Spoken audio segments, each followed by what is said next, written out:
တွေအတွက်ပြောစရာအကောင်းဆုံးနေရာ Let's play arena ကန်ထူရင်ကန်မြူတိမ်တောင်ချီစုခုအတမဲကန်ထူရင်ကန်မြူကိုရကိုစကိုချင်နေတဲ့ဂျိုင်းနေတဲ့ရ package တွေဝယ်ရင်အတကနေခုတိမ်တောင်ချီစုခုကန်ထူရင်ကန်မြူတိမ်တောင်ချီစုခုအတမဲချေဆက်ပြီးတော့ကန်ထူရင်ကန်မြူကြာရ channel မှာကိုရကိုစကိုချင်တဲ့အထက် package များဝယ်ယူပြီးစုစုပေါင်းငွေသားကျပ်သိန်း12000ကန်ထူလိုက်ပါ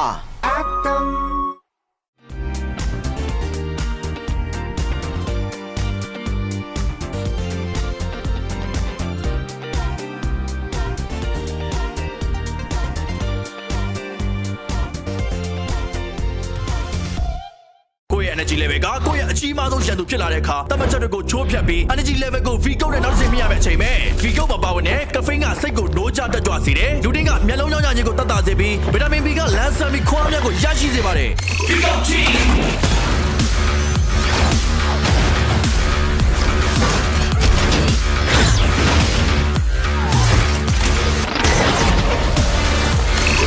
မြန်မာနိုင်ငံရဲ့ပထမဦးဆုံး sparkling coffee အားဖြည့်ချိုရည် V ကုတ် တမန်ရိုးကြပုံစံတွေကခွဲထွက်ဖို့အစင်းနေမယ်လားမြန်မာနိုင်ငံရဲ့ပထမဦးဆုံး FCON Sparkling Coffee အပြည့်ချိုးနေတူကိုသာလီကိုဘွားရဲ့ပဲ့ကန်ရှင်ဖြစ်ဖန်တီးလိုက်ပါ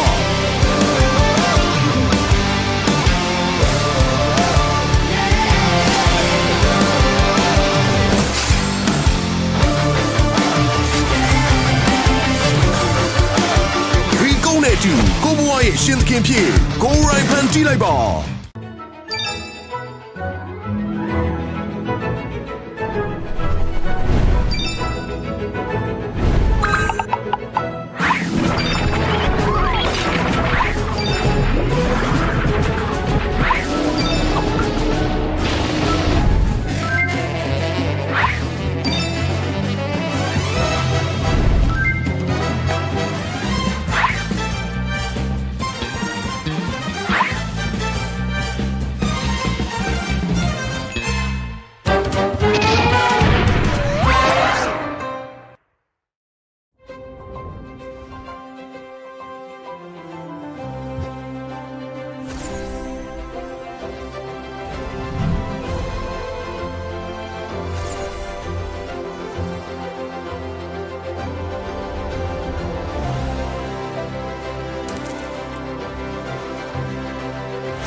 အတွက်ပြောစရာအကောင်းဆုံးနေရာ Let's play arena ကန်ထူရင်ကန်မြူတိမ်တောင်ချီစုခုအတမ်နဲ့ကန်ထူရင်ကန်မြူ999ကျန်နေတဲ့ဂျိုင်းနေတဲ့ရ package တွေဝယ်ရင်အတမ်ကနေခုတိမ်တောင်ချီစုခုကန်ထူရင်ကန်မြူတိမ်တောင်ချီစုခုအတမ်နဲ့ chase that beat ကန်ထူရင်ကန်မြူကြာရ channel မှာ999ကျပ်နဲ့အထက် package များဝယ်ယူပြီးစုပေါင်းငွေသားကျပ်သိန်း12000ကန်ထူးလိုက်ပါ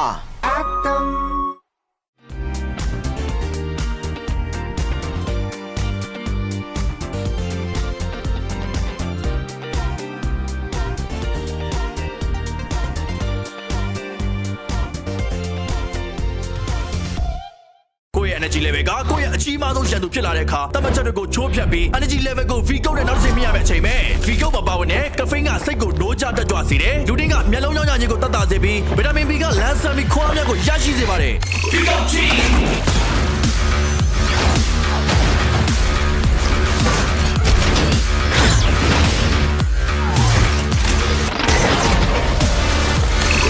မြန်မာနိုင်ငံရဲ့ပထမဦးဆုံး sparkling coffee အားဖြည့်ချိုရည် V ကုတ် တမန်ရိုးကြပုံစံတွေကခွဲထွက်ဖို့အစင်းနေမယ်လားမြန်မာနိုင်ငံရဲ့ပထမဦးဆုံး V-Go Sparkling Coffee အပြည့်ချိုရည်နဲ့တူကိုသာလီကိုဘွားရဲ့ပဲ့ကန်ရှင်ဖြစ်ဖန်တီးလိုက်ပါ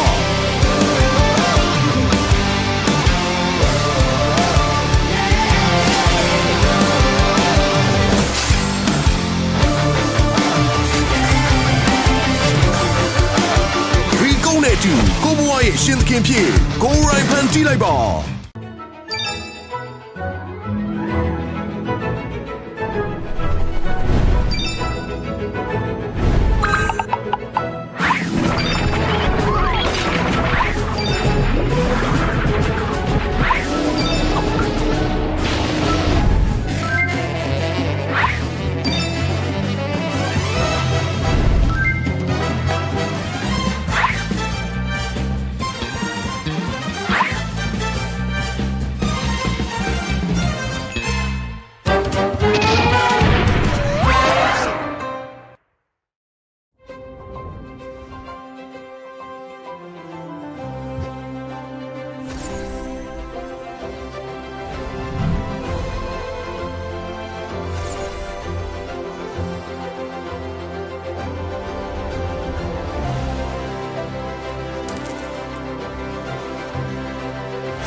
ဂိမ်းမာတွေအတွက်ပြောစရာအကောင်းဆုံးနေရာ Let's play arena ကန်ထူရဲ့ကံမြူတိမ်တောင်ချီစုခုအတမ်နဲ့ကန်ထူရဲ့ကံမြူကိုရကိုစကိုချင်တဲ့ဂျိုင်းနေတဲ့ရ package တွေဝယ်ရင်အတမ်ကနေခုတိမ်တောင်ချီစုခုကန်ထူရဲ့ကံမြူတိမ်တောင်ချီစုခုအတမ်နဲ့ချေတပ်ပြီးတော့ကန်ထူရဲ့ကံမြူကြာရ channel မှာ996ကျပ်နဲ့အထက် package များဝယ်ယူပြီးစုစုပေါင်းငွေသားကျပ်သိန်း12000ကန်ထူးလိုက်ပါ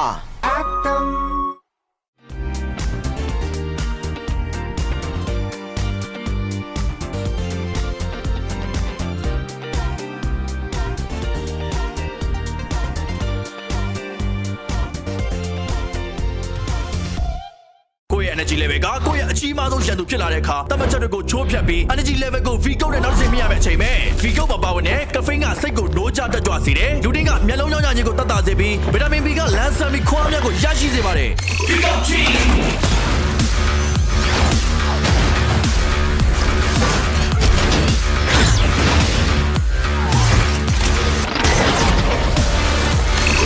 မြန်မာနိုင်ငံရဲ့ပထမဦးဆုံး sparkling coffee အားဖြည့်ချိုရည် V ကုတ်တမန်ရိုးကြပုံစံတွေကခွဲထွက်ဖို့အစင်းနေမယ်လားမြန်မာနိုင်ငံရဲ့ပထမဦးဆုံး V-Go Sparkling Coffee အပြည့်အချိုရည်နဲ့တူကိုယ်သာလင်ကိုယ့်ဘဝရဲ့ပဲ့ကန်ရှင်ဖြစ်ဟန်ကြည့်လိုက်ပါ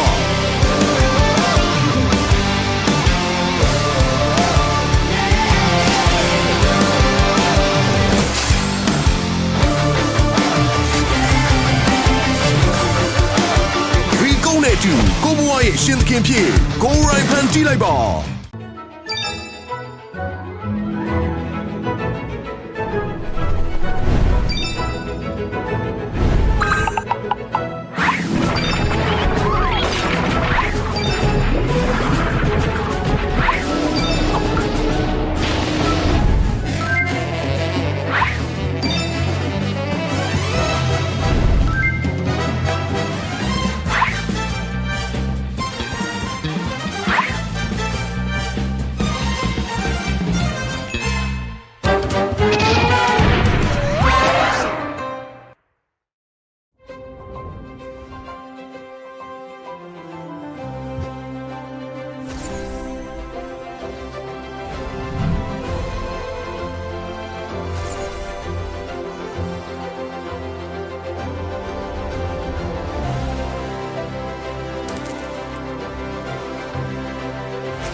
တွေအတွက်ပြောစရာအကောင်းဆုံးနေရာ Let's play arena ကန်ထူးရင်ကံမြူတိမ်တောင်ချီစုခုအတ္တနဲ့ကန်ထူးရင်ကံမြူကိုရကိုစကိုချနေချာဂျိုင်းနေတဲ့ရ package တွေဝယ်ရင်အတ္တကနေခုတိမ်တောင်ချီစုခုကန်ထူးရင်ကံမြူတိမ်တောင်ချီစုခုအတ္တနဲ့ချေဆက်ပြီးတော့ကန်ထူးရင်ကံမြူကြာရ channel မှာ996ကျပ်နဲ့အထက် package များဝယ်ယူပြီးစုစုပေါင်းငွေသားကျပ်သိန်း12000ကန်ထူးလိုက်ပါ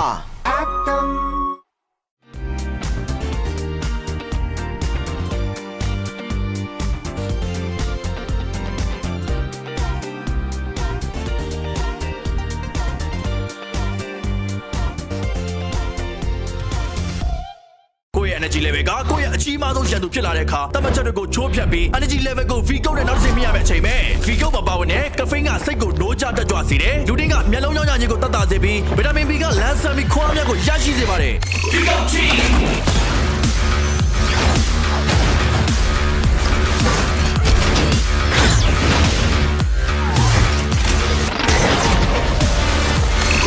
မြန်မာနိုင်ငံရဲ့ပထမဦးဆုံး sparkling coffee အားဖြည့်ချိုရည် V ကုတ် တမန်ရိုးကြပုံစံတွေကခွဲထွက်ဖို့အစင်းနေမယ်လားမြန်မာနိုင်ငံရဲ့ပထမဦးဆုံး Vigo Sparkling Coffee အပြည့်ချိုရင်နဲ့တူကိုယ်သာလီကိုဘွားရဲ့ပဲ့ကန်ရှင်ဖြစ်ဖန်တီးလိုက်ပါ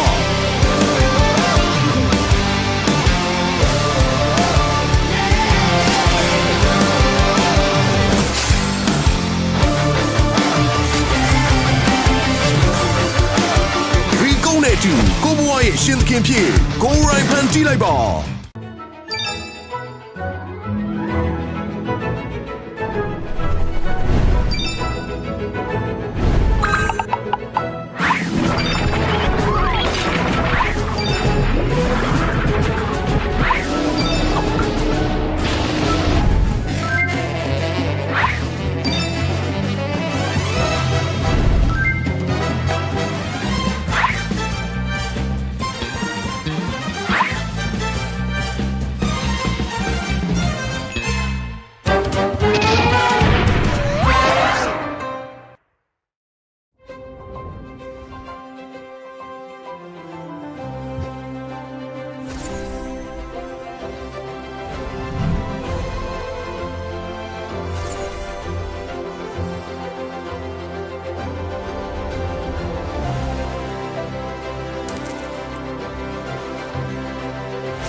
All right, welcome everybody. We are approaching the last day. Actually, this is the last day of MSL Myanmar Season 3. Welcome!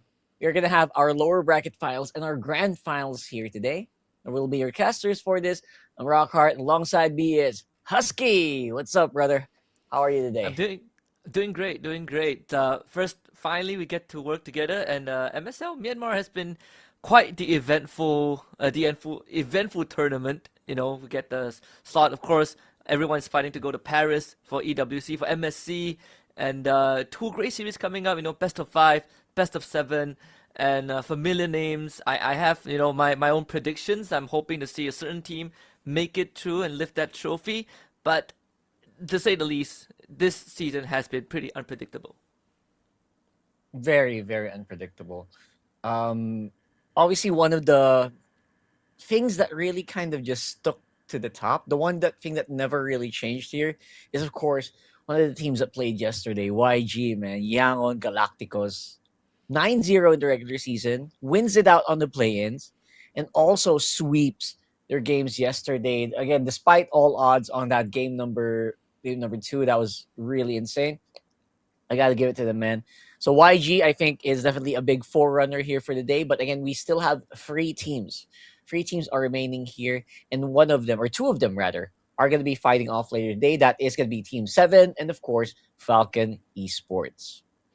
Yep, and even for FALCON Esports, they had to make that lower bracket run. That full game, 5 games series to make it to that lower bracket finals. And YG, they're comfortably waiting in the grand finals to see who is going to challenge them.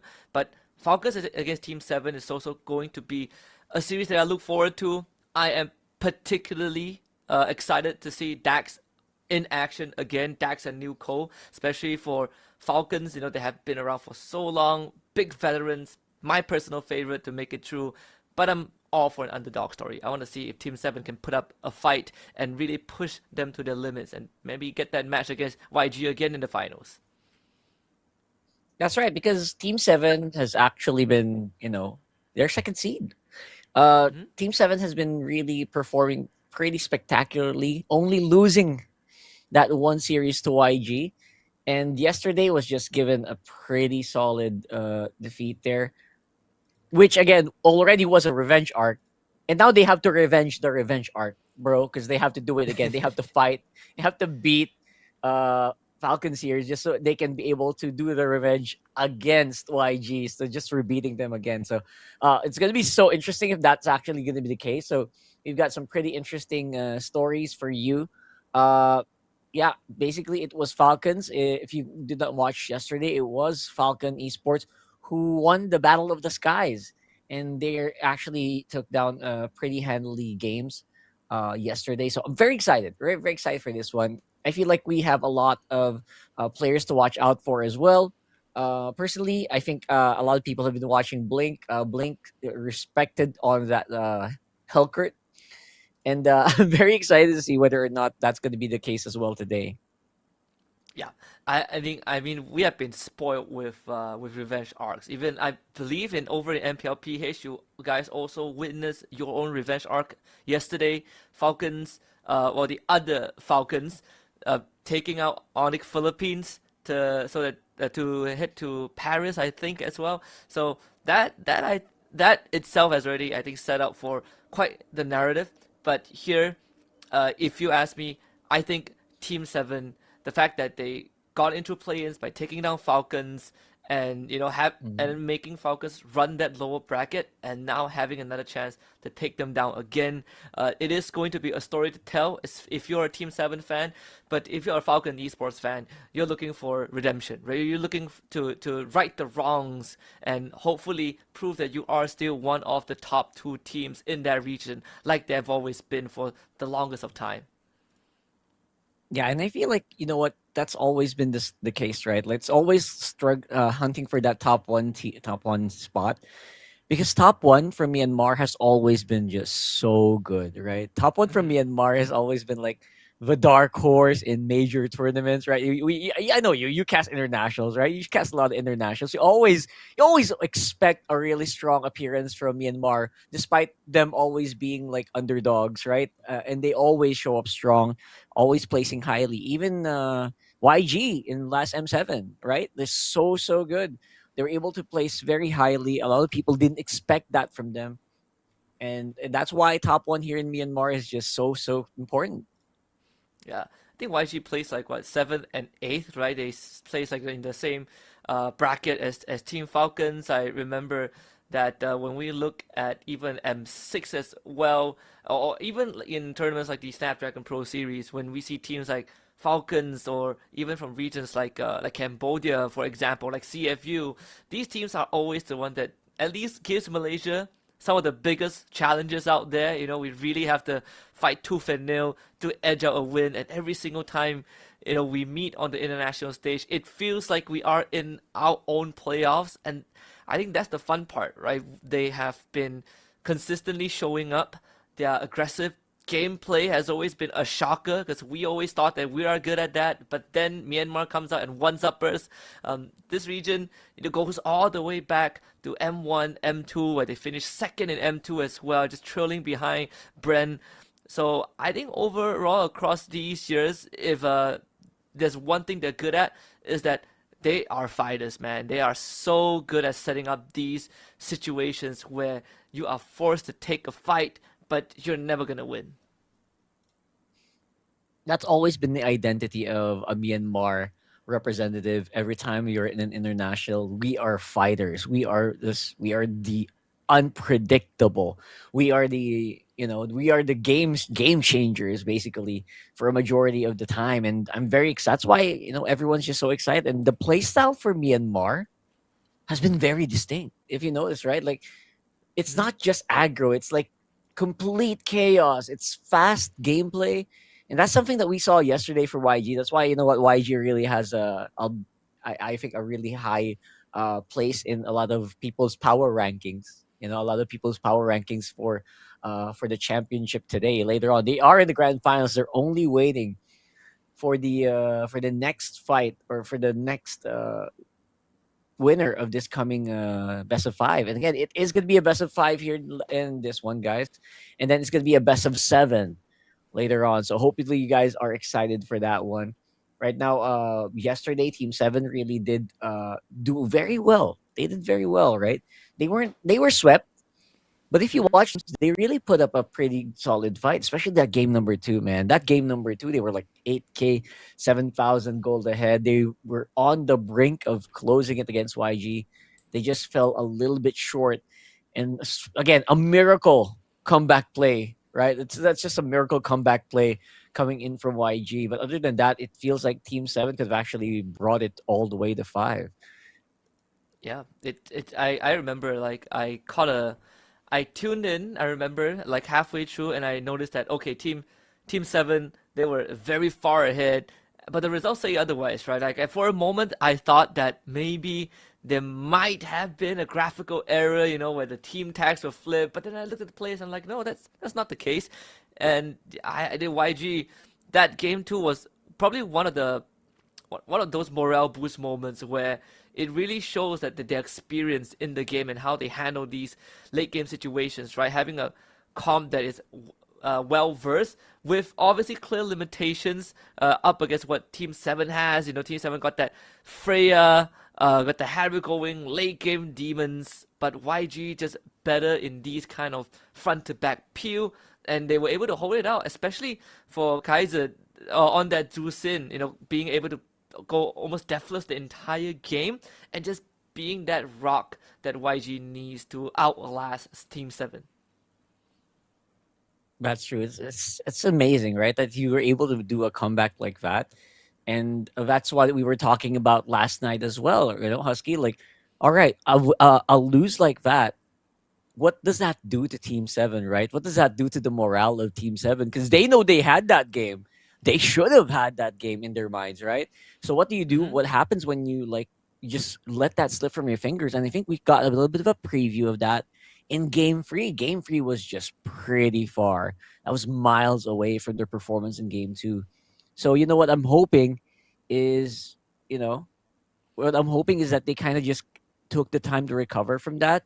Because if they don't recover from that mentally, mental is very important, right? So if they don't recover from that mentally, they might have a hard time here in this series. Yeah, in fact, I think the bigger irony for me as a viewer yesterday was that I went through the exact same situation, right? I watched 7 basically got comeback by YG. I went in to play a couple games myself, and I had one game where I was in the same spot as 7. We had like a 8K goal lead. We're about to knock on the base doors, and we ended up losing the game. And I gotta say, didn't do too well for my team. We couldn't recover from that, and we decided to call it a day and go to bed. But for Team 7, they're higher stakes, right? There's a championship at hand. There's a slot to Paris. So for them, I think by hook or by crook, they have to come back from this. And they have demonstrated some picks yesterday that I've also seen in MLBB. I've seen in MSL Thailand. The Valir has always been a very interesting prospect for me when it comes to a mid laner in certain situations. even though they lost that game yesterday, I feel like this is a hero that we probably would see a bit more of today, just because in the right conditions, Valier can be good. That's right. I think Valier yesterday was actually pretty nuts. I mean, it was picked very well. The Valier picking yesterday on the draft was very, very well. It was used against like heroes like a Frederick, the slower heroes, Freya. Usually, usually very, very good, right? But somehow Valier is just, it's been a little bit 50-50 now. Valier yesterday did get win. But I feel like, that's where the macro shines. That's where the team building or the whole drafting phase really does shine, because if you can kind of just make your way around it and play around it with very certain heroes, you're absolutely golden. Atlas, man, the big story yesterday was it's so weird. So many Atlas picks coming out. Even Belleric in our first game of the day, we saw Belleric on Rome. Like, what is really happening to the metagame right now? It's so weird. The shifting is very unnatural, but at the same time, it's so fun. Yeah, we've seen it in like where Malaysia is as well. We had like one Belleric game, so I will not count that. That was a loss by Bigatron. But we had a couple of Atlas games, or at least Atlas bans. In fact, I think Atlas was banned more than it was picked here in the local league. Teams picking for just the annoyance of the passive, of being a disruption, right? A disruption in the early game. We've seen a couple of Paquitos now popping up ever since the minor patch that dropped, that really gave Paquito the extra oomph in his abilities. And as a result of that, we actually got a Paquito Savage towards the end of the regular season. And it was against SRG, so that was quite the spectacle. But overall, I think the staples are still going to be the same, the Khalid and Hildas, the Benedettas for teams that are good at it, the Fulvius into Harif, that one feels like a must, and I think the Gord as well, with one of the biggest rise in stocks, just being a very good hero to chew through tanks, gives you good clear, and has general stability. And even some teams in Malaysia are straying away from that Zusin just because you have picks like that Zetian and Gord, and even I think the Lilia to a certain degree, that sort of provides them a bit more in the long run. You're absolutely right. I feel like Lilia is just super underrated right now. Zetian feels like, you pick it when there's a Farsa, you pick it when you want global, you pick it when your team kind of feels like playing Yisan Gold Lane. We talked about this yesterday. There's just so much more flexibility in the meta right now that I'm surprised that not more heroes are getting picked up, honestly. Gord has been rising and has really been dominating games, honestly. Gord used to be, it's so hard to play Gord because so many heroes have multiple dashes, right? But now people don't mind. People know how to play with it. People know how to use the Gord in their lineups. Mostly even pairing it with like heroes like Frederick, right? Like the big boys in the front who can take your aggro, who can taunt heroes. And I think that we saw that as well with Belleric, right? You can use that. You can use that very well. Combo with Rafa Dryad is a really strong composition. So hopefully we'll see more innovation, because you know what, here in Myanmar, that's what we're very much known for, right? We're known for the innovation. We're known for the really scary picks. We're known for bringing out Hellcourt Rome in the big international stage. So Yep. you know what, I want to see more. I want to see more, man. And that Paquito is only cream. It's only the icing on top of the cake, man. I feel like we can see more. I'm expecting it to go higher in usage just because of its performance in other in other regions rather. Yeah, and I think like there are certain like situations as well when we sort of look back at yesterday. There are just so many, so many good storylines coming out from these teams. I think the craziest thing to me was that at some point in the play-ins there was a Selena roam by YG, and they made it work. Yeah.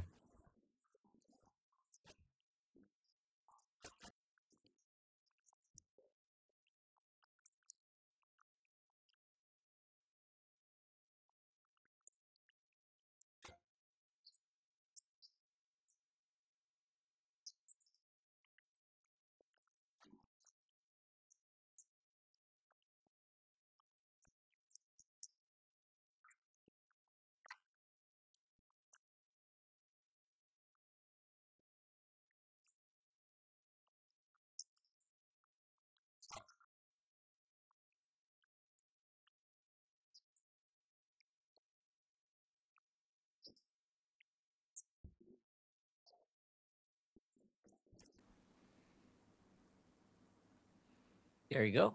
That is essentially it. We got our teams walking into the stage here. First up, it is the winner of the Battle of the Skies yesterday, now trying to get their way and claw their way back to the grand finals. This is FALCON Esports. FALCON ESPORTS. King of the Skies for sure. Falcons looking to head back into the grand finals if possible. They had to make the longest runs from the lower bracket, full series against Mythic Seal, and now having to take on Team 7 that gave YG a run for their money yesterday. This is going to be quite the tough proving grounds.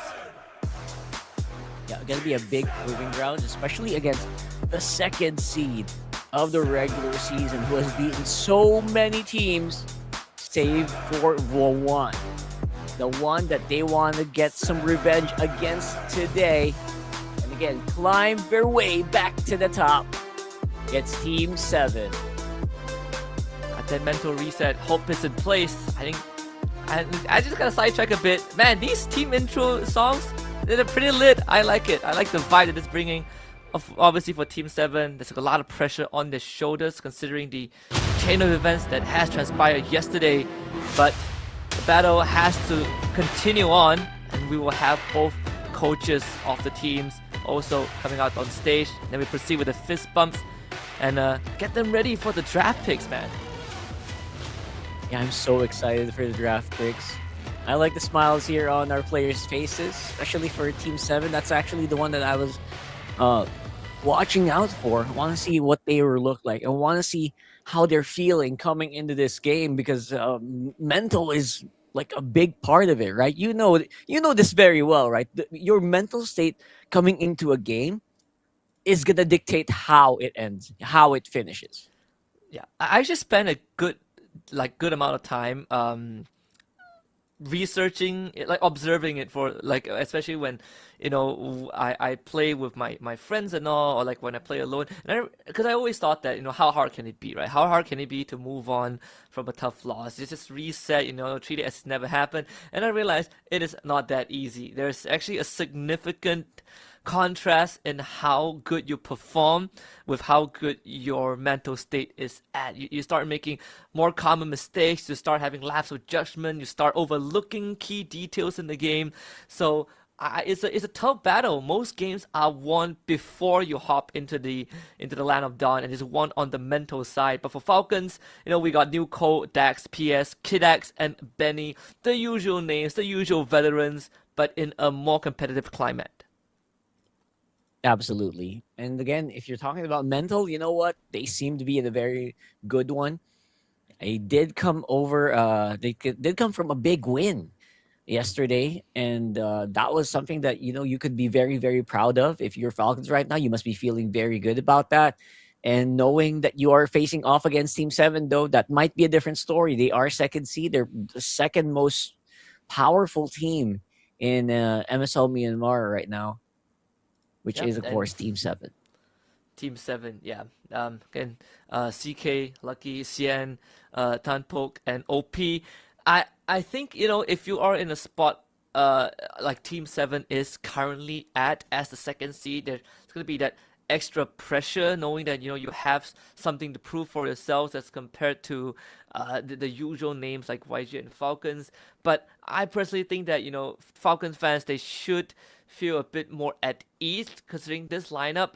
Sure, they have slightly, expanded over the seasons, but the names are still the same, right? You look behind the scenes, you still have PX7, who has been on that international stage. You have Royal Milk, who at one point is one of those XP laners that really give the best in the world a run for their money. And it's a team that is filled with innovation, a team that is not afraid to go at you even when the going gets tough. Something that Team 7 had to learn the hard way yesterday when going up against YG is that when people will show resistance and you just have to fight back. And Team 7, unfortunately, after losing to YG, realized that, okay, these resistance are quite relentless. Yeah, they absolutely, like, they've shown that, at least what Team 7 experienced yesterday, I'm pretty sure they learned that, there's just no fear. There's no fear with your opposition here. Even if it looks like you're the guy, you're the big guy, you're the Goliath, man, that David is gonna attack. He's gonna attack with all his heart. So I think that's very important to note coming into this one, that you can't rest on your laurels, man. I think in that game too, they kind of just slacked off a little bit in the last game, in the last few minutes, and that's when YG took advantage. After that, the mental hit was very evident, and that's why they couldn't recover. So hopefully they've had a really good talk. I'm walking on the stage; they look very, very refreshed, and that's what I'm looking forward to, man. I'm looking forward to seeing Team Seven in their optimal form. I don't want to see Team Seven lose because of like a mental hit because of YG. I want to see them flourish. I want to see that reset, because if you want to be a champion, you need to learn how to reset your mind, right? You need to learn how to get your team together, talk, communicate, and make sure that you have a very good consensus and that you're all willing to go for the W. Yeah, my personal view on this is just, I don't mind if a team gets swept 3-0, but I want it to be a good 3-0, right? I want a 3-0 where both teams were just neck and neck, and it comes down to sort of the smallest margin, where the scoreline itself doesn't fully justify what actually happened. It's going to be a harder hit, of course, to the losing team, but I think being able to put up a fight, it would also be more of a respect to yourself and your opponent, and that's what I expect from both teams today. Even if they lose in a clean sweep, I want it to at least be a tight fight. Another thing I'm looking at is, at least here in NPL NY, we have some favorites in that goal lane. The Claude and Harif are almost always the priority.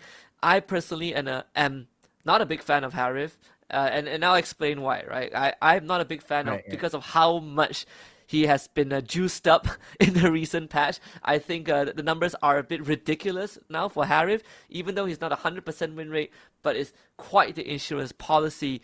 How do you kind of deal with that? I mean, maybe you deal with it with using these assassin junglers, right? You use the Joy, maybe use the Fanny, which was used yesterday. Again, Dax was able to use that to a very strong effect.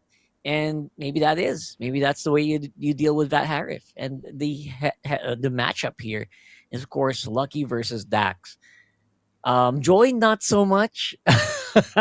I will be honest, not very excited about seeing a Joy, if ever. I would probably like, if you're talking assassin junglers, maybe stick with Hayabusa, right? Like and Suyo. I like Suyo better, absolutely. But definitely we'll see a bit of a swap in. I think both of them are very versed in a lot of these assassin jungles. But I think the bigger test, brother, is whether or not they can actually perform with the big Frederian picks. Those are the ones that kind of just change the game a lot more. Yeah, even I think yesterday's Lucky put out the Uranus jungle too in that game 2 against YG, and actually has quite the effect in that early to mid game where you just take over with a minor lead. So that's something that they could bank on in their back pocket when push comes to shove. When we look at the team head-to-head as well, obviously for Team 7 side, a lot bloodier in terms of the KD and that GPM. Even for team fighting as well, they're not too far behind Team FALCON Esports. Absolutely. I mean, all of this, of course, is accumulated through a very strong regular season. So Team 7, they have to just remember that, right? Like, if you're Team 7 right now, you got to tell yourself, hey, remember what we did? Remember a few weeks ago when we just keep winning and winning and winning and winning? Just get back into that one. Like, just remember who you are. As the big lion head in the sky will say, remember who you are. Just do that, right? Yeah, it's I think that's also it's something that I observe, at least in Malaysia too, where we had what was that team again? Like RQ Tora. They had like a great week 1 and 2. They were smashing the competition, and then they went on like a 4-5 week lose streak, right? Like completely just losing every single game. And even in interviews, they were mentioning like how they couldn't find their groove, and even I think towards the very end, where it seemed like they've rediscovered who they were. They still showed some great inconsistencies, and I think that itself is quite the interesting subject to look at. How did a team go from that dominant force of nature to just being it's just another contender, something that people treat as a pushover for the majority of the regular season. I think even till now, I still don't have that answer. I think it's just quite fascinating how a team that already has a winning formula can suddenly just not be able to replicate that success. I mean, that looked like the case as well in the Philippines, honestly, right now. Like, it looked like Team Falcons was just like, slacking off a little bit in the first few against Onyx, and then suddenly they were top two. They were number 2 seed as well, and people were really just commenting really mean stuff. And you know what? You know what they are now? They're on the way to Paris. So, so stuff like that can really happen. It all depends on, again, how well you are going to be able to collect yourself. Just collect yourself and be able to just fight against the all odds. And again, that's if you really want to be considered a champion, that has to be part of your toolkit, right? What do you do when you're faced with a tough situation? Because not all games are gonna go smooth, right? Not all games smooth. Sometimes people misstep. People, your opponent just does crazy stuff. What do you do in that situation? I think that really defines what a champion is. And if you want to be called a champion, you need to prove yourself in that regard as well, right? You got to be able to show what you're made of. Yeah, I think for Team 7, there's a couple of, I think, positive traits that they have shown yesterday. Is I think that early to mid game, right, they have some pretty good ideas on what to do, and clearly when they have some pocket picks up their sleeves as well, like again the lucky Uranus, I think that was quite brilliant. It's always nice to have a Cho player on your team, and Tanpok does it pretty well. There's some pretty flexible means with the Freya too that we have seen in that XP lane. But I think the biggest excitement for me is still seeing that Selena back in the meta, right? It feels very last year, very 2025, where Selena was a very big thing. Obviously, the meta right now doesn't reward her as much, because at the end of the day, if the bulk of your kit comes from landing skill shots, you have to be super accurate, or you're not going to have too much of an impact. But they still were able to make it work. And I think, it's such a high stakes situation. If we do ever go to a game 5, that is one of those few picks that I expect to be reviewed. Yeah, Selena mid has been becoming like, I was expecting Selena roam, but most of them have actually been on mid now. So maybe we'll definitely see Selena. But one thing's for sure, I want to see those roam picks really expand as well. Like, I want some really crazy stuff to come out today. Come on, show us that, that creativity, the Myanmar creativity, right? Like, I want to see that. And maybe, just maybe, right, we can get to a point where, okay, we're done being creative. Let's go ahead and show him full meta pick.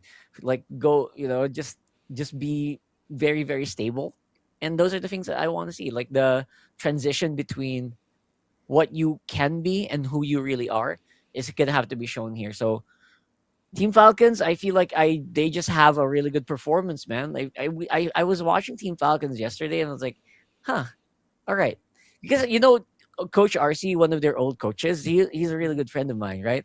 When he says, watch out for Team Falcons, I suddenly understood what he meant. Like, having Benny back into this lineup is really crazy. It's giving them so much stability.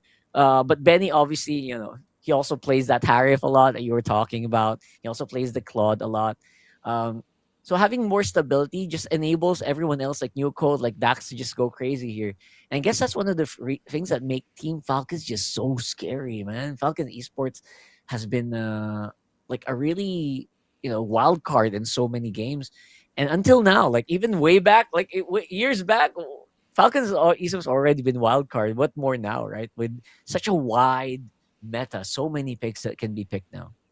Yeah, like when they were playing with PX7, when they were playing with Royal Milk back then in the main lineup, it's just you have such a lineup that is so fierce in how they fight, and it feels like these players are psychopaths in games, right? Like they see you, they're gonna use their spells. You want to flick a penalty zone, Royal Milk will do it. He will do it regardless, right? And it's so hard to fight against them when they're always forcing the issue.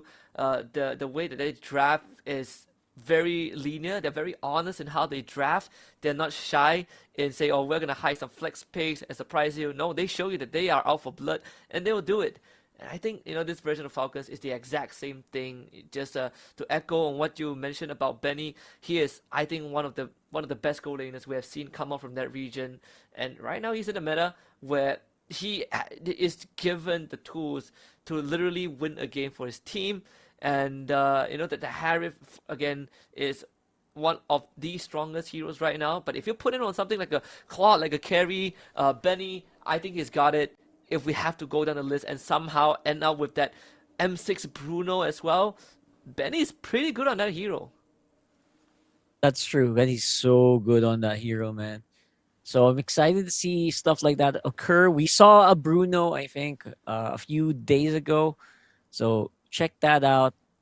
Right now, we're going into the draft very soon. We're going into the random map draw. We got a lot of dangerous grass yesterday. We got a lot of expanding rivers. So I'm wondering if that's going to be the case as well here. I think we only have one game of broken walls yesterday or flying clouds. So this is going to be something, right? And I love that you brought up that, that swap between what PX7, what Royal Milk could do. Because yesterday, New Cold, I think I got impressed so much with New Cold yesterday. Able to use the Freya XP. Right, so let's see if that's going to make an appearance here, as they did not seem to have banned the Freya yet. Yeah, like Freya XP has been quite the thing in MPL MY as well. It is open up again.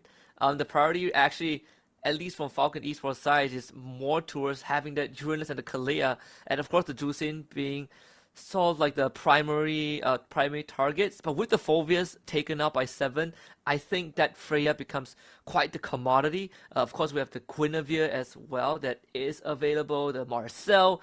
But I feel like that Freya is too good to pass up, like in most situations. Yeah, you take it. As much as you can, you take it. I love the research being done by 7 as well, banning out the Harif instead of the Freya. They know what we're talking about. They know Benny on that Harif. But I'm not sure if that's worth it to open a Freya on the lineup. I know Phovius and Marcel are up. What do you call that? Marcel and Zushin are no. Zushin's bad. That's fine though. So we have a lot of really good stuff still open. Marcel has been highly prioritized, and if you don't pick it up, they are gonna do it for you. Yeah, that Freya is too good to pass up. One of the biggest surprises to me, I think, just watching, the recent games is, Guinevere is almost non-existent, right, in these games, and I think that's sort of like the fascinating thing when when I watch games from other regions. Like where MSL Thailand or MY, Guinevere is almost a must ban. Like it feels like it's such a big flex pick here. And then I look at Myanmar games yesterday and I was like, wait a minute, I'm not kidding myself. There's actually very minimal Guinevere selections or bans.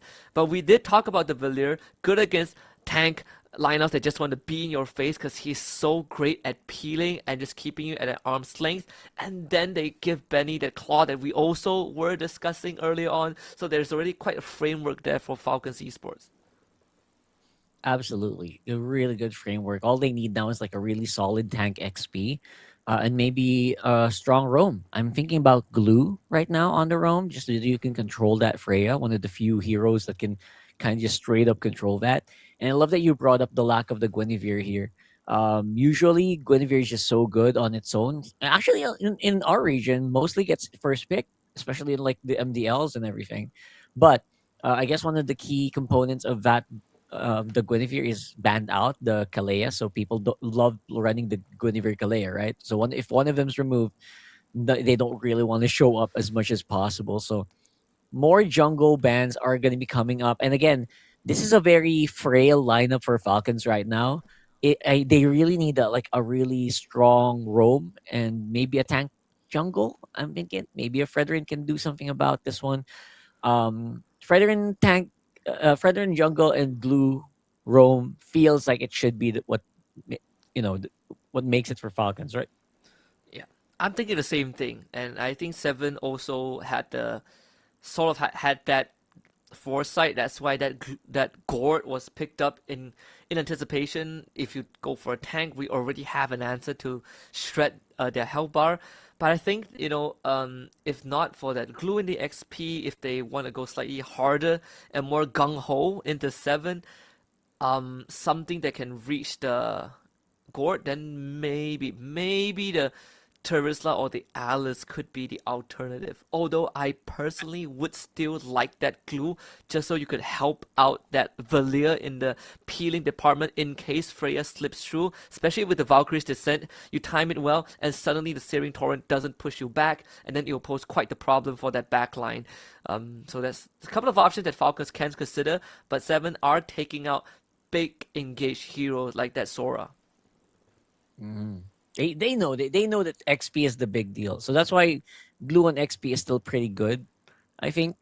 And especially now that you've mentioned it, doesn't need to be glue. Maybe it can be that Alice. The Alice also can kind of just deal with the Freya very early on.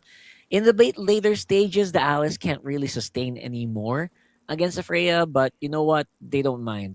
I feel like that should be fine. The only thing about the Alice in the early game problem might just be the anti-heal. The built-in anti-heal from the Baksha might be a big problem. You might not be able to sustain that good. But I love the bans on the marksman here, but I feel like they left one strong marksman open, and that is the carry. Yep, carry free for the taking here, and it's another answer in anticipation to any tanks that Falcons would most likely go for. And 7, they are going to lock into Moskov instead. So just giving them a bit more freedom to play the macro game if needed, and lesser reliance, I guess, in sticking together with the team, like that carry. But overall, still pretty good, right? Because I think the clean ban is to really keep Benny safe so he doesn't get run over solo in that lane. But 7, I think they're okay with it, having someone that can enter the fight at a whim as long as he lands that SOD. I mean, that's true. That also gives them that split push opportunity, right? Because the Freya already has that. Right? Again, I love that the Falcon already expects that Freya is gonna go XP because they ban out gold laners. So here in this one, they need frontline Paquito. Whoa, this is a very aggressive take. No tank. What tank? We already have a Marcel. He's all we need. You go for a Paquito and you go for the Leomord. This goes back to the raw concept of we don't need tanks if we can just kill you fast enough. And we did say, like these teams, they are very like Falcons. They are very honest with their lineup. They don't have party tricks where like, oh, we show 3 squishy picks and then we bust out 2 tanks. No. They go full 5 damage because why the hell not, right? If we can just one shot you, then you are technically not a threat. And this Paquito into Freya matchup, that looks spicy. But that also results in a glue being picked up for Team 7 as a means of deterrent. Great when you pair him up with like Gord and Freya, who helps them stick onto a target. So I want to see how Falcons navigate this. Yeah, this is going to be so interesting. I'm going to keep my eyes peeled on their map rotation because a lineup like this, you just say, hey, you know what? Let's move fast. Let's clear fast. Everyone has such fast wave clear, right? That they want to clear and they just want to go for the fights. I expect a lot of strong, what do you call that, invades later on. So maybe they're going to try to invade as soon as they can, especially with a lineup that can, again, so much firepower, man. No one's even on like Purify. It's all Flicker. It's all action all the time here for Falcon. So I'm very excited about that. And of course, we have a very stable lineup from 7 with the Freya XP, who won such a strong game yesterday. Let's go ahead and find out who comes out on top as we enter match number 1, game 1. It is an elimination match between Team FALCON Esports and Team 7. I do like the approach, and this is such a classic Myanmar region experience where, just all flickers, all gas, no breaks. Of course, for the side of Falcons, like you mentioned, Rockhart, plenty of firepower. You pair it up with a flicker, you catch someone off guard, they are as good as gone. But the invades will be the thing for Team 7, as a Falcons, they traded they traded durability for firepower, so it's harder for them to stop if Team 7 tries to brute force and invade. Yeah, it's gonna be a lot harder, especially right now. Team 7 though have such a strong front line, and they're not afraid to use it. You know what? If the Falcons have a lot of swords, man, Team 7 has the shields, and they can definitely do some damage, even especially the early game, right? The Baksha, the glue, they can wreak so much havoc. And I'm expecting that to be a trend here, getting into the mid game. Yeah, Lucky has already gotten an XP lead with 2 camp steals. I think Dax was attempting to steal the Beetle camp, but that was foiled by OP, so he wasn't even able to get the full clear. He probably got the big Beetle, and unfortunately, as a Valir, you just don't really gain that much priority over the Gord, which was why we saw Xian. He clears out the wave and he instantly joins a 4-man invade. And with the turtle spawning on the bottom side, Dax is going to be slightly late to his timing. Yeah, a little bit late. That should be fine, at least for now. It's all up to this next turtle. Again, they are going to try to get a little bit of XP sharing going on the bottom. We got New Cold on level 4. The Paquito, it feels like it is just such a strong, damaging XP laner. Tanpuk up on the side, getting whittled down. The glue's pretty low here right now. And we're going to go ahead and see if they can put up a fight. First blood. There it is. They force out Nuko's flicker too. And again, this is what we kind of talked about, right? Just very balanced. They have long-range artillery with Xian. And the way that they engage fights is also pretty straightforward just because of the Gord stun. And that invade is going to keep on going. Dax is gone as he gets dragged back. So 2 kills for 7 and a turtle to boot. There you go. So instead of them invading, they're the ones who are actually getting invaded right now. And as you can see, there's so much firepower being used there, using that bruiserness to its full effect. And New Cold can't fight back. Quick pause on site so we figure out what the issue is. But I think, man, that is something that Falcons will have to, if they haven't learned just yet from that very short sequence, they would have to find a quick way to adjust immediately, is that you cannot man fight 7 like this. It's almost impossible, right? We talked about how sticky that team comp is. Glue, Baksha, Freya, Gord, all you need is someone to just lay their hands onto you, and then it just feels like you are in quicksand. You are drowning in quicksand. And especially Nuko, who sort of found it the hard way. You don't really win that lane against Freya, and he still attempted to try and, all in, and ended up losing that, getting killed and losing that lane subsequently. This is going to set Falcons Esports back by quite a lot. Yeah, I think so too. It's going to be a big setup. It's going to be harder for them to climb back up because they need the items on the Leomord before they can fight. They also need like pretty decent itemization, maybe a Hunter Strike right now for the Paquito. So you know what, New Cold, I know usually we want like a full damage Paquito, but in this case, I would really suggest maybe he go for more like an Oracle first, right? That's what some Paquitos has been doing right now. Even like one of the best XP laners in the world, Sanford, he's actually been playing Paquito on Oracle first item right after the Hunter Strike, right after the Fury Hammer. So maybe that's something that we can think about here, because right now it does feel like they're getting overwhelmed so much. Even for KidX's Marcel, usually, Marcel is a pretty good door stopper, but 7, they don't really care about that Marcel. And again, a 2-man stun there. That is going to be a flicker out from Kid X, and there's really nothing much the 7 can do. It even freezes his own teammate with the golden hour. This should not be a kill, but without the golden hour, that means that Falcons don't really have any tools if they want to go for objective contest. So it's almost a guarantee that 7 will get the next turtle. Yeah, that was a little odd. I'm sure the communications there could have done a lot more work. So let's see if that's going to be changing. As we go into, of course, our next turtle of the game, Nicole going to get spied out by CK, so they know what's up. And I think they're planning another dive. And this time, Nuko got out of there. If he went down again, that lane is going to explode, and then we will have a rogue Freya on the map for like at least the next 6 to 8 minutes. And just as expected, the next turtle, second one for Team 7. And really, there's nothing much that Falcons can do like this. Leomord, he just got the War Axe and the re-dive onto Nuko. They revisit with the Valkyrie's Descent. Nuko really trying to hang on, but there's just no way to do so. He dies, and the bottom tier 1 goes down. Yeah, it's going to be bottom tier 1.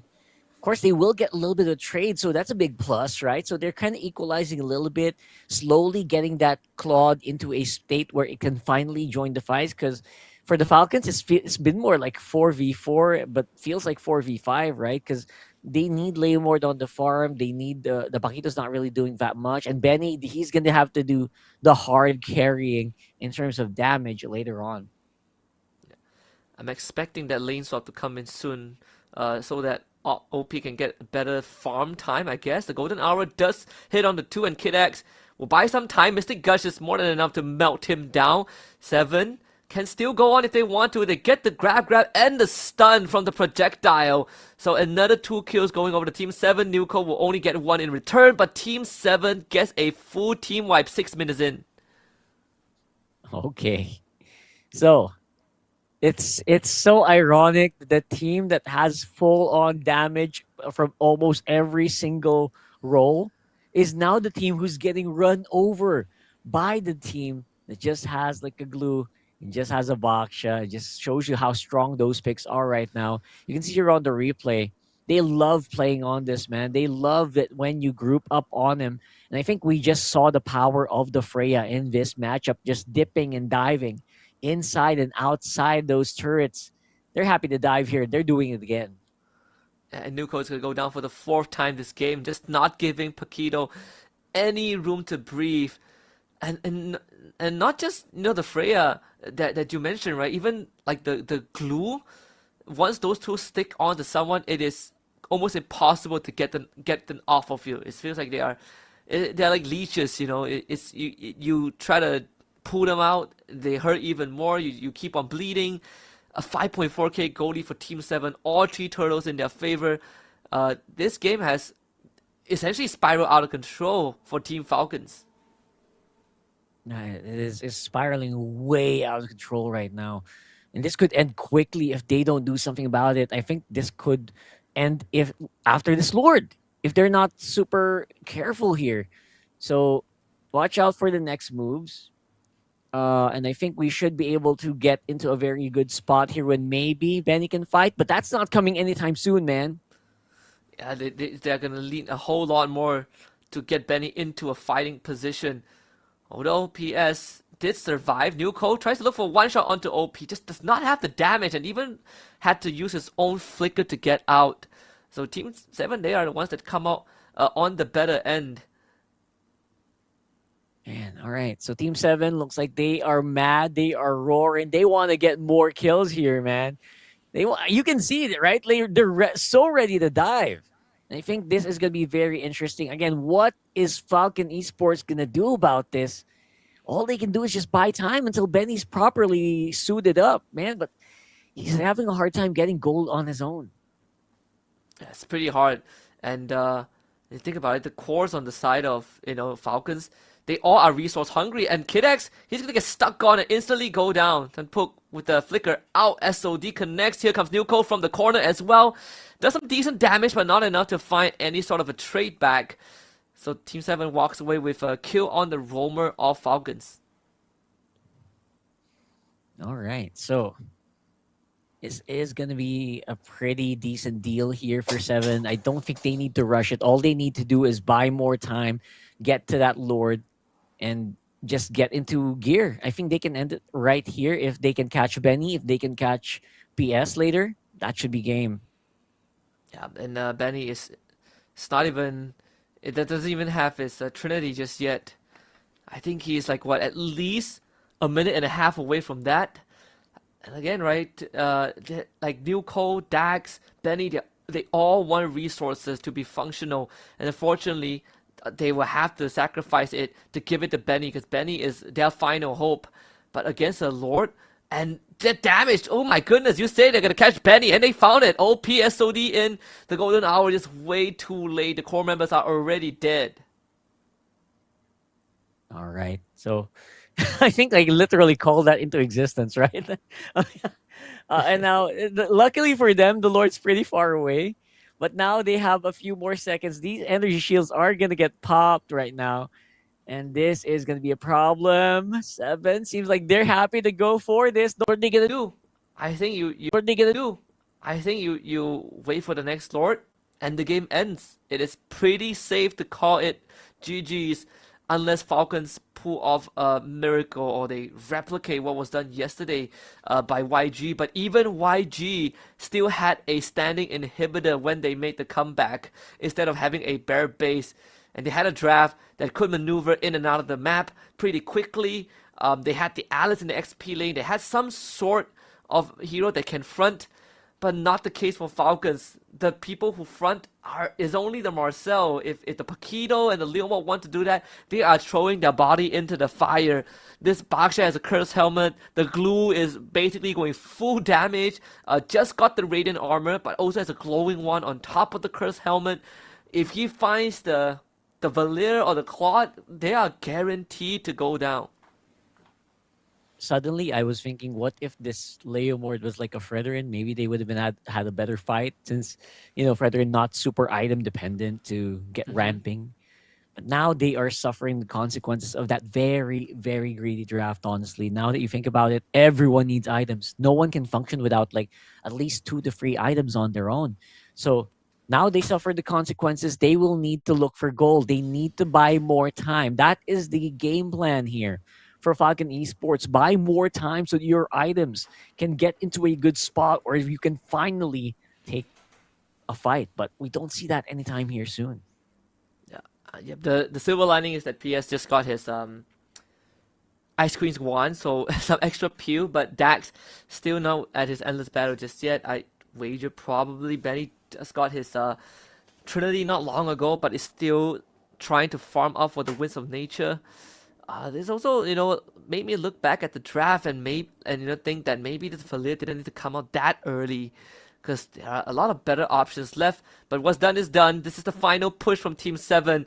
It's gonna take a hell of an effort to defend against this Lord, but they will have to try. Nuko gets instantly jumped on, stuck on as well, but was able to bring the glue into the fountain. They take him down. The Golden Hour stops the Gore in place. Maybe this is the way back for Falcons, but they need a lot more than that because CK is wailing on and the Mystic Gush comes out again. They lose Dax in the process. Kidex comes back from behind and they take out Shen. The shutdown gets converted, but unfortunately Benny ends up getting pinned and goes down. OP comes in with the SOD. Kidex trying to stick onto him. There's a wave coming in from all directions. They need to have Nuko and PS save the game. OP being able to relocate. Kidex could not stand against CK and OP, and this is almost a guarantee. They will try their best. They take out the Baksha, but 7 are too far ahead and game 1's in the bag. If only Benny didn't die in that last one. If only Benny survived for a few more seconds, that could have been very well defended. But just like that, Team 7 take game number 1 in this best of 5. Yeah, that honestly, the flicker, man. We did say that the key thing that Benny needs to look out for is the fact that he does not have a Purify. You get hit by a Mystic Projectile, it is lights out. And just as he was about to become the hero, he gets hit by a Mystic Projectile. I'm not sure if they kept track whether the Mystic Gush was used, because that Golden Hour, it did stop the Gord for the momentarily, but he still had that ult, man. Benny ate it like a champ. Either way, they almost made it possible from a 10k deficit, which is very commendable, but they were just too far behind. I think, at some point, it's a GG go next. Yeah, that grave was dug very, very low, very, very deep. It was so hard to climb out of that one. And those are one of the games where you wished, bro, we got too greedy, bro. We gotta fix that draft. MVP for that one is gonna be, of course, the Freya. As much as you want to be able to fight back, I don't see anyone who can actually fight back against the Freya, not even that Leomord in that game. So it was gonna have to be like a really bad mistake that they had to capitalize with. It had to be a really big mess up, man. But I don't see that coming. I see the Freya. I see Team Seven play, and I'm like, yeah, no, they're not gonna make a mistake like that. Nothing too major, especially if the gourd, right? The gourd was like the biggest one. I was thinking, huh, what if Xian gets picked off? Maybe if something can happen. But no, Xian was very, very safe in this game. Only died twice, despite being like the biggest target here for Falcon Esports. Yeah, I think he like if the gore is removed, then 100% Falcons have a very big chance. But as long as he is on the map, it feels impossible to walk up. Like he went for like a straight up lightning truncheon, man. Like he didn't even think about staying safe. He just goes full on damage. I think he probably doesn't even have glowing wand. If I last check, I think it was like what, divine glaive, lightning, and then an ice queen's wand or something. Either way, they were just too far ahead that even when the glue technically fountain dove, thanks to being pulled in, then they still were able to win the game. And they closed out the game still with a 10k gold lead, despite giving over a couple of shutdowns over the Falcons Esports. Yeah, it was full damage. I mean, I checked. It was actually just the only defensive item there was Feather of Heaven, and I think even that one is like, yeah, you're fine, bro. You're fine. With this lineup that they created, obviously it can ramp up very quickly, and I think we saw the invades early on. I don't think the invades was something they expected, right? Because you know what? In fairness, I also expected that Falcon Esports would be the one to invade, but it was the other way around. It was actually Team 7 who invaded over and over again with the glue roam. So the glue roam really allowed them to just become such a nuisance in this game. And once you slow down the Leomord, once you slow down the Paquito, that was already good one. That was already, your job is already 100% done. And man, that Leomord just had to climb its way back up. It felt so bad watching it like that. Yeah, even when we look back at the replay, I think a big contributor to what allowed Team 7 to just walk into the Falcons jungle, in the first 2 minutes was the fact that they had that lane prior, right? Like Glue, Gore, they all had the priority that they need, whereas for Falcons Esports, we are looking at the Valir and the Marcel, they're just not as good as brawling in the jungle, despite the fact that you take lesser, you deal more damage to enemies when they're in your jungle in the early game. The hero itself not well equipped to deal with what 7 is bringing to the table, and not to mention that they lost like their tier 1s very early on, especially that mid tier 1. Once that went down, Team 7, they just kept on invading, and they only called upon OP when needed. I think at one point, like the Moscow that usually is split pushing stops doing so. He just 5-man sticks with the team and just waits for Xian to hit a mystic projectile stun or something. Now that's saying something. When you're Moscow, who's supposed to be split pushing, just starts to, you know what? We don't need to split push. Let's just win. Let's just team fight them and win, right? That's when the trigger is already active. Like they made up their minds. They want to finish this as soon as possible. They didn't want to give Benny any chance to recover. And that's what I'm talking about, man. That big stun on Benny. If only Benny survived, this would have been a possible defense. But yeah, the targeting here from Team 7 is just so good. And now with no one left to control here, that Moskov, it was just clean game. 13 minutes on the timer. Yeah, 30 minutes, quite a speed run through game 1 with just the amount of lead that they had. Again, it feels impossible to lose the game. And now it's on Falcons, because we floated the question of how Team 7 is feeling coming into the day after yesterday's chain of events. They look as if nothing happened. They were able to brush it off. In fact, refined how they approached the game and just came up with a more standard draft, right? A draft with larger margin of error, a draft where you could sort of mess up but have a way back into the game that is not too resource intensive as compared to Falcons Esports. So we got 4 damage dealers, and if we somehow lose the early game, we just have to tuck our heads down and keep on farming. So much harder to pull off. And let's see if Falcons adjust to that, because knowing this team can be quite the stubborn one, but in a good way, where they will just try to brute force you again. They technically have 2 more losses that they can afford, so we'll see what Falcons does later on in game 2. I personally am a big fan of if they can brute force it. I mean, I don't want them to just go crazy. I don't want them to just feel bad about that draft. You can do it again. Just make sure that maybe just I would like that draft. Maybe one adjustment. Just don't lean too much on itemization heroes. I think they kind of forgot that when they were drafting. Like, oh guys, we have very strong heroes. Oh wait, we need items on these heroes. All of them need items. Even the Marcel, right? The Marcel is very squishy if it doesn't have the correct items as well. You need Thunderbelt very early. So,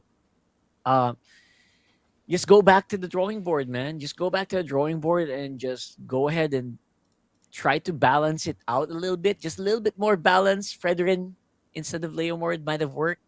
That's what I'm thinking. I would actually even prefer the Nakai there. Any jungler that doesn't need too much gold to actually be very strong, very impactful. Uranus gold. If they need a tank, Uranus gold, right? Like you pick free, squishy, 1, 2, 3, first 3 picks. So go ahead and get the Uranus jungle. Sorry, not gold, Uranus jungle, right? So that should be that should have been like the turnaround or the pivot there.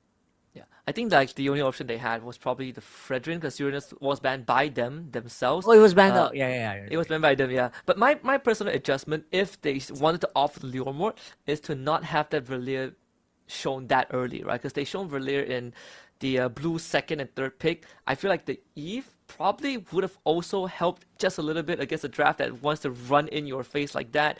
The RWM is a great tool, and not to mention it's also a hero with just a 1 or 2 items can really start to become a problem for 7. Something that they could think of as well, because Verlier, it's more of a, at least for me, it feels more of a reactive pick than it is a pick that you want to instantly show and be like, hey, now you can't do this. Teams would still go for what they want because there are workarounds around that Verlier. He's not the biggest damage dealer, and he requires landing his abilities, and it takes time to really ramp up his control. So I think, if you want the Verlier, use it as a reactive pick when you've seen majority of the enemy draft.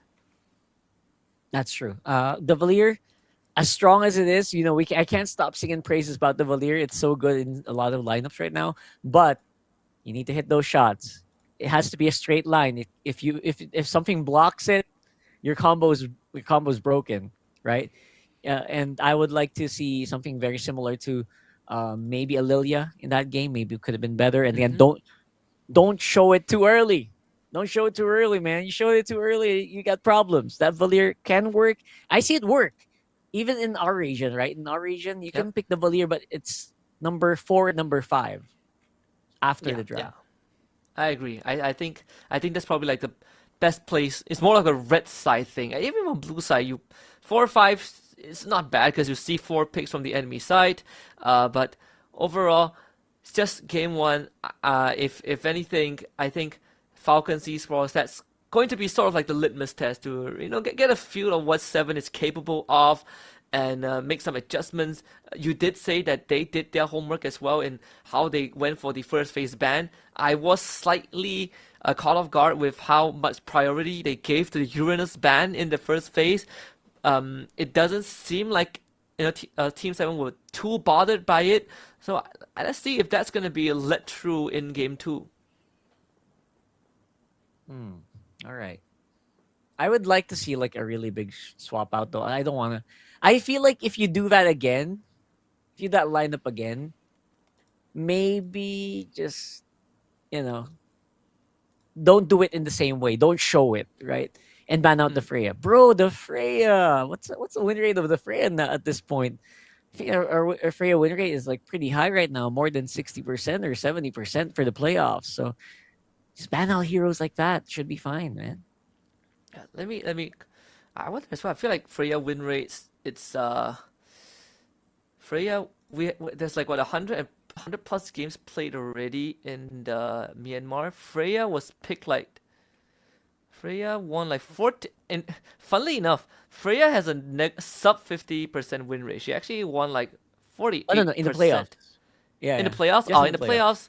Let's see. Playoffs probably. Well, they haven't updated it yet, so I can't tell. I'm going on top of my head. I feel like we're at 60. Yeah, I feel like it's 60. Probably a positive. I think yeah. 4 or 5 games. Very, very positive win rate on the Freyr. So I'm excited. Hopefully they can get us a little bit more. But before we go into that one, we got to take a quick break, guys. That game was so hot. The players need a break. We'll go on a quick break, and when we come back, it's going to be game 2 here.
ဂိမ်းမာတွေအတွက်ပြောစရာအကောင်းဆုံးနေရာ Let's Play Arena 敢突也敢有，得当起似乎，阿达内敢突也敢有，不要不在不见你太在你的呀不给谁为因，阿达那里哭，得当起似乎，敢突也敢有，得当起似乎，阿达内在在比让敢突也敢有。ကြာရ channel မှာ999ကျပ်နဲ့အထက် package များ where you be စုစုပေါင်းငွေသားကျပ်သိန်း12000ကန်ထူးလိုက်ပါ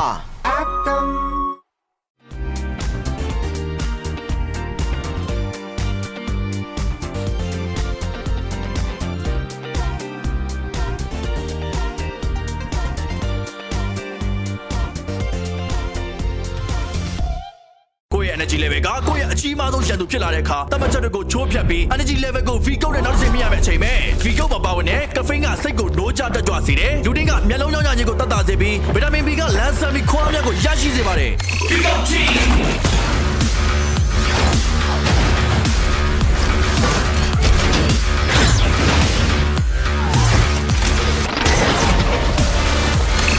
မြန်မာနိုင်ငံရဲ့ပထမဦးဆုံး sparkling coffee အားဖြည့်အချိုရည် V ကုတ် တမန်ရိုးကြပုံစံတွေကခွဲထွက်ဖို့အစင်းနေမယ်လားမြန်မာနိုင်ငံရဲ့ပထမဦးဆုံး Vigo Sparkling Coffee အပြည့်အချိုနဲ့တူကိုသာလီကိုဘွားရဲ့ပဲ့ကန်ရှင်ဖြစ်ဖန်တီးလိုက်ပါ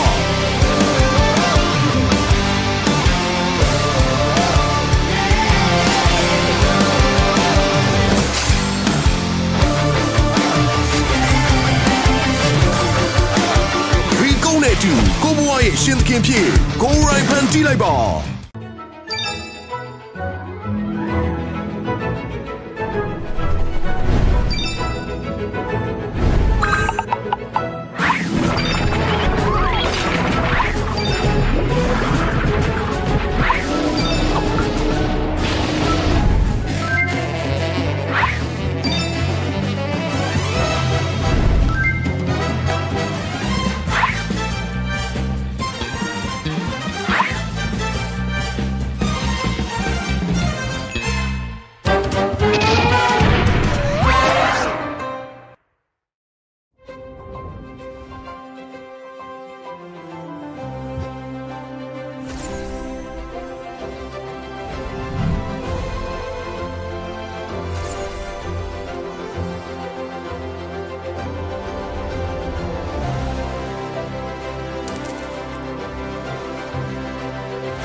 Game number 2, we are ready, we are rocking, we are rolling, and we are waiting for the draft here for the next one. I'm Rockhard alongside Husky, and we are going to bring you here for our lower bracket final. Don't forget, this is going to be a make or break, so loser of this whole series will be going home.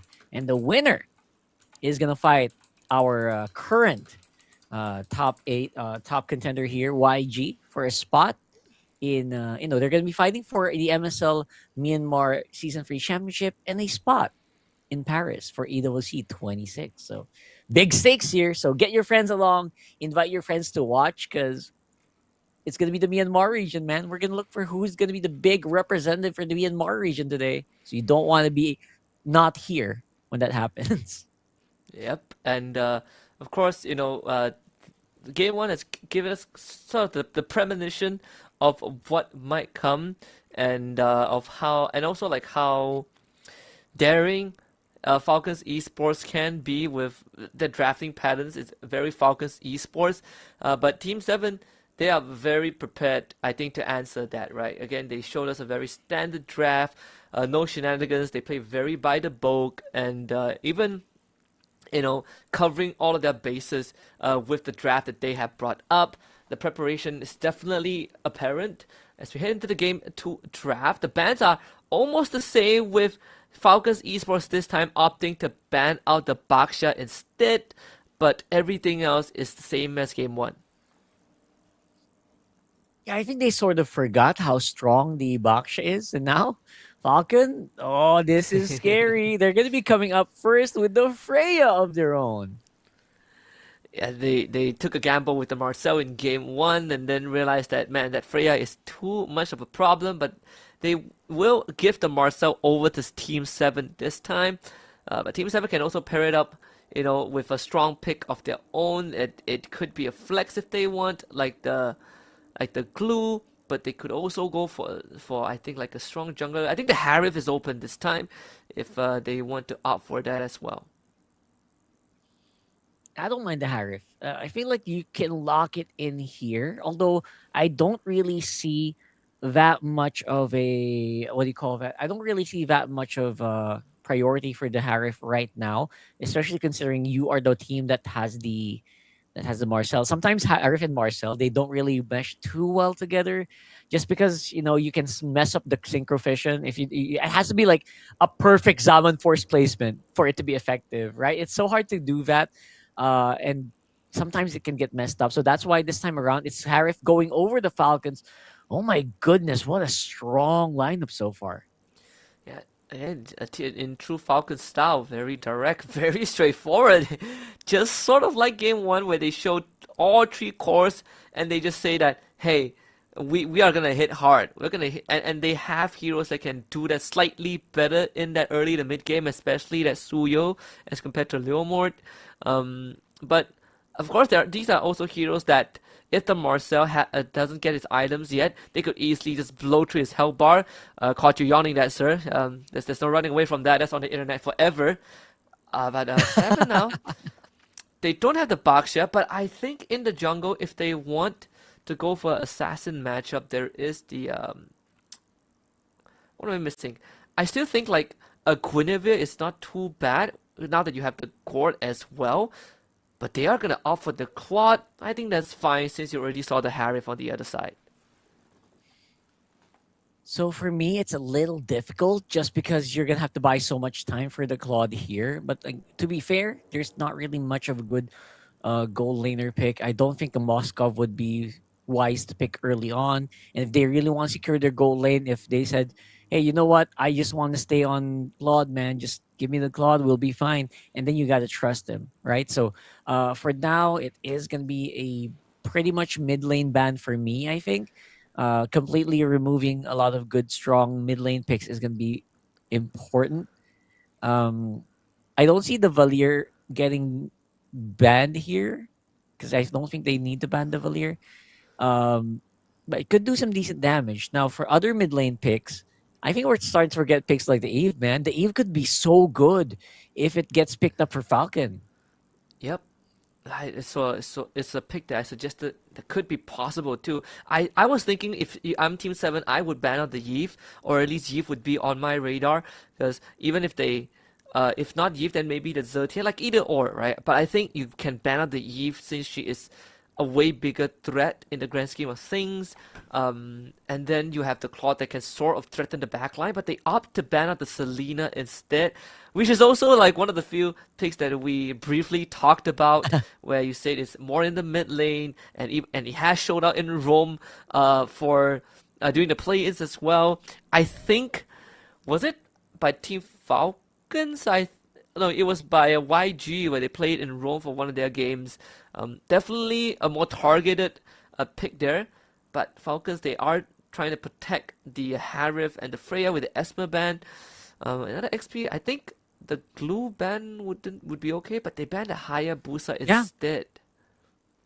Oh, glue is so good, right? Like, throw it on XP, maybe you can deal with the Freya. But we did see a few times where the glue did get kind of smashed by the Freya. So this could be a kind of 50-50 depending on how well they can actually play this.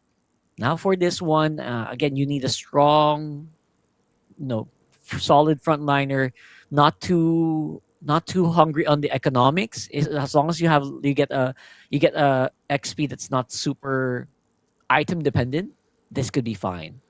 But there are very few XP laners like that right now, to be honest. Yeah, glue seems to be it, but I don't know what's happening here, man. This is very similar to Game 1 draft for Falcons, to be honest. Oh, so they bring out the puck into the fray at this time. I mean, if there's anything that we've seen in game one is that you take like one bad trade and the lane is completely done. So Yeah. not maybe Oh, CK no. is saying that, hey, I'm gonna show New Cole how it's done. I'm gonna show him how to actually deal with this matchup. That would be a power move, man. That's a power move, absolutely. I think that's what they're trying to do, honestly. Like, why else would you pick a lineup like this? You're literally mirroring the lineup that you beat in last game. Like, what's that about? Valentina and Hilda out. Well, that Hilda actually could be quite juicy here. It's a pick that does not care about the Marcel. Like, yeah, sure, you take a photo of me and stop me for half a second, but I'm gonna jump you and do like twice as much damage anyways. Now the jungler out, the Esther Fredrin, you did say that they needed a front line, and that Fredrin is it. It's the only front line that Seven can lean on, and everyone else is just, I get my hands on you, you disappear. But with all things said and done, at least they have some sort of setup to help facilitate the Paquito and the Gore to dish out the damage. Unlike game one, where Falcons has very little means to do these setup with the heroes that they have, Team 7, they have the tools. I mean, this is literally the lineup we talked about, right? Before the whole match started, we think, oh, you know what? Gord's so good. You just bring a Paquito out with taunt people, and then they die. And I think that's exactly what they're trying to do here. And you're absolutely right. You know what, Team 7, they saw the lineup earlier and says, hey, that's a pretty good lineup. Why don't we take it, but let's tweak it a little bit? And they bring the Frederick into it. So I like that. I really like what they're doing with this whole thing. Let's see if they can make it work. As we go into game number 2 of Falcons Esports versus Team 7. Again, so far it is Team 7 with 1-0. They completely swap out though. So Falcon Esports now are more on the more meta, super meta pick lineup. And Team 7 says, hey, nice lineup you got there. Let's see if I can do it better. Yeah, let me take this. You didn't trademark that, right? So I'm gonna use it and show you how it's done. We're gonna be on Flying Cloud, so these early game tempos should be slightly more manageable, even in losing lanes. You could just take the recall and come back quickly. Although Dax is a bit too zealous there, almost giving his life up. I would say, if you're Falcons Esports and let's say this game goes bust and they go down 0-2, then there is an argument that you might want to consider banning out the Gore in phase 1 because of like the drafting patterns, right? Like Team 7 have been picking the Gore very early in the past 2 games, and even in the previous games, the Gore is such an integral part of their lineup, and it has been really rewarding for them as well. They get the flicker out of OP, and now they're gonna. I thought they're gonna proxy that away because that would be a sabotage on the Benny, but no, let's steal a cam and get out. You're absolutely right. I feel like the Gourd, you kind of just have to answer it. They have to ban it out because it's becoming like a strong first pick for so many teams. And I wonder if that's going to give a lot of impact here, considering the Valentina is on the other side. So the Valentina also has its own Mystic Gush if he wants to. Now New Cold, dueling it out. We already saw New Cold win a series with Visfreya yesterday. Will it happen again? It's one of those picks that become really unstoppable if you give it the resources early on. Like they're going to try to go for a little bit of a spicy trade here. And I don't know. I think they can still contest a turtle, maybe? Yeah, as long as but Xian doesn't have level 4. Yeah, they're gonna give it up. Pretty unfortunate there because I think the Gore was zoned out by a full wave actually. Xian is 1 full level behind PS. Mystic Gush is going to be stolen, but I guess the good news is that Valentina actually does lesser damage with the stolen Mystic Gush without the Gore passive. They get Kid X's Flicker out, but the follow-up is there from Lucky, and Praise's Wrap not enough, and now the counter Mystic Gush, that's going to be first blood. They just zap all 3 members of Team 7. They get a trade back, but Lucky also will go down. Double kill for Dax and 3 bodies for Falcons. Yeah, trying to buy some time, but looks like Team 7 just does not have enough in the barrel. Luckily, flying clouds for everyone. Everyone's going to go back to lane pretty quickly. 1.4k for Falcons. That is not a joke. this lineup could snowball very, very quickly. And they're trying to do that right now as well, with everyone on the map struggling and scrambling to clear these waves, trying to get ready for that next hurdle. So I already expect a lot of aggression here for Falcon's top side, even if like they camp it out. I think Benny should be more comfortable to take this to OP, just because OP doesn't really have the items quite yet. And right now, 7 with the counter engages, counter invades, flicker in. Oh, they really want to get Kid X. They already set up the stun, so that's going to be a guaranteed kill onto the Hilda at the cost of their own Marcel. I guess it's okay, but if Benny gets more, then it will be better for Falcons. Salmon Force, Dax in with the Blaze Surge, finds Yen, an instant kill there, and he's a mega kill streak. OP just too late in with the Blazing Duet. And again, another small win for Falcons. Yeah, Dax is very, very confident, very, very in the zone here for his Suyo, and very happy to see that at least yesterday we're still seeing that, right? They still have their confidence. Fighting back though. Yeah, just a massive X from Kid X for the kill. He gets taunted under the turret though. They need a bit more damage and they will get it. Another trade for Team 7, but a lot better for Falcons. They get another stun on the PS5, on the PS, and a good taunt there, and suddenly the trade swings around. Better for 7 now. Yeah, I mean, slowly but surely, it feels like the trades are ramping up. Before it was a losing trade for 7, and now it looks like they're going to be the ones who have the advantage on the turtle. What new coach dives to his death, and Dax, frozen in time. The setup is all there, and he's going to eat all of them. As the Paquito gets that kill, Team 7 just fully swings a 2k deficit around. Man, Falcons, bit of the whoopsie there. It really felt like they weren't considering a lot of the factors that allow Team 7 to win these fights, especially Liu Ko, a bit reckless with how he used that Valkyrie's Descent. I think, yeah, you're right. Completely reckless. Dove into 4 people. Did I see that right? Dove into 4 or 5 people with it. And I don't know. They didn't have an out. They were just super duper angry, super duper greedy in that setup.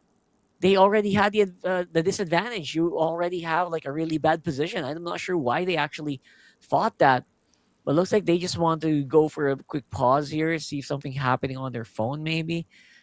And I would say Falcons really slipped up 100% there.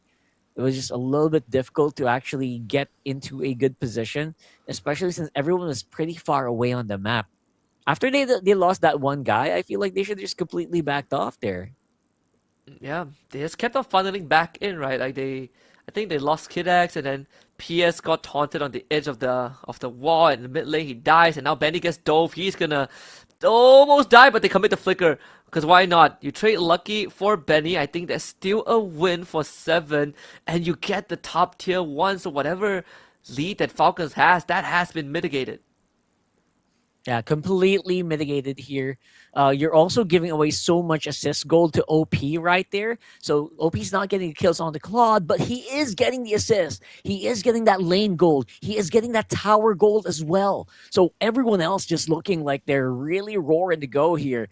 And Falcons, you better be ready for this. If you want to do that dive again, you know you have a strong diving composition. You have to have full comms. You have to have full info on the map. Don't get caught by surprise, and maybe, just maybe, you can still fight back. But so far, Team 7, despite having a bit of a squishy lineup, honestly, with a Marcel in the front, with a Frederick in the front, a bit slower, they're able to get these advantages. And now maybe they can use that Paquito to get some more gold for their side as well. Yeah, and I think the icing on the cake is CK kept his bottom tier 1 up. Just by a sliver of health, but the fact that Nuko couldn't crack that structure open means that the Paquito gets to stay in the lane and call in reinforcements whenever needed. Team 7 also has quite a low-cost team comp, right? They can keep on fighting with low cooldowns, low commitment, especially when you look at heroes like Gore and Fredrin. They love these kind of fights because their cooldowns technically will never run up, like almost 100% uptime. And now they're going to threaten to dive in the bottom lane. That's going to be Nuko again. The follow-up perfectly executed. And the Golden Hour catches all 3 of them. Team 7 have the setup, and now they will pounce again. Counter Golden Hour from PS to keep his team alive. And that is exactly what they needed to bail them out of the bad situation.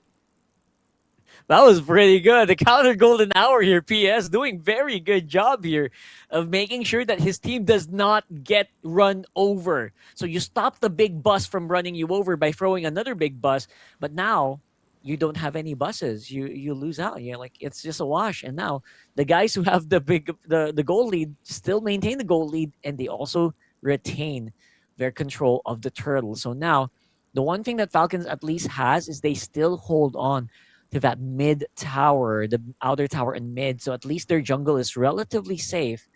But that could change very soon, especially now Kid X and Dax are having a hard time pushing into this river.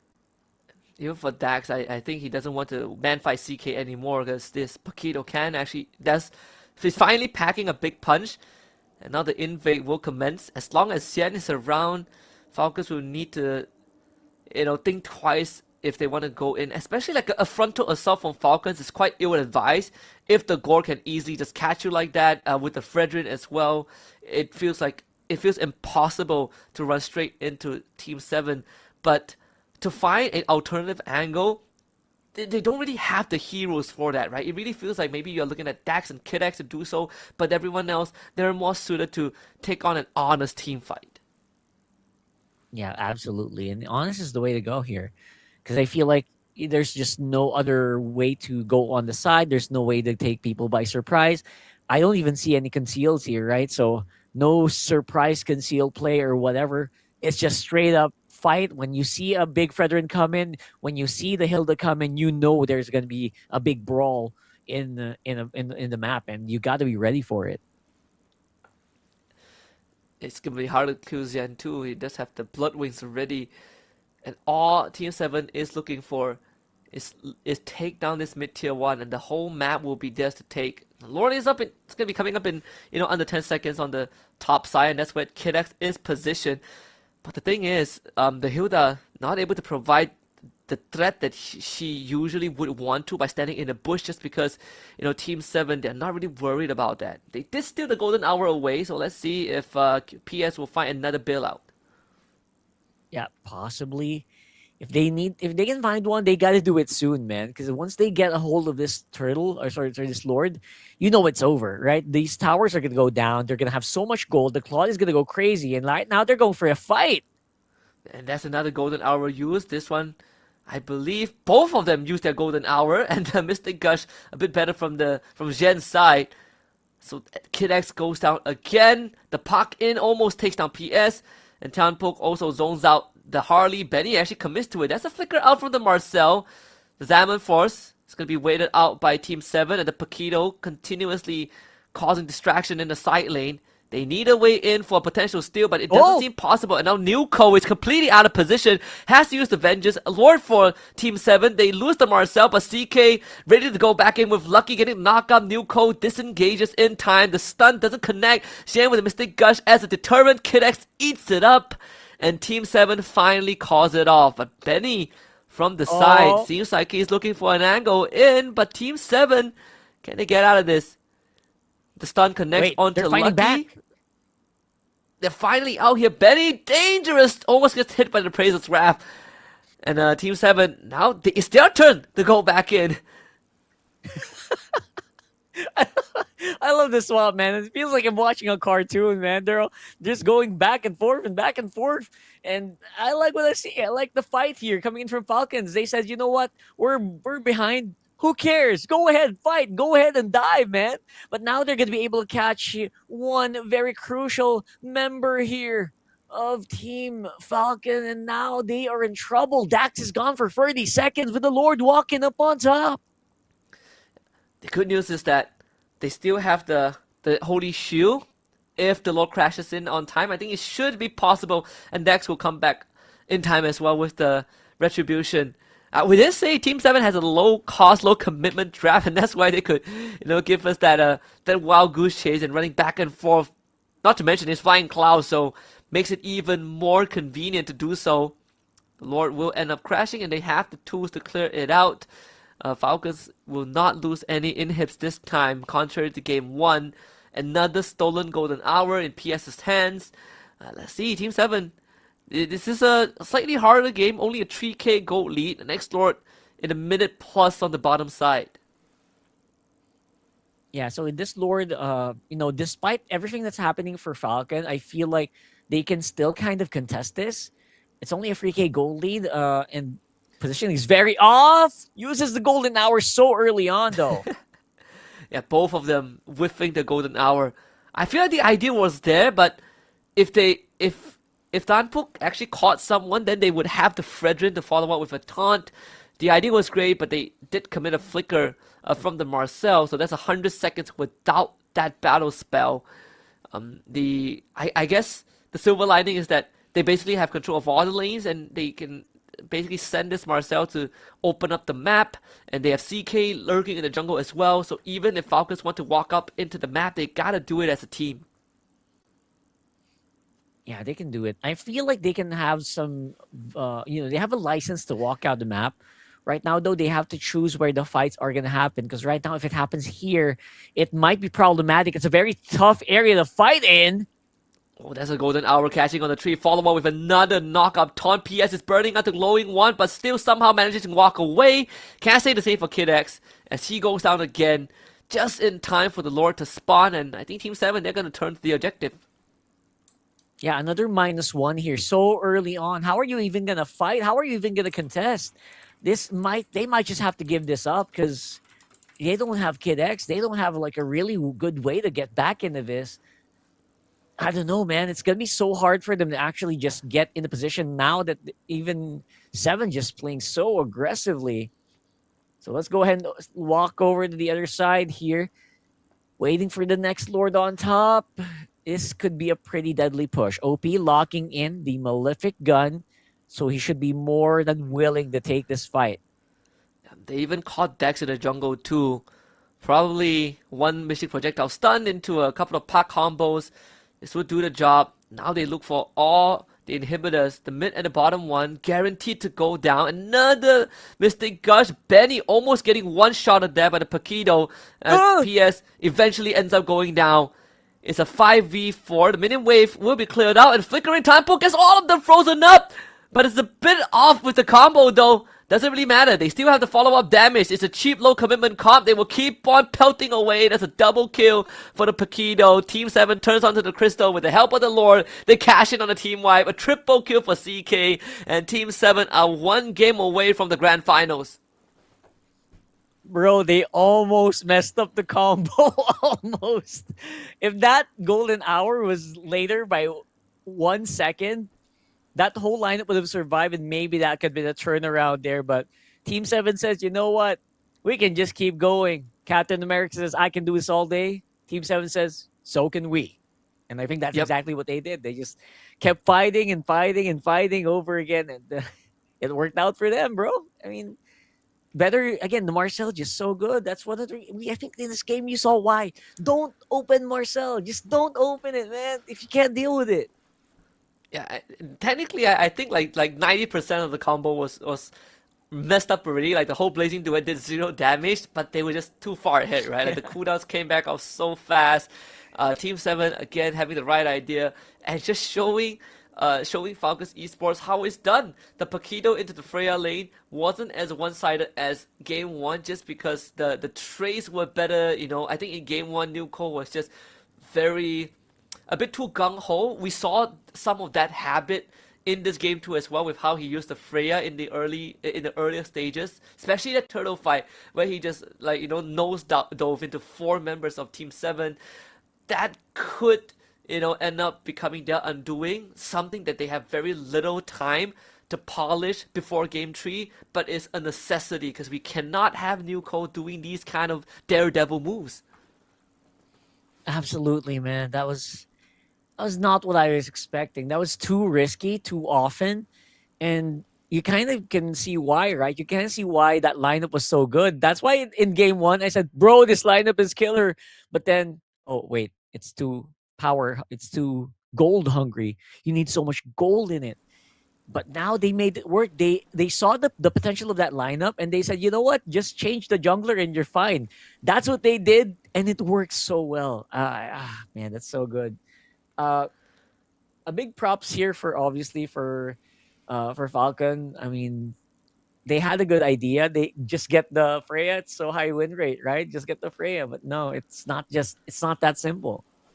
Yeah, like Freya isn't the be all end all. There are actually plenty of ways to manage her, and we already saw that, right? She might be a Valkyrie, but crowd controls do pretty well. True damage deals great as well. But most importantly, having the Fredrin, as the final piece, that was what you were suggesting as well for Falcons in game one, when they went for the Leomord instead.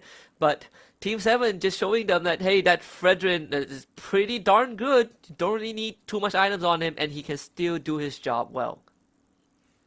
Yeah, the combo was executed perfectly as well. The moment someone gets landed with the energy eruption, that guy gets bursted down by Mystic Gush. That's exactly what you need to do. We saw that over and over again in this game. And it was actually pretty fun, right? It was pretty fun to watch. Just two very simple combos. And it's funny to see how effective it can actually be. Again, despite Falcons already having such strong meta picks like the Suyo, like the Valentina, like the Harif, it didn't feel like there was much of a fight, to be honest, for most of the game. Yeah, and this is now dire times for Falcons Esports. Like I can respect the ferocity that they are bringing, but we are starting to also see a bit of that, I would say, reoccurring pattern of how Falcons were overcome in previous iterations of international tournaments, where teams uses that against them. Because Falcons, if the only keyword that they have in their mind is to go and fight, then why not have a draft that punishes them every time that they do that? It's quite reminiscent of Team Vamos, for example, from MPL Malaysia back in season 14 to 16, but that's sort of all they do. You fight when you're ahead, you fight more when you're behind, but at a certain point, you have to know when to pump the brakes. And I think Falcons, they need to learn that, and quickly.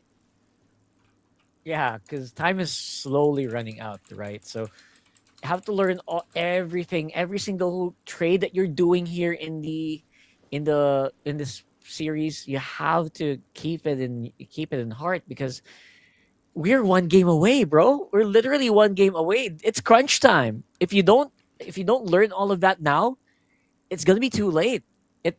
You will lose the series. So I wonder how Falcons is doing right now with that all that info in mind.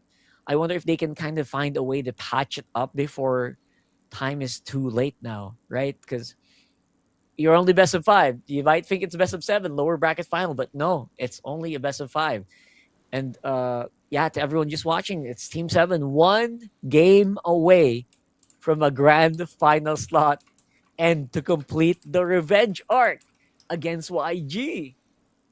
And that's gonna be insane. I think even YG watching this would probably, this series would probably make a couple of people's jaws drop with how it has transpired so far.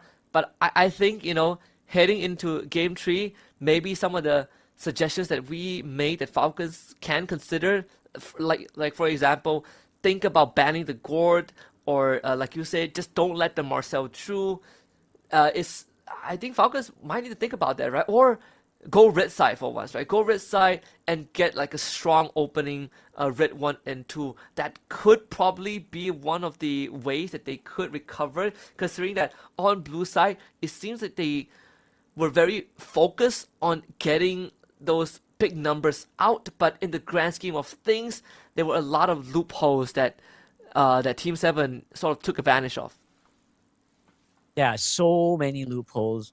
Again, despite Falcons having like that counter golden hour, it's very fun to watch. Look at that. It's so good. It's so fun to watch it, but it's just not it, man. Dax had a hard time navigating this. Oh, I think all the golden hour made it so hard for the Suyo to actually be effective, right? Like, all right, you're a Suyo, you're very mobile, but watch where you're stepping. If you step wrong, you're dead. You're instantly dead because of how squishy you are. Yeah, like the stolen golden hour actually was more of more of a follow-up setup for Team 7 than it is as a deterrent. I think there's like one good golden hour from Falcon's side that, you know, bailed them out from a potential catastrophe in that bottom jungle that we saw. But every single stolen golden hour after that point is I think Team 7 saw it and were like, yeah, well, thanks for the extended setup. Now we actually get to wipe you out. I think, you know, for PS, definitely kicking himself in the shin there. You know, I think it's just that the draft doesn't do well with the golden hour. The intention was good, but they just don't have the tools to actually utilize it. That's true. I think, yeah, that was a shame. That golden hour, as strong as it looks, sometimes it can really mess you up. if you try to steal it, it can mess you up. That's why sometimes if there's a Valentina, you might as well just focus on getting like the big burst ulti. But even then, right? Like even if you take the Mystic Gush from Gord, your Valentina, you take it, it's not as effective because no passive. Yep. Right? So honestly, the Valentina there feels like it didn't really do much. Yeah, it's like Valentina is great to sort of peel for people, but there's like not much good ultimates that she can steal. Like Paquito ultimate is not that good. And like I think I only seen like Valentina really making use of a Paquito ult, and that was back in like season 12 of MPL MY, and that was like what 2-3 years ago, right? And during a base defense where you want to shove the minion wave out of crystal range, like I had to go into so much details to justify taking a knockout punch. But yeah, everything else aside from that, there wasn't really any good reason for the Valentina pick to come true, especially when you're on blue side. You pick it like 4, I think, after seeing the Fredrin and other thing the Paquito. So, you know, again, like I said, don't reveal the Valid too early. But this reactive pick of Valentina also didn't really give them much in the game, sadly. And that's also coming off of us saying that I think that Yves is pretty good, but they didn't consider it. Yeah, it was. The Eve could have been like a lot better. Maybe if there's a golden hour, you can stop the others from behind from approaching your team. Or if people get trapped, there's like counter plays that work like that. Not to mention, you also kind of just need anti-crowd control just so that you don't get beaten up here. So other than that, I'm excited to just make sure to draft better on. It's just small mistakes, right? It's one by one small mistakes. Earlier, it was like one bad draft thing. And then now it's like another single bad draft thing. Just one bad draft thing. Everything else looks so good, right? So I don't know what to say, man. It feels so impossible. It feels so difficult to actually just get a good draft ahead against Team 7. So far, Team 7, good job. At least in draft and in game, they're doing good. Yeah, I'm not sure about like the other regions, but I know that at least where I'm at, blue side actually is the more favorite side now with slightly higher win rate. I'm slightly surprised. I think no Falcons were not able to make use of that because with so many like power picks open, right? Like we did talk about earlier on where they prefer to have Kalea and Gwyn in the same team. But I don't think that's necessary because Gwyn alone is pretty good as a setup and as a big flex as well. So if anything, that was probably what most teams are missing out because that opens up so much more avenues, I think, overall. But for Team Falcons, I think you go back to basics, right? You go back to what makes a lineup tick and just play by the boat, you know? Don't think too hard about whether I want a good ultimate to steal or I want a valid appeal. Just go for just very textbook cookie cutter comp, and you know, just make sure that you have more space to make errors if anything. Yeah, just go ahead and just make sure that you are a little bit. I think you just have to breathe in when you're drafting, man. Like breathe in, breathe out. Just don't don't overthink it too much. Because that's exactly what's happening. I feel like there's so much overthinking on the draft that's happening, and it just messes up the in game, right? People are not really playing their optimal. I think, especially on the side of Falcons, this is not the Dax I remember, man. That's like it's so hard for him to play in this game. You mentioned this, right? You mentioned this before the game started. You want to see Dax just go crazy, and this is not the Dax I remember. Maybe it's being stopped by the weird draft decisions here. Yeah, like Dax is not able to do much. I think I feel like right now, at least for me, the weakest link is probably New Cole. Like both games, he has had very underwhelming showing. Like game one, man, his Paquito just a bit too ambitious, right? Like loses early trade, and of course there is the follow up of him getting like dove 2-3 times on the turret. But even game two on the Freya, it really feels like there's some tunnel visioning going on where they just were too focused on the task at hand without considering like the conditions that they make it work. Again, diving into a Gord who has a stun, not the wisest, but then you see like the more layers of things that make life hard, like the golden hour being more of a nuisance than it is an assistance to their team. So if anything, I want to see if they would give New Cole back like something like a Terizla, like a Alice, right? We've seen him play that. Like, we've seen him play these heroes, decent laning phase, good way to set up. Maybe give him that so that you have more helping hands in the team fight rather than relying him being one of those damage dealers. Yeah, it's time for New Cold Alice, man. We got to bring that back. I feel like that's like 2 strikes already, right? Lose Paquito, lose on the Paquito, lose on the Freya. It's time to just chill for now. Just don't go too aggressive. Go for a more tanky XP laner, then maybe that will work. I think that can work very, very well. So obviously we want to wait until the draft here for game number 3. I'm not sure if we're going to go on a break, but I feel like we should be able to just jump into it very, very soon. I'm excited to see whether or not like there could be like any major changes that's going to be done here by Falcons Esports. But I hope it's not too late. That's what's running in my mind, man. I hope it's not too late for Falcons Esports to actually get a really good comeback, because you're 1 game away. It's not easy. The mental on that game, it's like it's gonna bore a hole in your mind that you're getting swept. By the way, the game time, 13 minutes and 14 minutes. It's so quick. It's so quick, man. What does that mean, right? Like if you're Falcon Esports, what does that mean? Am I that bad today? It's a very consistent, very, very consistent from the side of Team 7. Like they close out the games in a very consistent manner. Like game 2, they started slightly slower, but they still like were able to find those punishes, right? Like once they got those pickoffs, suddenly they just ramp up, and like Falcons felt like they had no way back into the game. I think now if you're Falcons, you gotta take it 1 game at a time, right? Like I mean, that's the only way. You lose this, you're out. You're gonna miss Paris.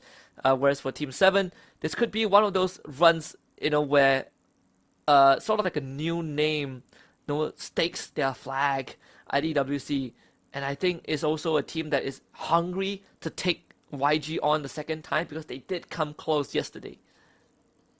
Yeah, I was super close, man. I mean, that game 2, I'll never forget that game 2 because it was just so dramatic. It was so dramatic, man. I think it kind of showcased exactly what Team 7 was capable of, but at the same time, it also shows like where they can kind of be weak. So maybe if Falcon Esports were watching that game, maybe they can kind of just repeat that and emulate that again, and then maybe just maybe we'll have a 5-game series. Because right now, with the way things are going,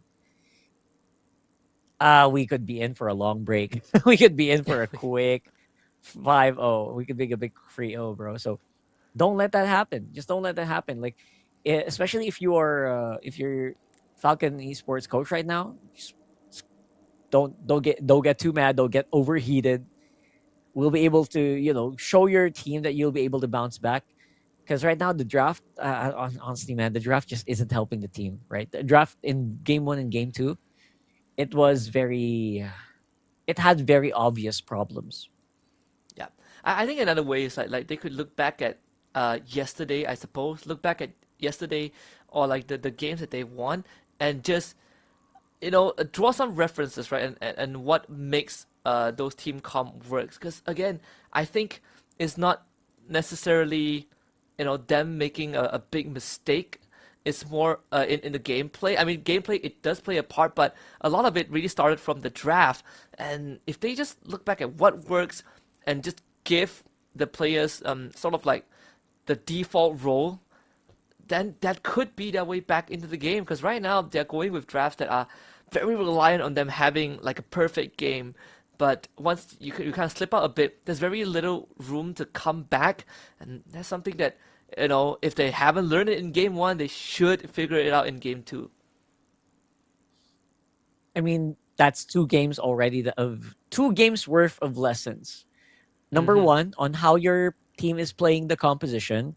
And number 2, how the enemy is playing their composition. So that's already so much info, man. You maybe can be able to just get a lot of insights from both of those games and just, let your team fly with their own style. I think we have to go back to comfort, right? Let's go back to comfort for everyone. The Paquito and the Freya doesn't seem to be so super duper comfortable for them, especially for New Cold, right? So maybe go back into something that worked previously, like maybe Terizla, like you mentioned. Terizla and Alice could do so much. If you want to do some outplays, just do it in the game. Don't do it on the draft too much, man. I feel like he's outplaying himself in the draft too much, honestly. Just let the players do the outplaying inside the draft, and maybe you can get a chance. Because I'm just reviewing the composition right now. Kid X did not have fun with that Hilda. Like, do we really want to keep putting Kid X on Hilda picks like that? It's just not fun for him, man. Allow your players to have fun, and maybe they can get that dub. It's like 2 games in a row where they don't really have a setup per se, right? Like a part of me is quite surprised. I talk about the Quinn a couple of times, but also the Khalid. Right? No team, they were not looking at the Khalid at all. That's pretty strong early game hero, but slightly better than the Hilda in a way that he actually has a setup with the Raging Sandstorm. He has a way to keep himself safe with his second ability, the Quicksand Guard. I guess because there is not as common in this region, that's why like the options seem so restricted. But when you look at the grand scheme of things and what has been working in the current meta, I feel like there's a lot that can be expanded here in MSL Myanmar. Yeah, so much more. Honestly, there are picks that I don't see. Like, where are the picks that I'm looking for here? I feel like I see a lot of like Benedetta before. We're like, where's the Benedettas? Like, come on, they show up the Benedettas. I feel like if you want to do it, but just not in this game, right? Just maybe not in this game. Before we get into game 3, though, I feel like the teams are still getting ready on stage. So we'll be back in a quick break. When we do return, we're gonna see game number 3. So don't go anywhere. Just MSL Myanmar Season 3.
ဂိမ်းမာတွေအတွက်ပြောစရာအကောင်းဆုံးနေရာ Let's play arena ကန်ထူးရင်ကန်မြူတိမ်တောင်ချီစုခုအတမ်နဲ့ကန်ထူးရင်ကန်မြူကိုရကိုစကိုချင်နေတဲ့ဂျိုင်းနေတဲ့ရ package တွေဝယ်ရင် And we are back here in, of course, still our lower bracket finals for the Mobile Legends Bang Bang Super League in Myanmar Season 3 Playoffs.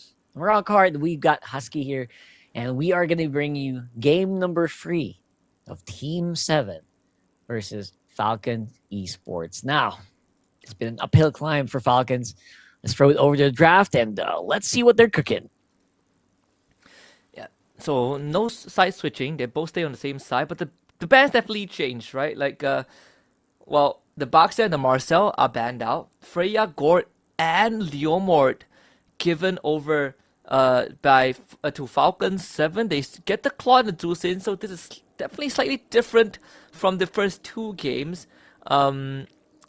I think, you know, right now I'm definitely slightly liking what Falcons have. Compared to the first 2 games in terms of the draft, you know, they have a decent scaling. They have setup and control, which is what they were lacking. And now he puts the ball into Seven's court. What else do they have as a response? I was thinking of the glue, but I think the Alice also does fine. Yeah, the Alice should be fine here. We're already considering, like earlier, hey, why don't we give over like a pretty good explainer to New Cold? Maybe it's a trap. Maybe they want gold on Freya, right? I think if, you know, 7 might forget that Freya is gold lane, maybe that can be a good trap being set by Falcons. But here we go again, right? Like you're trying to flex too much. You might be overheating. You might be, you know, giving a bad, what do you call that? You might be giving like false presentation to your players. And I'm not sure if a big playstyle switch is gonna be good for Benny, because I like Benny on long range heroes, man. I don't know if I want to see Benny on gold on like a Freya gold. So I feel like this should still be New Cold on the Freya. What do you think? I think New Cold on Freya. I agree with you. I prefer New Cold being on Freya. And you give Benny like a Harry Vispan now. You probably give like a Moskov, a Carry, or even the Granger, right, would be okay. Like someone that carries a Sky Piercer, that could help. You know, you have the Gore to soften up the targets for you. Your big burst damage from the Leomord, I think they both do well. Fredrin ban as well from Falcons. Great stuff on that. No Fredrin, no Baxia, so that would force Team 7 to opt for the Assassin Jungler route. All right, Assassin Jungler is something they really do need. Suyo being left open is already a sign that they might just go for that. They already have a pretty tanky front line with the Alice. I think, in my mind, Zushin's like, yeah, that's like tanky mid lane. So I think they have a good option to go Suyo here. Hayabusa might be overloading it, but they also need a good tanky roam. And I love that. I love the glue ban here. Could be a roam glue as well. Could have been. Yeah, could have been. I think right now we also know that the teams, they have like great Cho players, so I think Cho would also be okay if that's the route that they want to go down. The Khalid, I also talked about that, right? Like Khalid, fantastic roamer. The Quinn as well. Like again, I'm surprised it's not shown even till now. But for Team 7, they definitely need, you know, some sort of a setup to help facilitate this Alice and the Dusin. And they also need a bit of damage. Like they don't really have much damage except for the Claude. That's true. Oh, all right. That's one way to kind of deal with the Freya. Also one way to deal with the Gord here. Easier entry to the backline, aside from the Alice that's already entering the backline. So yeah, that's a pretty good roam pick. Very spicy. They don't really have that much bulkiness. They don't have that much mobility. They don't have that much tankiness, but they have a lot of mobility on their side. Yeah, they do. I think if you are FCON, I wouldn't mind a Moskov with a Purifier. Okay, they take the Belleric out again. And this time, I guess it's okay, you know, like Belleric isn't someone you want to grab. The Moskov comes out. I definitely prefer this draft. I think this is probably the best draft from FALCON Esports we've seen today. And it's gonna put Team 7 in quite a pickle, right? Who is that mid laner that you want to pick? I'm thinking maybe an Eve. Lilia isn't too bad as well. The Zetian. Oh wait a minute. They already have Zusin. The jungler. Yeah. Jungler. Suyo. Man, That's even Suyo doesn't difficult. feel good. It's difficult. It's actually very difficult. It's not as simple as pick a Suyo in your gut. You're done. It's so hard to Suyo with a Belleric, man. This is gonna be a bit tough. I'm not sure. Fanny's banned, right? Yeah. All right. Fanny's banned out, yeah. Haya? I guess. Alice Sort of. Jungle, bro. Alice Jungle, yeah. Because we know that they do play the tank. Wait a minute. Yeah, it should No. be Alice Jungle, right? Oh, there it is. Yeah. Alice there it is. All right. You got me there. You got me going there for the first half.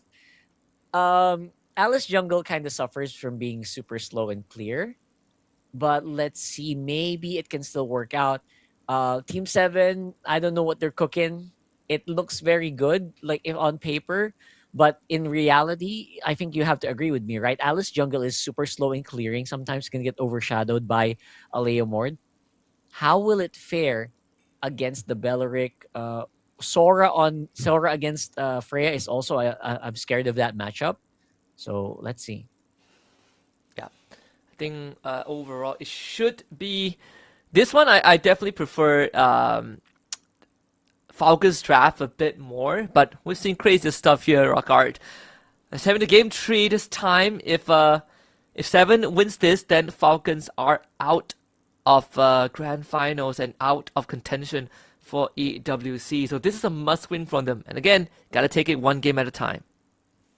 Yeah, one game at a time here. If ever there was a game that Falcons would win, this looks like it could be it. As long as they don't get too crazy with the shenanigans, which I think I already see shenanigans, vertical jungling being done here. They're trying to see if they can kind of insert themselves into the Falcon jungle, but looks like Falcon are ready to fight. Yep. And that almost looks like a first blood angle there. Flicker out from the Kalea. Another thing that, that the Team 7 might struggle with just a little bit is that because they don't have the Gord, so they don't really have the tank shred it needs to cut through a Belleric or a Freya, and almost a first blood angle. The Brace Smite actually saving Xian. So a lot of that damage is going to be coming, well, not a lot, almost 100% of the damage is going to be coming out from OP. So he's going to be put in the same spot as Benny, less like Benny in game 1, where the game rests on his shoulders.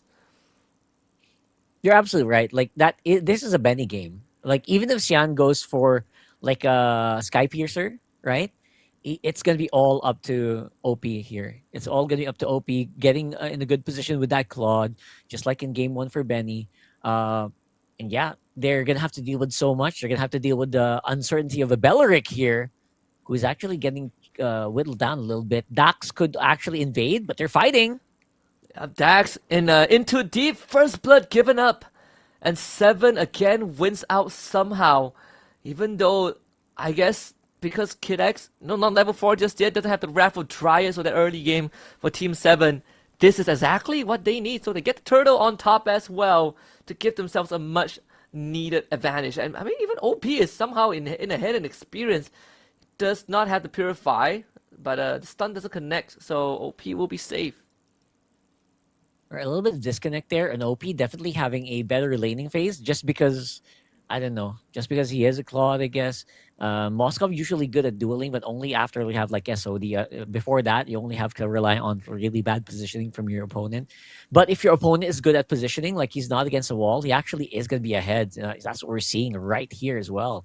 Like OP is doing some pretty good work in sustaining, even though it's only like a 1v2 for a majority of that game on top side. Now, I want to go for one more. And Kid X, very much isolated. Yeah, it's just too much crowd control, man. Like, I just realized even Xian went for the sprint instead of like a Purify or a Flicker. So as long as they cannot catch up to him, he's going to be the one that constantly poses a threat. They come in from behind as well.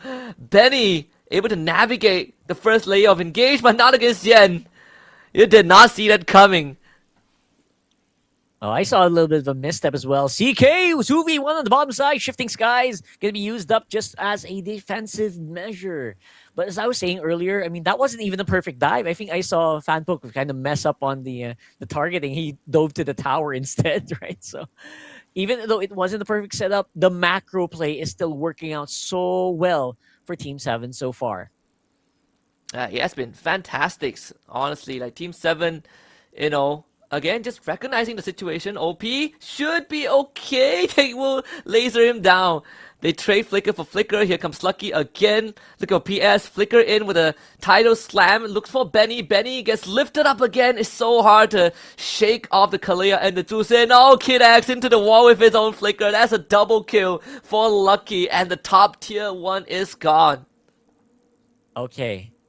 I don't know if you agree, Husky, but I am starting to see the nerves.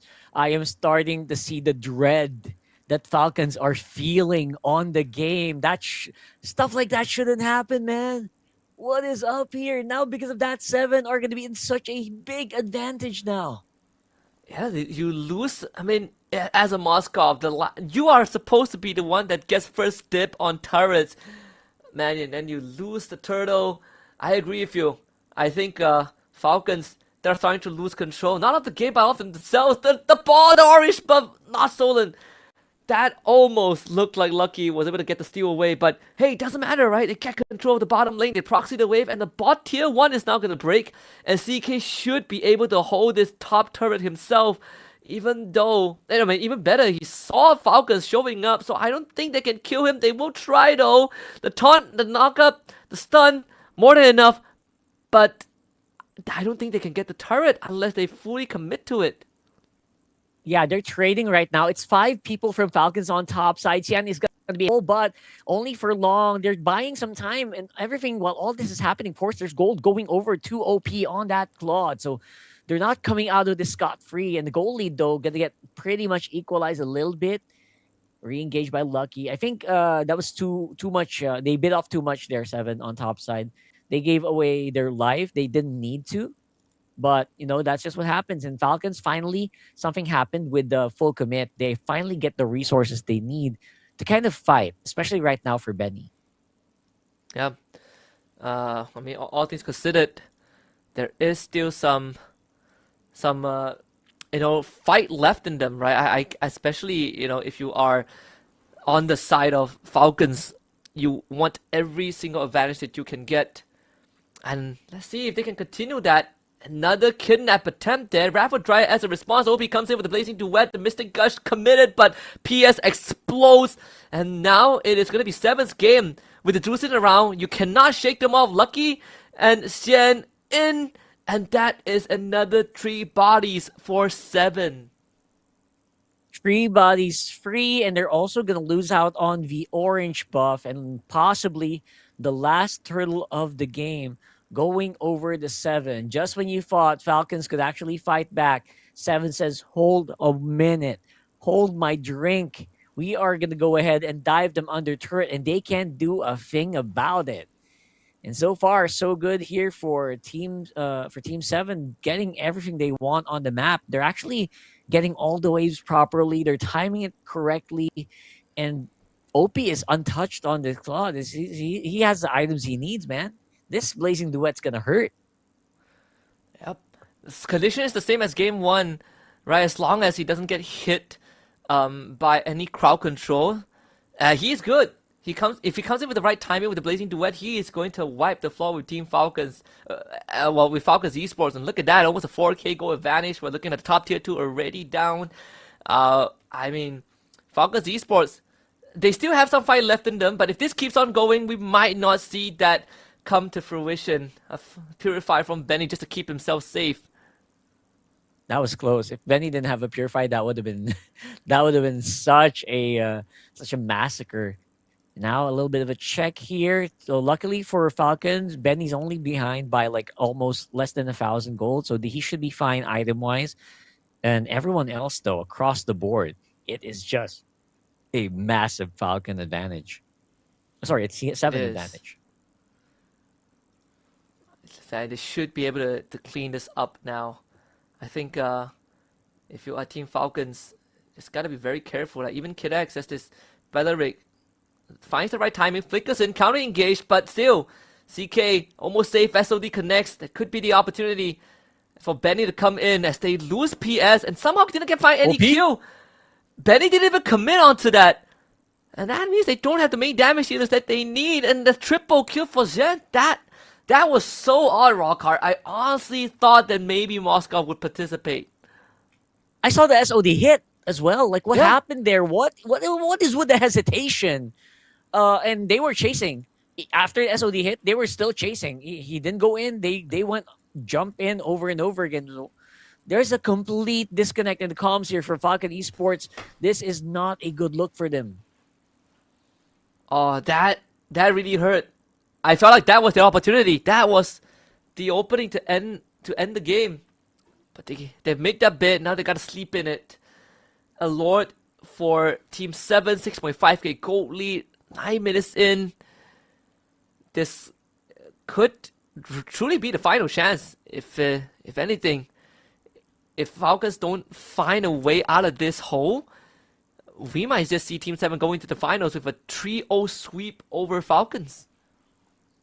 Yeah, this is a Team 7 that feels like they are enraged, they are energized, and they are happy to take these fights, especially if Lucky can get a good position. If Tanpok finds a good hit on that Moskov, if he can find Dax, that should be it, right? So now all Falcon Esports is doing is waiting for 7 to make a blunder, make a big error.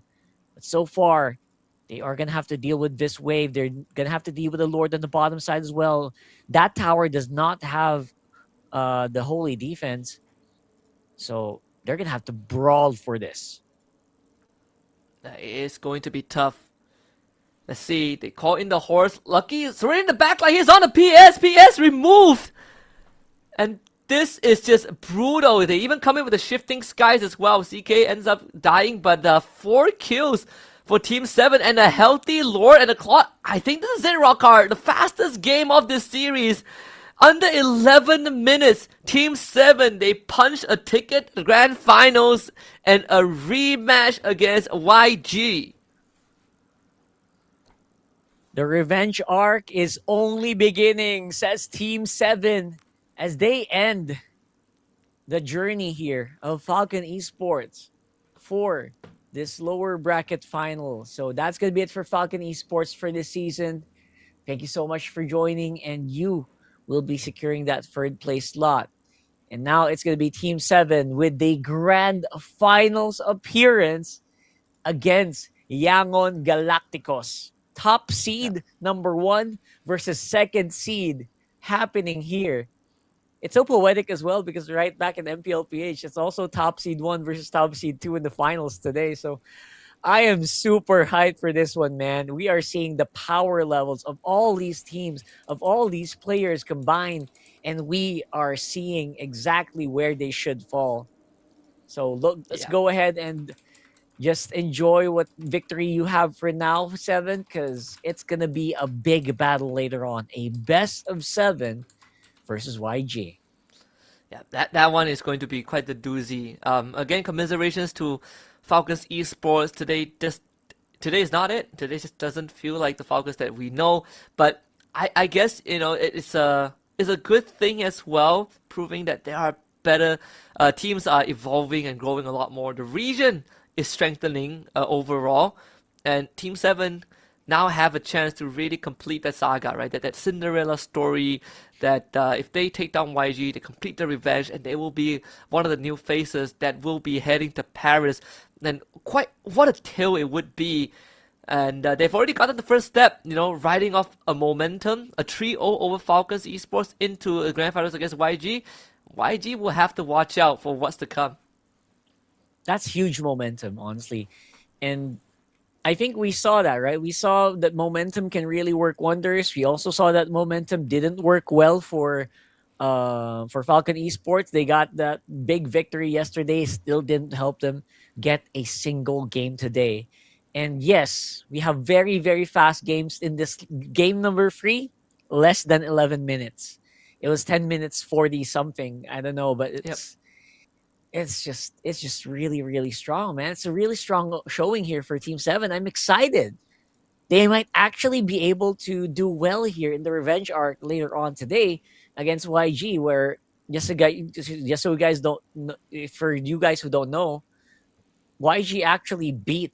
They're the only team that gave Team 7 their regular season loss. And they're also the team that beat them in playoffs they won. So now Seven's like, no way you do that 3 times, right? No way. No way it happens 3 times. So that's what Team 7's fighting for now, since they have a chance to fight YG and fight for that slot in Paris. They will be able to fly into Paris and get that EWC, get a chance at that EWC trophy if, and only if, they can complete the revenge arc and beat YG.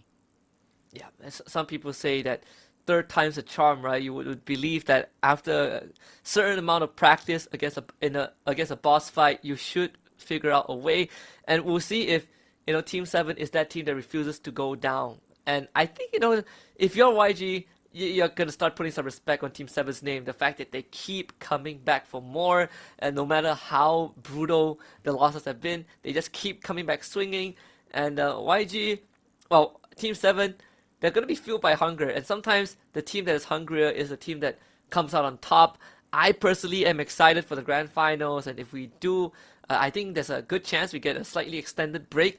That is plenty of time for both teams to really prep themselves for that final showdown. And, it's a bit of a shame that they only get 1 slot. I thought maybe someday, hopefully they get 2 slots, because there's just so many teams I want to see on that world stage. But for now, we'll just have to settle for the best.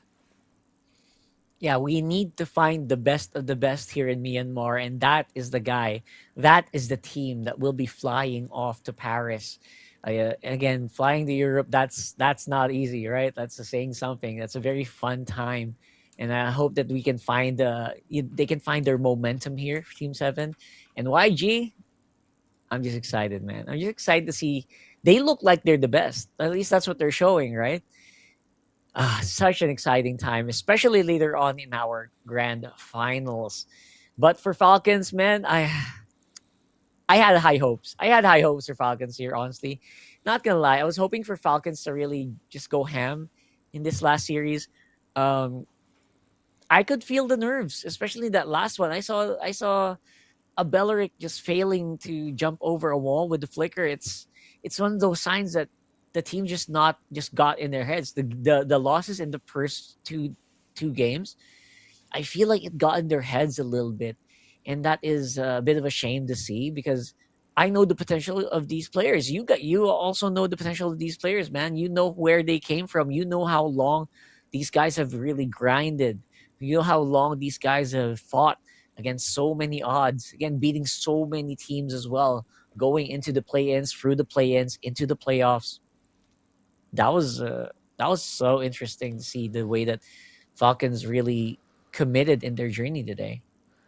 Yeah, I think that's sort of like the exciting part, and also the crew part of competition. Sometimes, every now and then you get stories like these where the teams, the vets, they don't make it through, but then in the process you see like new talents blossom. For Falcons Esports, this is going to be a tough one, but hey, this is just half of the season, right? You still have another half. We still have the M series to look forward to. M8. I think the same can be said for a lot of the other teams that expected to go further but didn't. Even for MPL MY, we're gonna have our playoffs in the coming week. So I personally am not sure what's gonna happen there, right? There's a good chance that we don't get the 5-peat for SRG, and who knows. So overall, I think it's been exciting. Like this current meta has been pretty fun with how teams are, kind of find the evolution, like the gore being brought back in halfway through. So I just hope that moving forward, moving the MSC in the near future, if there's going to be any patch drops, make the meta even more diverse than it already is. Because I think we're in a good spot. Yeah, we're in a very good spot. I feel like it's not even completely explored yet. We see picks like the Belleric. Honestly, the Belleric's really, really strong. I've seen it work time and time again in so many other regions. I feel like we've only scratched the surface. I feel like there are more gold lane picks that really deserve to be shown up here, because I feel like the gold lane is just, quite unexplored territory. You mentioned it earlier. I like to see Brunos. We've seen a Bruno actually in the play-ins. So I'm really wondering like what's happening. It's just so interesting to watch, man. I personally just want to see more. I don't know about you guys. A big shout out to everyone who's watching, by the way. I'm reading the comment section. Everyone's just having fun. And I hope that you guys are also just going to be able to join us later, because I know we have a lot of different international events happening right now. We have our own MPLs doing their own things. So thank you so much for hanging out with us here today. And we have one more series to go. That's going to be a best of 7 that I hope is not a sweep. Bro, stop giving us sweeps today, man. We want a strong game tomorrow. Later. Like, I want like those intense games, right? Like I don't mind the game goes 20 minutes, but good quality games is always welcome. Like and it's very rare that we see like teams, when they get pushed to the limits and you start seeing those out of world plays that you usually feels like are mechanically or impossible, but then the play just locks in and they pull out some crazy stuff. That is what I want to see, in the grand finals later. I mean, yesterday we caught a glimpse, we got a taste of what that's like from YG side. I want to see Team 7 do it if push comes to shove. MVP for this game, of course, is Lucky, busting out that Alice jungle, a lost tech. I think the first time I saw it was from MPL Singapore, but now it's a legit thing, and that's the X Factor pick we've been talking about. He has tank picks up in his pocket for the jungle, and I cannot believe it's the Alice that made the difference. Yeah, I'm not gonna lie, the Alice is definitely slower than most junglers, right? I mean, there's a reason why the Alice jungle was used less. In MPL PH specifically, we also see it a lot. We used to see it a lot, especially for teams like who like to pick out those really weird jungle, like MP the King on Twisted Minds. But this time around, it's really good to use in this specific lineup just because you need that front line, right? You need that front line because it can't be the Kalea. It can be the Kalea because the Kalea is more for the pick off than run away kind of hero, right? So you need someone who's gonna soak damage, and he did a very good job alongside CK to make sure they were able to do that, despite having again a Freya XP on the other side. It's very hard to do that. If you're CK, you're looking at the Freya, you're like, no, I don't want to fight that. I'm gonna do it another way. I'm gonna go and join the team fights, and we're gonna get along so well. And the Sky Piercer on Shan is also very useful. He had so many of the kills, and that feels like that's just the case here. He got a lot of advantages. I'm still here. There you go. Can you hear me? Hello? All right, we might have disconnected a little bit here, but yeah, just in case I am still heard. Yeah, this Kalea just goes crazy. It goes ham, but you need to have a really strong tank presence. It can't just be the Kalea. So it's a really good idea that you have the Alice there, that you have the Sora there.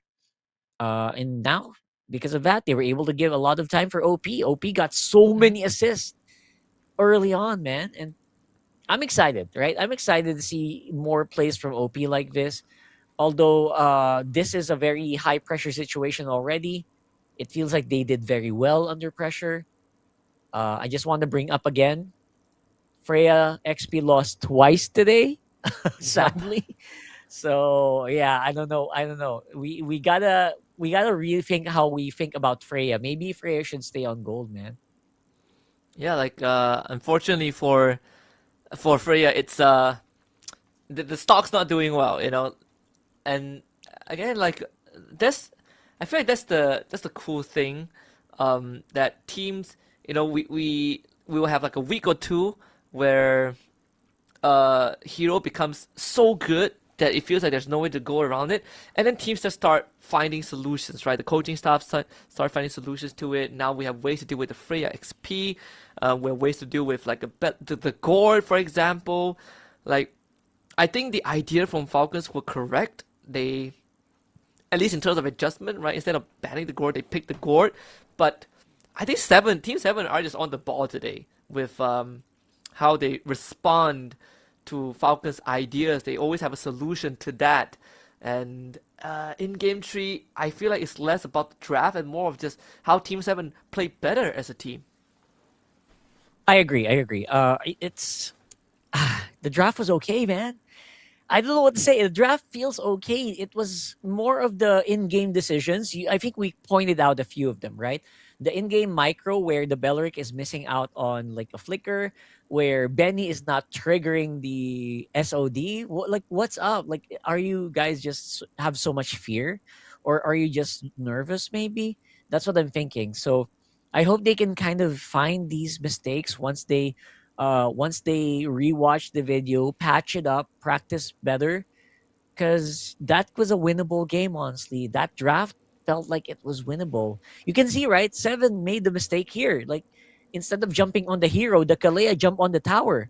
So you could probably use those later on, but yeah, it was also not a perfect game for 7. That's why it feels so bad that this is what happened to Falcons, man.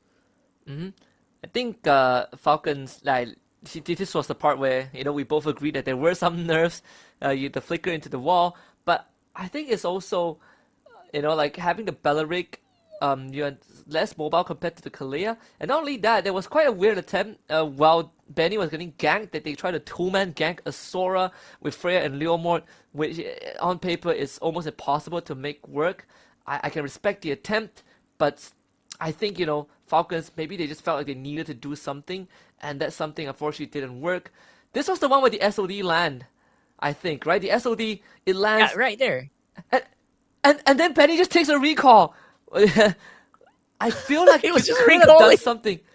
He just goes back to base. And I had to check the map. I was like, is this Flying Clouds? Like, did he not have mana? But no, he just went home and he left his team to die. Oh, that was painful. That was honestly painful to watch, bro. Because they were fighting. The rest of Falcons were fighting in that moment, right? It's not like they ran away. It's not like they were disengaging. They were punching. So I don't know. That was not optimal. I feel bad for that. That was a very winnable game, to be honest. I just gotta give it to 7, man. They held through. They stuck to their guns, and they knew that Falcons were kind of floundering, and they took advantage. So good job to Team 7, man. I really like what they did here, and I hope they can keep it up. Especially now they have a very, very big match coming soon, and it is gonna be against the top 1 seed YG Yangon Galacticos. Yeah, Yangon Galacticos has always been that name. That you know gives us some of the greatest games as well. Some fancy picks and some picks that we usually don't see. But man, Blink does it so well, and that's gonna be a scary matchup, right? Blink fighting into Tanpok. It's gonna be battle of the Romas later on. So I'm excited for that. Yep. And of course, we're gonna go on a quick break before we head into our grand finals. So guys, get your snacks, get ready. Because when we come back, it's going to be the grand finals of MSL Myanmar Season 3. I'm Rockhart. This is Husky. We'll be right back.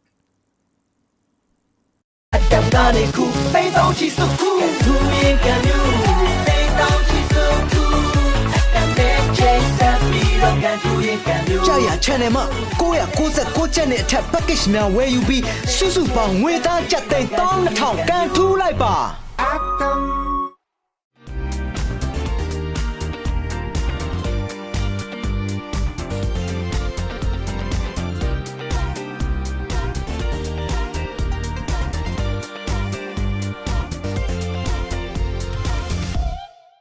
energy level ကကိုယ့်ရဲ့အကြီးမားဆုံးရန်သူဖြစ်လာတဲ့အခါတမတ်ချက်တွေကိုချိုးဖျက်ပြီး energy level ကို V ကုတ်နဲ့နောက်တစ်ဆင့်မြင့်ရမယ့်အချိန်ပဲ V ကုတ်မှာပါဝင်တဲ့ caffeine ကစိတ်ကိုနိုးကြတက်ကြွစေတယ်လူတင်းကမျက်လုံးကြောင့်ညခြင်းကိုတတ်တာစေပြီး vitamin B ကလမ်းဆန်းပြီးခွားများကိုရရှိစေပါတယ် V ကုတ်ကြီး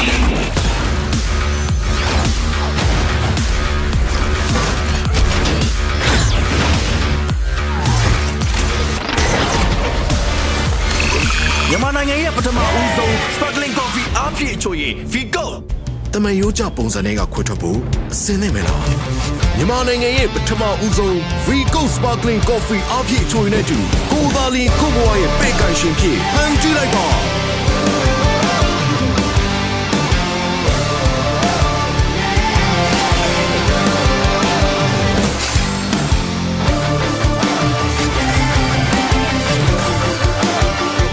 နဲ့တူကိုဘွားရဲ့ရှင်သခင်ဖြစ်ကိုရိုင်းဖန်တီးလိုက်ပါ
တွေအတွက်ပြောစရာအကောင်းဆုံးနေရာ Let's play arena ကန်ထူရင်ကန်မြူတိမ်တောင်ချီစုခုအတမ်နဲ့ကန်ထူရင်ကန်မြူ999ချက်နဲ့တက်ကြိုင်နေတဲ့ရ package တွေဝယ်ရင်အတမ်ကနေခုတိမ်တောင်ချီစုခုကန်ထူရင်ကန်မြူတိမ်တောင်ချီစုခုအတမ်နဲ့ချက်ဆက်ပြီးတော့ကန်ထူရင်ကန်မြူကြာရ channel မှာ999ချက်နဲ့အထက် package များဝယ်ယူပြီးစုစုပေါင်းငွေသားကျပ်သိန်း12000ကန်ထူးလိုက်ပါ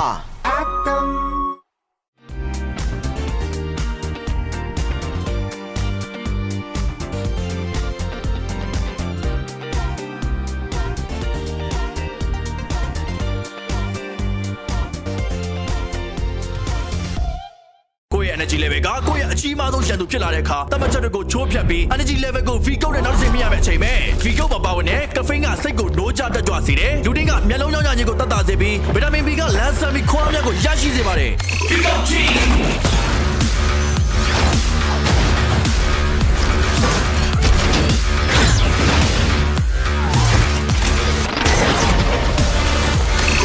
မြန်မာနိုင်ငံရဲ့ပထမဦးဆုံး sparkling coffee အားဖြည့်ချိုရည် V ကုတ် တမန်ရိုးကြပုံစံတွေကခွဲထွက်ဖို့အစင်းနေမယ်လားမြန်မာနိုင်ငံရဲ့ပထမဦးဆုံး Vigo Sparkling Coffee အပြည့်အချိုရည်နဲ့တူကိုယ်သာလင်ကိုယ့်ဘဝရဲ့ပဲ့ကန်ရှင်ဖြစ်ဖန်တီးလိုက်ပါ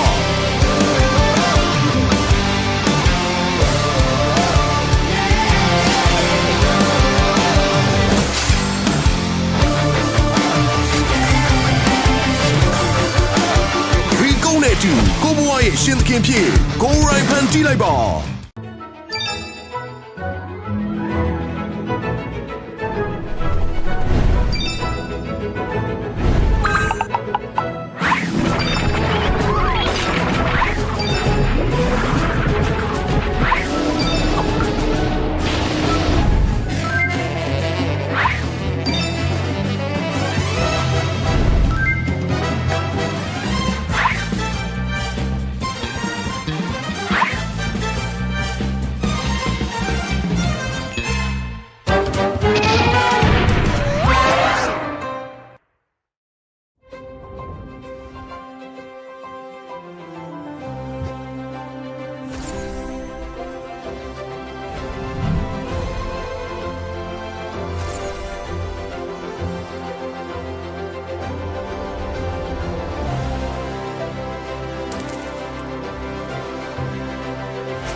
တွေအတွက်ပြောစရာအကောင်းဆုံးနေရာ Let's play arena ကန်ထူရဲ့ကံမြူတိမ်တောင်ချီစုခုအတမ်နဲ့ကန်ထူရဲ့ကံမြူ999ချက်နဲ့တန်းကြိုင်နေတဲ့ရ package တွေဝယ်ရင်အတမ်ကနေခုတိမ်တောင်ချီစုခုကန်ထူရဲ့ကံမြူတိမ်တောင်ချီစုခုအတမ်နဲ့ချိန်သက်ပြီးတော့ကန်ထူရဲ့ကံမြူကြာရ channel မှာ999ချက်နဲ့အထက် package များဝယ်ယူပြီးစုစုပေါင်းငွေသားကျပ်သိန်း12000ကန်ထူးလိုက်ပါ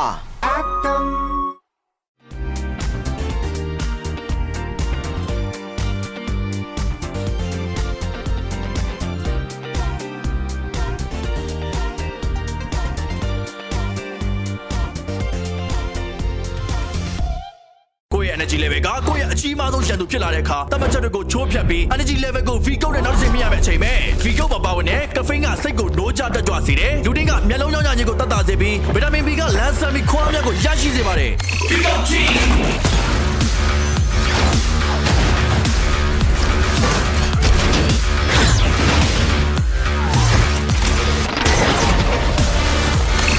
မြန်မာနိုင်ငံရဲ့ပထမဦးဆုံး sparkling coffee အားဖြည့်အချိုရည် V ကုတ် တမန်ရိုးကြပုံစံတွေကခွဲထွက်ဖို့အစင်းနေမယ်လားမြန်မာနိုင်ငံရဲ့ပထမဦးဆုံး V-Go Sparkling Coffee အပြည့်အချိုနဲ့တူကိုသားလီကိုဘွားရဲ့ပဲ့ကန်ရှင်ဖြစ်ဟန်ကြည့်လိုက်ပါ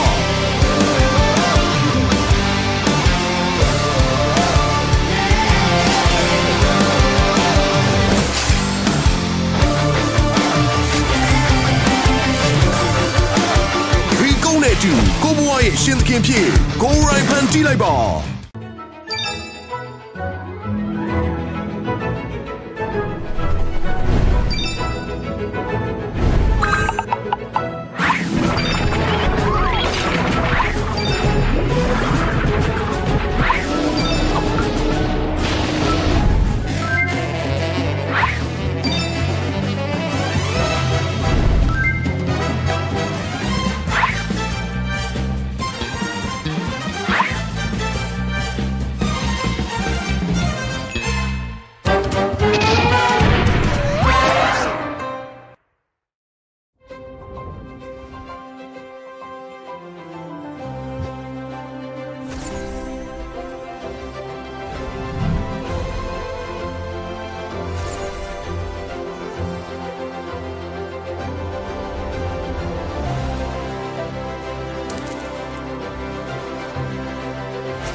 တွေအတွက်ပြောစရာအကောင်းဆုံးနေရာ Let's play arena ကန်ထူရင်ကန်မြူတိမ်တောင်ချီစုခုအတမ်နဲ့ကန်ထူရင်ကန်မြူ999ကျန်နေတဲ့ဂျိုင်းနေတဲ့ package တွေဝယ်ရင်အတမ်ကနေခုတိမ်တောင်ချီစုခုကန်ထူရင်ကန်မြူတိမ်တောင်ချီစုခုအတမ်နဲ့ချိန်ဆက်ပြီးတော့ကန်ထူရင်ကန်မြူကြာရ channel မှာ999ကျပ်နဲ့အထက် package များဝယ်ယူပြီးစုစုပေါင်းငွေသားကျပ်သိန်း12000ကန်ထူးလိုက်ပါ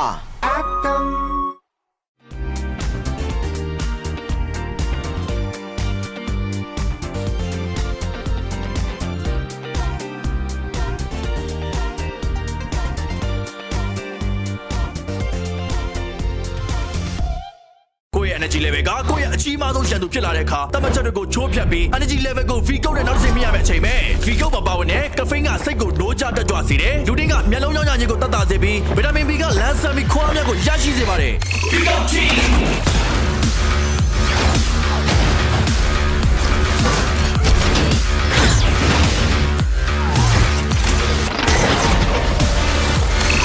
မြန်မာနိုင်ငံရဲ့ပထမဦးဆုံး sparkling coffee အားဖြည့်ချိုရည် V ကုတ် တမန်ရိုးကြပုံစံတွေကခွဲထွက်ဖို့အစင်းနေမယ်လားမြန်မာနိုင်ငံရဲ့ပထမဦးဆုံး Vigo Sparkling Coffee အပြည့်အချိုရည်နဲ့တူကိုယ်သာလင်ကိုယ့်ဘဝရဲ့ပဲ့ကန်ရှင်ဖြစ်ဖန်တီးလိုက်ပါ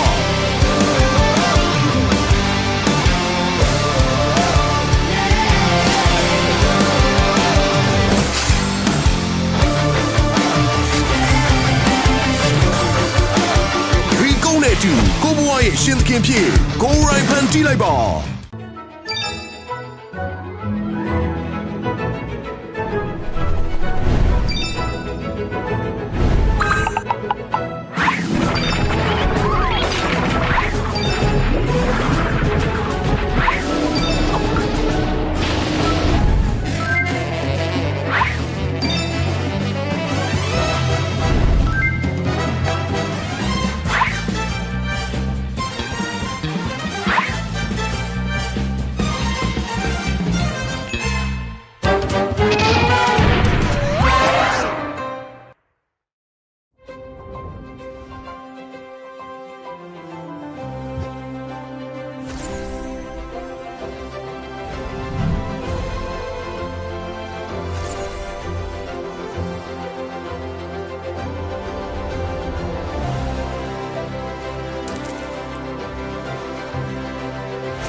ဂိမ်းမာတွေအတွက်ပြောစရာအကောင်းဆုံးနေရာ Let's play arena ကန်ထူရင်ကန်မြူတိမ်တောင်ချီစုခုအတမ်နဲ့ကန်ထူရင်ကန်မြူ999ကျန်တဲ့ချက်ကြိုင်းနေတဲ့ package တွေဝယ်ရင်အတမ်ကနေခုတိမ်တောင်ချီစုခုကန်ထူရင်ကန်မြူတိမ်တောင်ချီစုခုအတမ်နဲ့ချိန်ဆက်ပြီးတော့ကန်ထူရင်ကန်မြူကြာရ channel မှာ999ကျန်တဲ့အထက် package များဝယ်ယူပြီးစုစုပေါင်းငွေသားကျပ်သိန်း12000ကန်ထူးလိုက်ပါ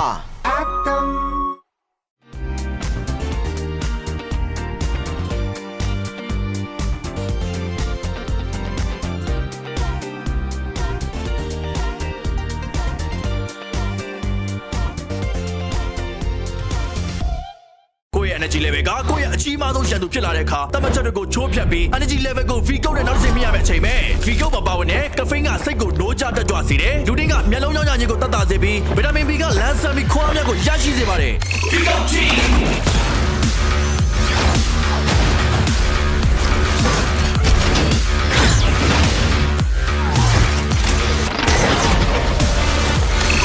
မြန်မာနိုင်ငံရဲ့ပထမဦးဆုံး sparkling coffee အားဖြည့်ချိုရည် V ကုတ် တမန်ရိုးကြပုံစံတွေကခွဲထွက်ဖို့အစင်းနေမယ်လားမြန်မာနိုင်ငံရဲ့ပထမဦးဆုံး FALCON Sparkling Coffee အပြည့်ချိုးနေတဲ့တူကိုသာလီကိုဘွားရဲ့ပဲ့ကန်ရှင်ဖြစ်ဟန်ကြည့်လိုက်ပါ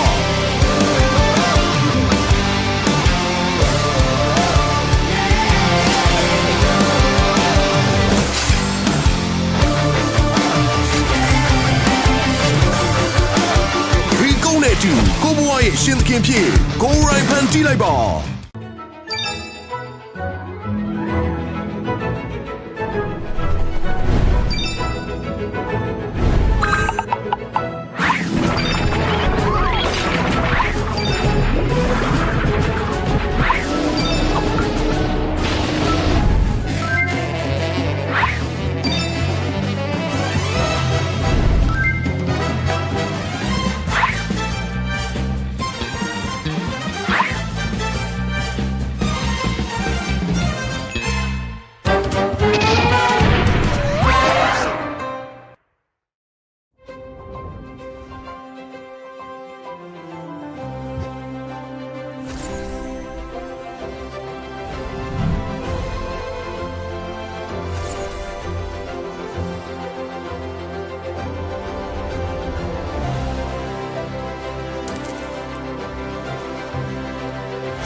မာတွေအတွက်ပြောစရာအကောင်းဆုံးနေရာ Let's play arena ကန်ထူရဲ့ကံမြူတိမ်တောင်ချီစုခုအတမ်နဲ့ကန်ထူရဲ့ကံမြူ999ကျန်တဲ့ချက်ကြိုင်းနေတဲ့ရ package တွေဝယ်ရင်အတမ်ကနေခုတိမ်တောင်ချီစုခုကန်ထူရဲ့ကံမြူတိမ်တောင်ချီစုခုအတမ်နဲ့ချက်ဆက်ပြီးတော့ကန်ထူရဲ့ကံမြူကြာရ channel မှာ999ကျပ်နဲ့အထက် package များဝယ်ယူပြီးစုစုပေါင်းငွေသားကျပ်သိန်း12000ကန်ထူးလိုက်ပါ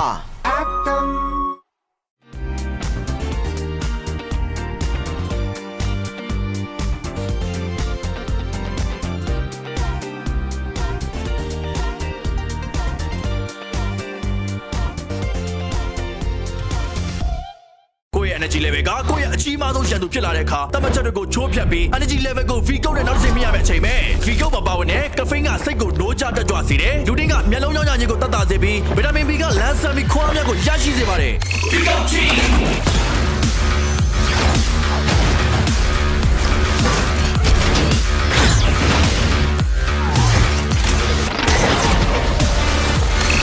မြန်မာနိုင်ငံရဲ့ပထမဦးဆုံး sparkling coffee အားဖြည့်ချိုရည် V ကုတ် တမန်ရိုးကြပုံစံတွေကခွဲထွက်ဖို့အစင်းနေမယ်လားမြန်မာနိုင်ငံရဲ့ပထမဦးဆုံး Vigo Sparkling Coffee အပြည့်အချိုရည်နဲ့တူကိုယ်သာလင်ကိုယ့်ဘဝရဲ့ပဲ့ကန်ရှင်ဖြစ်ဖန်တီးလိုက်ပါ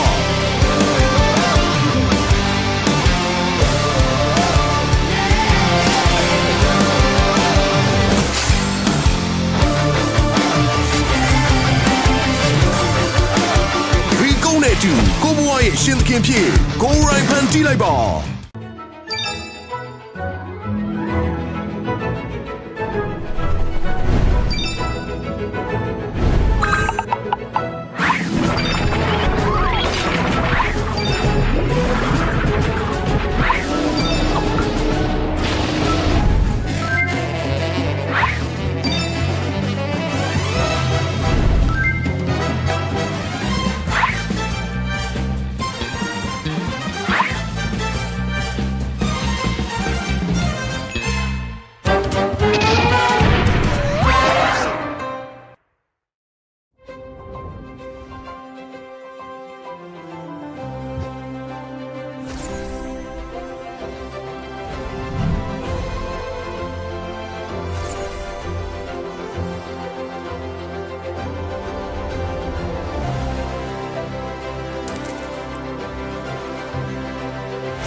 တွေအတွက်ပြောစရာအကောင်းဆုံးနေရာ Let's play arena ကန်ထူရဲ့ကံမြူတိမ်တောင်ချီစုခုအတမ်နဲ့ကန်ထူရဲ့ကံမြူ999ကျန်တဲ့ချက်ကြိုင်းနေတဲ့ရ package တွေဝယ်ရင်အတမ်ကနေခုတိမ်တောင်ချီစုခုကန်ထူရဲ့ကံမြူတိမ်တောင်ချီစုခုအတမ်နဲ့ချိန်ဆက်ပြီးတော့ကန်ထူရဲ့ကံမြူကြာရ channel မှာ999ကျပ်နဲ့အထက် package များဝယ်ယူပြီးစုစုပေါင်းငွေသားကျပ်သိန်း12000ကန်ထူးလိုက်ပါ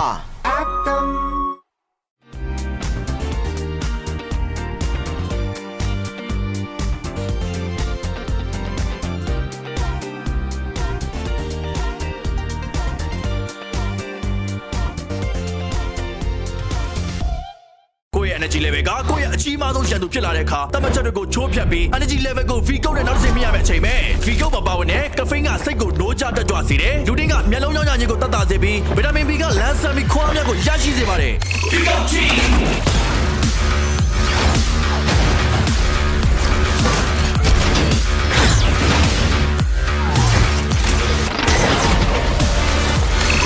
မြန်မာနိုင်ငံရဲ့ပထမဦးဆုံး sparkling coffee အားဖြည့်ချိုရည် V ကုတ် တမန်ရိုးကြပုံစံတွေကခွဲထွက်ဖို့အစင်းနေမယ်လားမြန်မာနိုင်ငံရဲ့ပထမဦးဆုံး Vigo Sparkling Coffee အပြည့်ချိုရင်နဲ့တူကိုယ်သာလင်ကိုယ့်ဘဝရဲ့ပဲ့ကန်ရှင်ဖြစ်ဟန်ကြည့်လိုက်ပါ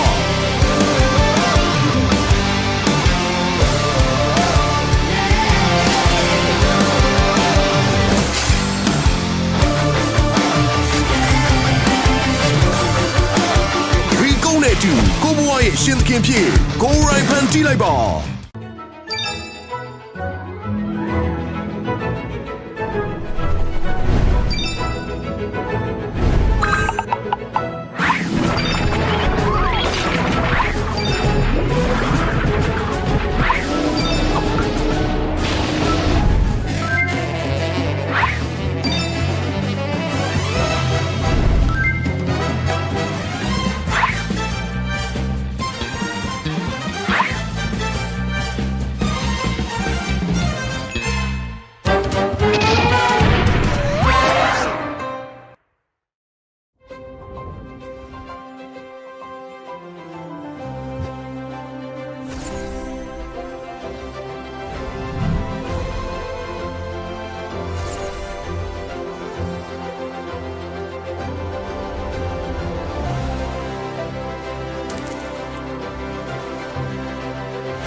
တွေအတွက်ပြောစရာအကောင်းဆုံးနေရာ Let's play arena ကန်ထူရဲ့ကံမျိုးတိမ်တောင်ချီစုခုအတမ်နဲ့ကန်ထူရဲ့ကံမျိုး999ချက်နဲ့တက်ကြိုင်နေတဲ့ရ package တွေဝယ်ရင်အတမ်ကနေခုတိမ်တောင်ချီစုခုကန်ထူရဲ့ကံမျိုးတိမ်တောင်ချီစုခုအတမ်နဲ့ချိန်သက်ပြီးတော့ကန်ထူရဲ့ကံမျိုးကြာရ channel မှာ999ချက်နဲ့အထက် package များဝယ်ယူပြီးစုစုပေါင်းငွေသားကျပ်သိန်း12000ကန်ထူးလိုက်ပါ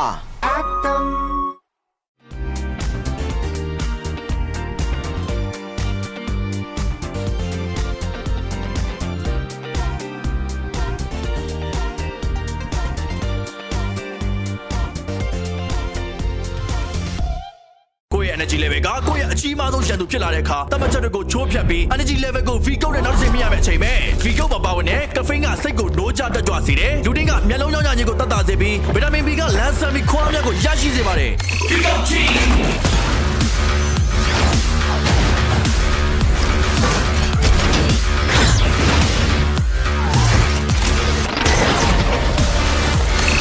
မြန်မာနိုင်ငံရဲ့ပထမဦးဆုံး sparkling coffee အားဖြည့်အချိုရည် V ကုတ် တမန်ရိုးကြပုံစံတွေကခွဲထွက်ဖို့အစင်းနေမယ်လားမြန်မာနိုင်ငံရဲ့ပထမဦးဆုံး Vigo Sparkling Coffee အပြည့်အချိုနဲ့တူကိုသာလီကိုဘွားရဲ့ပဲ့ကန်ရှင်ဖြစ်ဖန်တီးလိုက်ပါ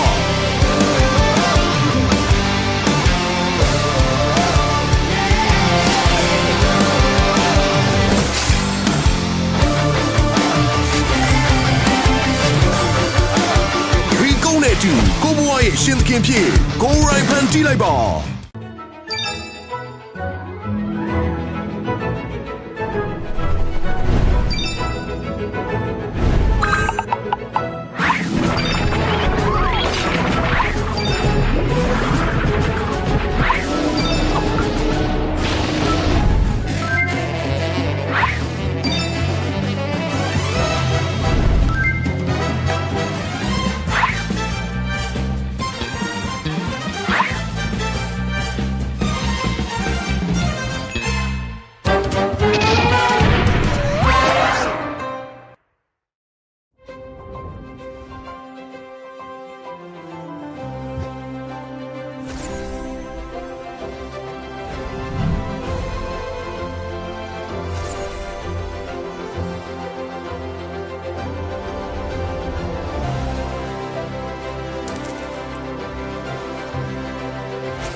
ဂိမ်းမာတွေအတွက်ပြောစရာအကောင်းဆုံးနေရာ Let's play arena ကန်ထူရင်ကန်မြူတိမ်တောင်ချီစုခုအတ္တနဲ့ကန်ထူရင်ကန်မြူကိုရကိုစကိုချနေချာဂျိုင်းနေတဲ့ရ package တွေဝယ်ရင်အတ္တကနေခုတိမ်တောင်ချီစုခုကန်ထူရင်ကန်မြူတိမ်တောင်ချီစုခုအတ္တနဲ့ချေဆက်ပြီးတော့ကန်ထူရင်ကန်မြူကြာရ channel မှာ996ကျပ်နဲ့အထက် package များဝယ်ယူပြီးစုစုပေါင်းငွေသားကျပ်သိန်း12000ကန်ထူးလိုက်ပါ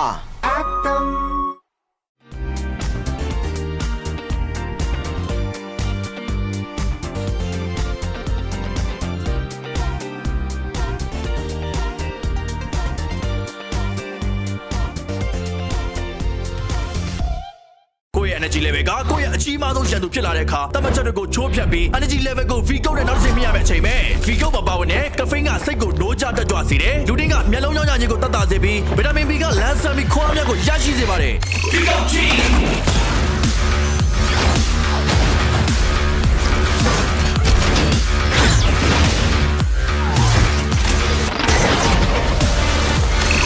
မြန်မာနိုင်ငံရဲ့ပထမဦးဆုံး sparkling coffee အားဖြည့်အချိုရည် V ကုတ် တမန်ရိုးကြပုံစံတွေကခွဲထွက်ဖို့အစင်းနေမယ်လားမြန်မာနိုင်ငံရဲ့ပထမဦးဆုံး V-Go Sparkling Coffee အပြည့်အချိုရည်နဲ့တူကိုယ်သာလင်ကိုယ့်ဘဝရဲ့ပဲ့ကန်ရှင်ဖြစ်ဖန်တီးလိုက်ပါ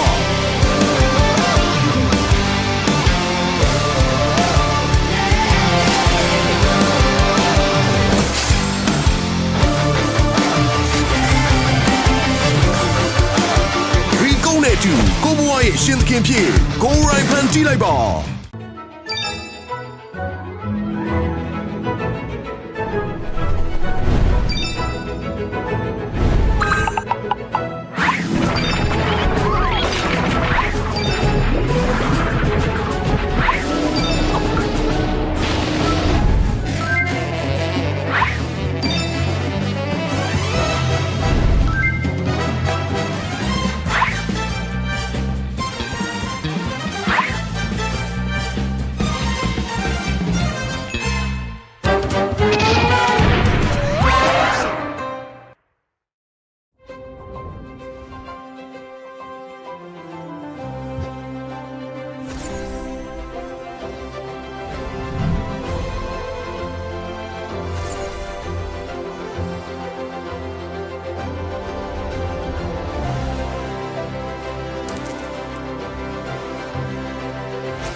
တွေအတွက်ပြောစရာအကောင်းဆုံးနေရာ Let's play arena ကန်ထူရင်ကန်မြူတိမ်တောင်ချီစုခုအတမ်နဲ့ကန်ထူရင်ကန်မြူ999ကျန်တဲ့ချမ်းဂျိုင်းနေတဲ့ရ package တွေဝယ်ရင်အတမ်ကနေခုတိမ်တောင်ချီစုခုထူရင်ကန်မြူတိမ်တောင်ချီစုခုအတမ်နဲ့ချမ်းသက်ပြီးတော့ကန်ထူရင်ကန်မြူကြာရ channel မှာ999ကျပ်နဲ့အထက် package များဝယ်ယူပြီးစုစုပေါင်းငွေသားကျပ်သိန်း12000ကန်ထူးလိုက်ပါ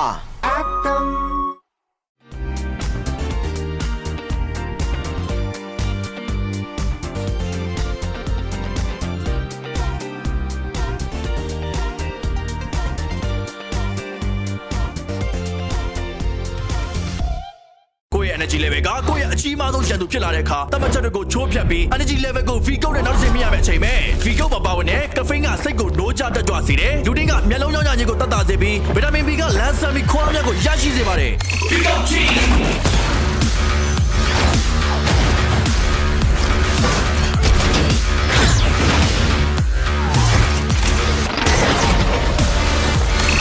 မြန်မာနိုင်ငံရဲ့ပထမဦးဆုံး sparkling coffee အားဖြည့်အချိုရည် V ကုတ် တမန်ရိုးကြပုံစံတွေကခွဲထွက်ဖို့အစင်းနေမယ်လားမြန်မာနိုင်ငံရဲ့ပထမဦးဆုံး Vigo Sparkling Coffee အပြည့်အချိုရည်နဲ့တူကိုယ်သာလင်ကိုယ့်ဘဝရဲ့ပဲ့ကန်ရှင်ဖြစ်ဖန်တီးလိုက်ပါ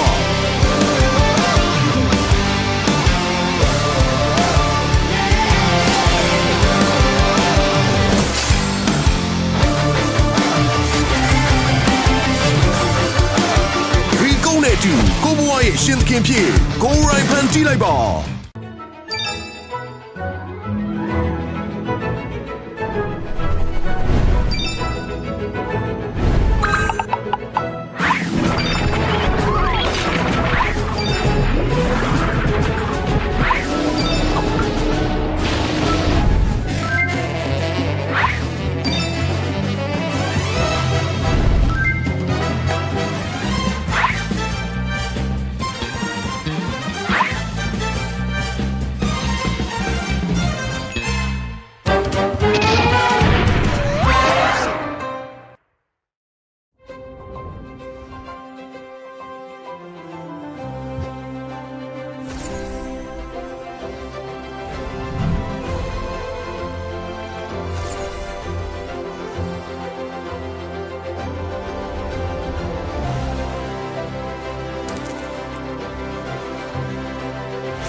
အတွက်ပြောစရာအကောင်းဆုံးနေရာ Let's play arena ကန်ထူရင်ကန်မြူတိမ်တောင်ချီစုခုအတ္တနဲ့ကန်ထူရင်ကန်မြူ999ကျန်တဲ့ချက်ဂျိုင်းနေတဲ့ရ package တွေဝယ်ရင်အတ္တကနေခုတိမ်တောင်ချီစုခုကန်ထူရင်ကန်မြူတိမ်တောင်ချီစုခုအတ္တနဲ့ချက်ဆက်ပြီးတော့ကန်ထူရင်ကန်မြူကြာရ channel မှာ999ကျပ်နဲ့အထက် package များဝယ်ယူပြီးစုစုပေါင်းငွေသားကျပ်သိန်း12000ကန်ထူးလိုက်ပါ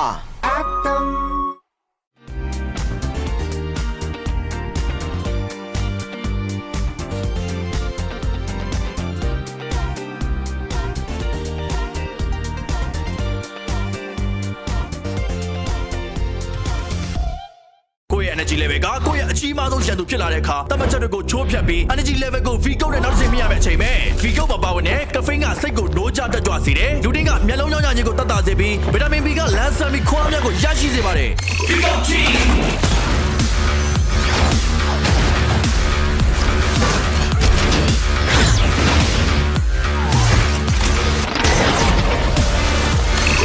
မြန်မာနိုင်ငံရဲ့ပထမဦးဆုံး sparkling coffee အားဖြည့်ချိုရည် V ကုတ် တမန်ရိုးကြပုံစံတွေကခွဲထွက်ဖို့အစင်းနေမယ်လားမြန်မာနိုင်ငံရဲ့ပထမဦးဆုံး V-Go Sparkling Coffee အားဖြည့်ချိုရည်နဲ့တူကိုသာလီကိုဘွားရဲ့ပဲ့ကန်ရှင်ဖြစ်ဖန်တီးလိုက်ပါ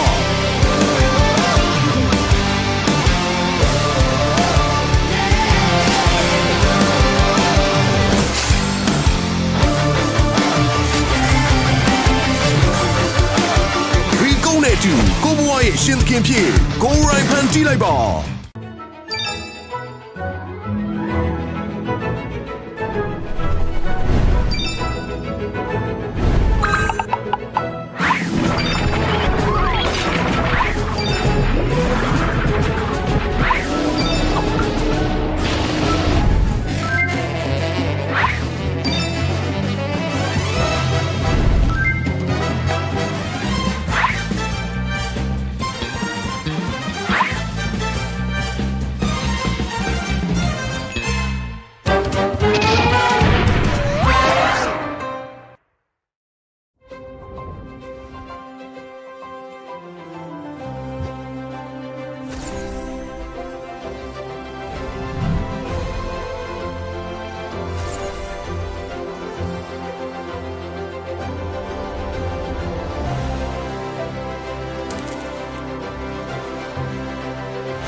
တွေအတွက်ပြောစရာအကောင်းဆုံးနေရာ Let's play arena ကန်ထူရဲ့ကံမျိုးတိမ်တောင်ချီစုခုအတမ်နဲ့ကန်ထူရဲ့ကံမျိုး999ချက်နဲ့ချက်ကြိုင်းနေတဲ့ရ package တွေဝယ်ရင်အတမ်ကနေခုတိမ်တောင်ချီစုခုကန်ထူရဲ့ကံမျိုးတိမ်တောင်ချီစုခုအတမ်နဲ့ချက်ဆက်ပြီးတော့ကန်ထူရဲ့ကံမျိုးကြာရ channel မှာ999ချက်နဲ့အထက် package များဝယ်ယူပြီးစုစုပေါင်းငွေသားကျပ်သိန်း12000ကန်ထူးလိုက်ပါ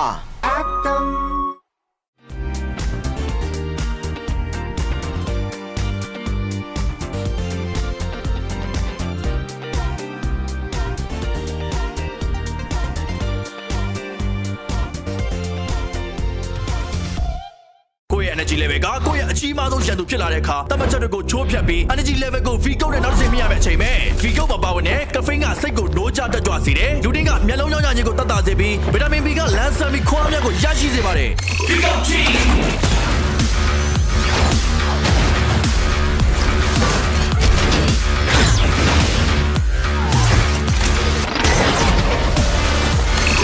မြန်မာနိုင်ငံရဲ့ပထမဦးဆုံး sparkling coffee အားဖြည့်အချိုရည် V ကုတ်တမန်ရိုးကြပုံစံတွေကခွဲထွက်ဖို့အစင်းနေမယ်လားမြန်မာနိုင်ငံရဲ့ပထမဦးဆုံး V-Go Sparkling Coffee အပြည့်အချိုရည်နဲ့တူကိုယ်သားလင်းကိုယ့်ဘဝရဲ့ပဲ့ကန်ရှင်ဖြစ်ဖန်တီးလိုက်ပါ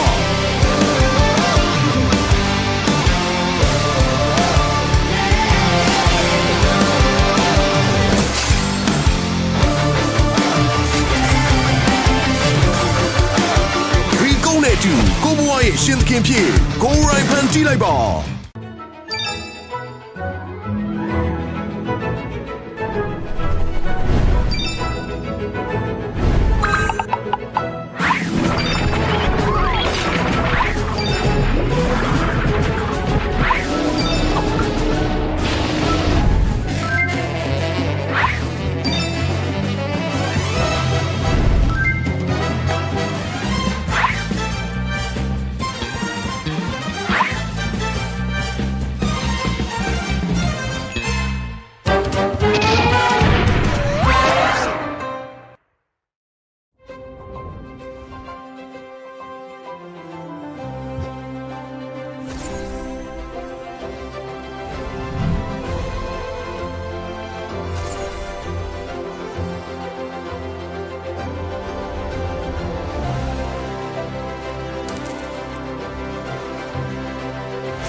အတွက်ပြောစရာအကောင်းဆုံးနေရာ Let's play arena ကန်ထူရင်ကန်မြူတိမ်တောင်ချီစုခုအတမ်နဲ့ကန်ထူရင်ကန်မြူ999ကျန်တဲ့ကြိုင်းနေတဲ့ရ package တွေဝယ်ရင်အတမ်သားနေခုတိမ်တောင်ချီစုခုကန်ထူရင်ကန်မြူတိမ်တောင်ချီစုခုအတမ်နဲ့ချေဆက်ပြီးတော့ကန်ထူရင်ကန်မြူကြာရ channel မှာ999ကျပ်နဲ့အထက် package များဝယ်ယူပြီးစုစုပေါင်းငွေသားကျပ်သိန်း12000ကန်ထူးလိုက်ပါ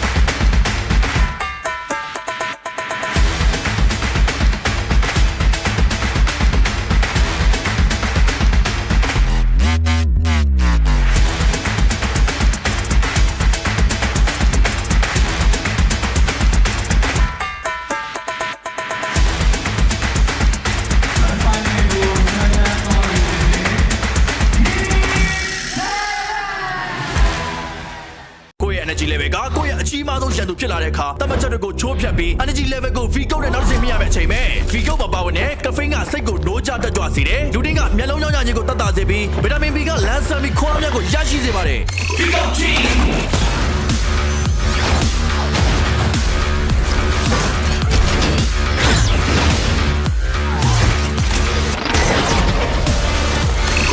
မြန်မာနိုင်ငံရဲ့ပထမဦးဆုံး sparkling coffee အားဖြည့်ချိုရည် V Gold တမန်ရိုးကြပုံစံတွေကခွဲထွက်ဖို့အစင်းနေမယ်လားမြန်မာနိုင်ငံရဲ့ပထမဦးဆုံး V-Go Sparkling Coffee အပြည့်အချိုရည်နဲ့တူကိုယ်သာလင်ကိုယ့်ဘဝရဲ့ပဲ့ကန်ရှင်ဖြစ်ဖန်တီးလိုက်ပါ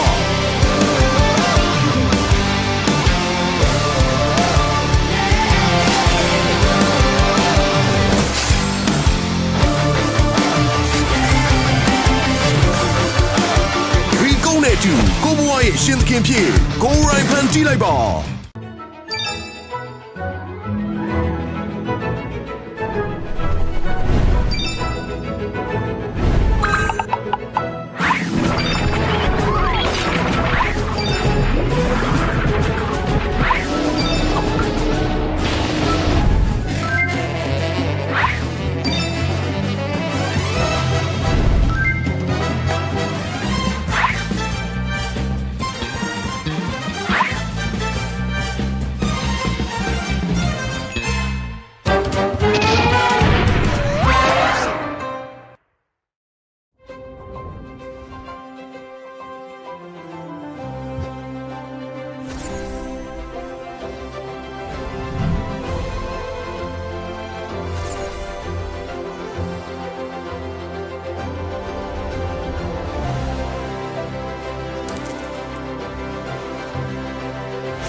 တွေအတွက်ပြောစရာအကောင်းဆုံးနေရာ Let's play arena ကန်ထူရဲ့ကံမြူတိမ်တောင်ချီစုခုအတမ်နဲ့ကန်ထူရဲ့ကံမြူ999ချက်နဲ့တန်းကြိုင်နေတဲ့ရ package တွေဝယ်ရင်အတမ်သားနေခုတိမ်တောင်ချီစုခုကန်ထူရဲ့ကံမြူတိမ်တောင်ချီစုခုအတမ်နဲ့ချေဆက်ပြီးတော့ကန်ထူရဲ့ကံမြူကြရ channel မှာ999ချက်နဲ့အထက် package များဝယ်ယူပြီးစုစုပေါင်းငွေသားကျပ်သိန်း12000ကန်ထူးလိုက်ပါ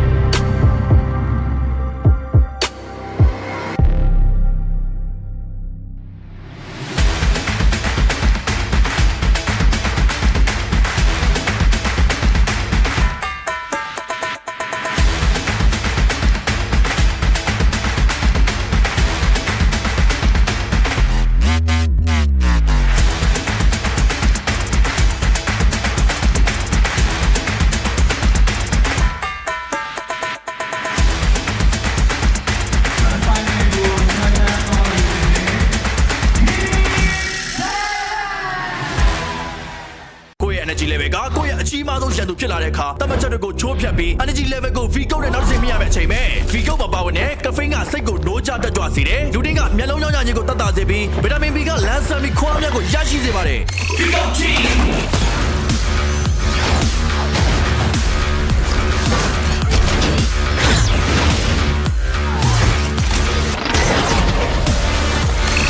မြန်မာနိုင်ငံရဲ့ပထမဦးဆုံး sparkling coffee အားဖြည့်ချိုရည် Vigo တမန်ရိုးကြပုံစံတွေကခွဲထွက်ဖို့အစင်းနေမလားမြန်မာနိုင်ငံရဲ့ပထမဦးဆုံး Vigo sparkling coffee အားဖြည့်ချိုရည်နဲ့တူကိုယ်သာလင်ကိုယ့်ဘဝရဲ့ပဲ့ကန်ရှင်ဖြစ်ဟန်ကြည့်လိုက်ပါ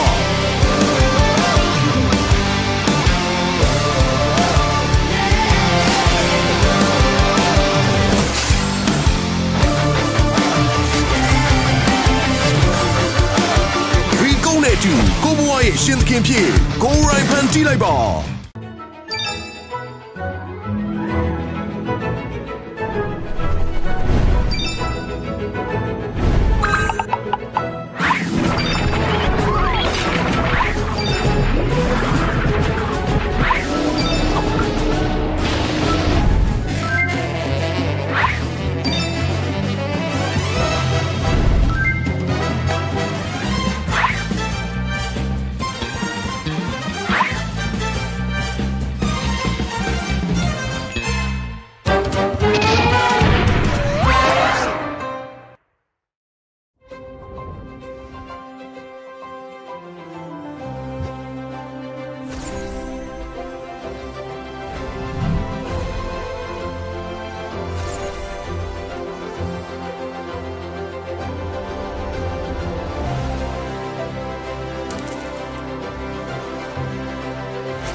ဂိမ်းမာတွေအတွက်ပြောစရာအကောင်းဆုံးနေရာ Let's play arena ကန်ထူရဲ့ကံမြူတိမ်တောင်ချီစုခုအတ္တနဲ့ကန်ထူရဲ့ကံမြူ999ကျန်တဲ့ကြိုင်နေတဲ့ package တွေဝယ်ရင်အတ္တကနေခုတိမ်တောင်ချီစုခုကန်ထူရဲ့ကံမြူတိမ်တောင်ချီစုခုအတ္တနဲ့ချိန်ဆက်ပြီးတော့ကန်ထူရဲ့ကံမြူကြာရ channel မှာ999ကျပ်နဲ့အထက် package များဝယ်ယူပြီးစုစုပေါင်းငွေသားကျပ်သိန်း12000ကန်ထူးလိုက်ပါ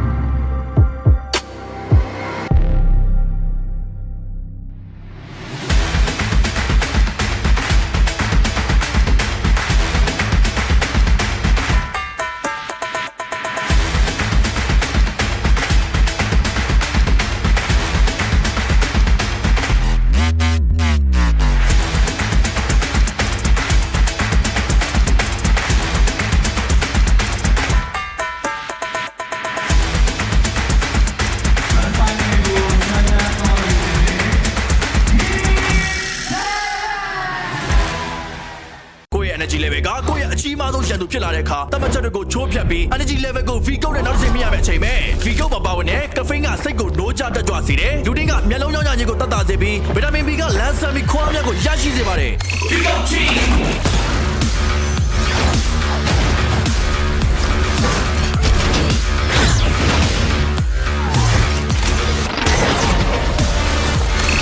မြန်မာနိုင်ငံရဲ့ပထမဦးဆုံး sparkling coffee အားဖြည့်ချိုရည် Vigo တမန်ရိုးကြပုံစံတွေကခွဲထွက်ဖို့အစင်းနိုင်မယ်လားမြန်မာနိုင်ငံရဲ့ပထမဦးဆုံး Vigo sparkling coffee အားဖြည့်ချိုရည်နဲ့တူကိုယ်သာလီကိုဘွားရဲ့ပဲ့ကန်ရှင်ဖြစ်ဟန်ကြည့်လိုက်ပါ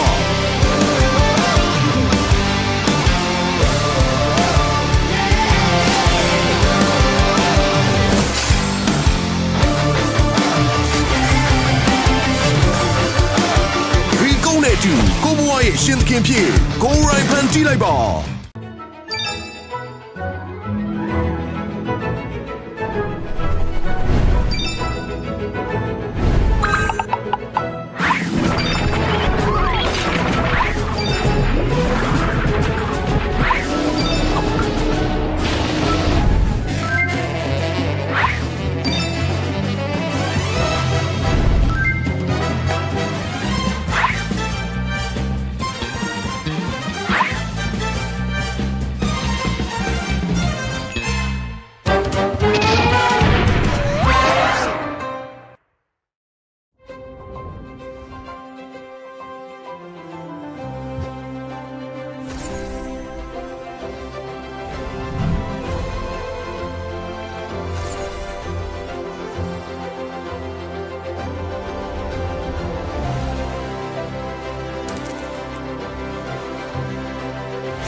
There you go. And here we are into our last match for the day. Welcome to the grand finals of Mobile Legends Bang Bang Super League Myanmar Season 3. And we are about to witness history here as one of our two teams today will be joining us for the big event, EWC 2026, happening in Paris later on this year. I'm Rockhart, and this is Husky, and we are about to bring you the action coming here from of course, the big last game, the BO7 that will determine everything for Myanmar. Yeah. The BO7, which is also the rematch, on top of a rematch between YANGON Galacticos and Team 7. And we did say at the start of the day, Rockhart, that the only loss that was delivered to Team 7 was by none other than YG. Did it in the regular season, did it again in the upper bracket, but Team 7, they are back for more and they always come back stronger. Now they get a full BO7 to prove that they have it, especially after coming off a momentous win over FALCON Esports earlier on in the lower bracket finals in a insanely dominant 3-0 fashion. That's right. And of course, all of that is, of course, live on the stage. So let's throw it over to the stage and see what's happening here for our grand finals. Happening right now, by the way, live on the venue. community မှာအပြည့်အဝ supporting ပေးခဲ့တာပဲဖြစ်ပါတယ်။ Vico ကိုလည်းကျေးဇူးထူးပဲတင်ရှိပါတယ်ခင်ဗျာ။ ဟုတ်ပါတယ်။ဒါတော့နောက်ထပ်ပြောစရာရှိရဲ့ partner တွေအနေနဲ့ကတော့ဒါ DH Razor နဲ့ဒါတော့ Grab တို့ကိုလည်းကျေးဇူးအထူးပဲတင်ရှိကြောင်းဒါဒီကနေပြီးတော့ပြောကြလို့ပါတယ်။ဒါနဲ့ဒါတော့ဒီ MSL လာကြည့်မဲ့ပြည်သက်ကြီးတွေအတွက်ပေါ့နော်။ဒါတော့ MSL Grab ကိုတုံးပြီးတော့ဒါတို့လာလို့ရှိရင်ဒီ9000ကျပ်ပေါ့နော်။အထိ discount တွေရယူနိုင်ပဲတော့ free discount တွေရယူနိုင်ပဲအကြောင်းလည်းဒါဒီကနေပြီးတော့တင်ကောင်းပြောကြလို့ပါတယ်ရှင်။အဲ့တော့အခု online ကနေကြည့်ပြီးတော့ကိုရိုင်းခရိုချာအားပေးခြင်းနဲ့ Grand Final ပွဲကြီးကို Thuwunna Indoor Stadium ကိုလာခြင်းနဲ့ဆိုရင်Grab မှာ promo code လေးကMSL Grab GIAB ပေါ့နော်တုံးလိုက်လို့ရှိရင် discount 9000တောင်ရမယ်အဲ့တော့ online ကကြည့်ရှုနေတဲ့ပရိသတ်တွေကိုလည်းကိုရိုင်းကိုချကိုအားပေးတဲ့အသင်းကိုအားပါးတွေကအားပေးဖို့အတွက် Thuwunna Indoor Stadium ကိုရိုင်းကိုချလာရောက်ခဲ့ဖို့ကျွန်တော်တို့မောင်နှမနှစ်ယောက်ကနေပြီးတော့ဒီနေရာဖိတ်ခေါ်ပါတယ်။ Okay အားလုံးပဲအားပေးဖို့အတွက် ready ပါပဲလားခင်ဗျာ။ Okay, ready ပဲဆိုရင်ရင်ခုန်စရာကောင်းတဲ့တင်ဆက်မှုအစီအစဉ်တွေကိုကျွန်တော်တို့ guest star ရဲ့တင်ဆက်မှုတွေနဲ့အတူဆက်လိုက်အောင် Let's go to guest stars. Okay. There you go. Thank you so much. So we are all live, of course, in Myanmar right now, and everyone's just so hyped, so pumped to get to the action. It is a best of 7. Like you mentioned, a big revenge arc as well for one of these teams. Of course, our two teams for the day will be featured. It is going to be YANGON Galacticos, #1 seed from the regular season, against Team 7, the #2 seed from the regular season. Both have actually played in play-ins and have defeated their respective opponents. And we've already seen YANGON Galacticos versus Team 7 already, and it has been a complete wipe. YANGON Galacticos won with a 3-0 on day 1 against Team 7. And that's why we mentioned, guys, it's a revenge arc for the ages here, right here in Myanmar. Yeah, and the fans, the Myanmars, the fans get to witness it all the way, you know, in the Thuwunna National Indoor Stadium as well, right? I think, you know, the Burmese super excited for this one. I think it's either we get, you know, the old guards of YG onto the EWC MSC stage, or we get a new name, the new bloods of Team 7 making it to Paris, France.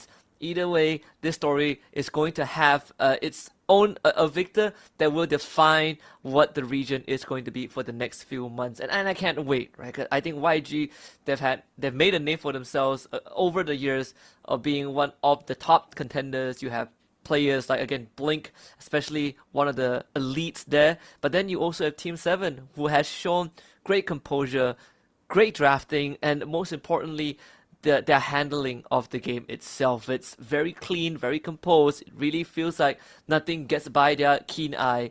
And it does put into perspective how good YG is with how they took down a Team 7 that we just saw roll over FALCON Esports. Yeah, FALCON Esports really, they tried their very best to soar, but they were not given a chance at all. It was a 3-0 sweep earlier in game number 1 of today, where we saw Falcons just really got their wins clipped in a 3-0 fashion by Team 7. That's why everyone is so excited to see, is this the Team 7 that can finally complete the revenge arc? Will we see them really come into action here? That's something that we'll see. So let's go ahead and throw over to the stage for now. We have the performance live for you.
ခင်ဗျာ MSLမြန်မာ Season 3 Grand Final ပွဲရတဲ့ကြိုးစိုးလိုက်ပါလေ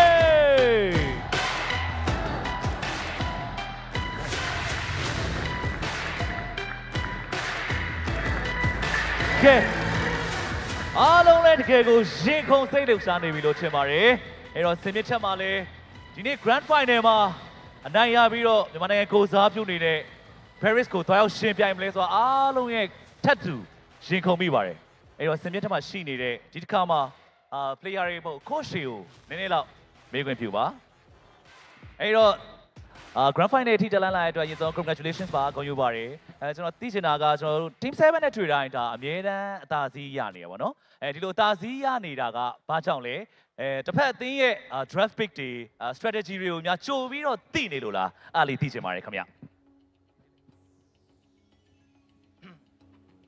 အမြဲတမ်းရနေတယ်မဟုတ်ပါဘူးသူတို့ကလည်းကျွန်တော်တို့အများကြီးကောင်းကောင်းမ response လုပ်ခဲ့တယ်ပေါ့နော်ဒါပေမဲ့ကျွန်တော်တို့မှာသူတို့နဲ့မှမဟုတ်ဘူးအသင်းတိုင်းကိုကျွန်တော်တေချာလေးလာတယ်ကျွန်တော် data တေချာကောက်တယ်ကျွန်တော်အကုန်လုံးပြင်ဆင်ပြီးမှလာရောက်ရှင်ပြိုင်တာဖြစ်တဲ့အတွက်ကြောင့်သူတို့မှမဟုတ်ဘူးနော်ဘယ်အသင်းနဲ့ပဲတွေ့ကျွန်တော်တို့ကတော့ပို့ပြီးသားရအောင်ကြိုးစားသွားမှာပါ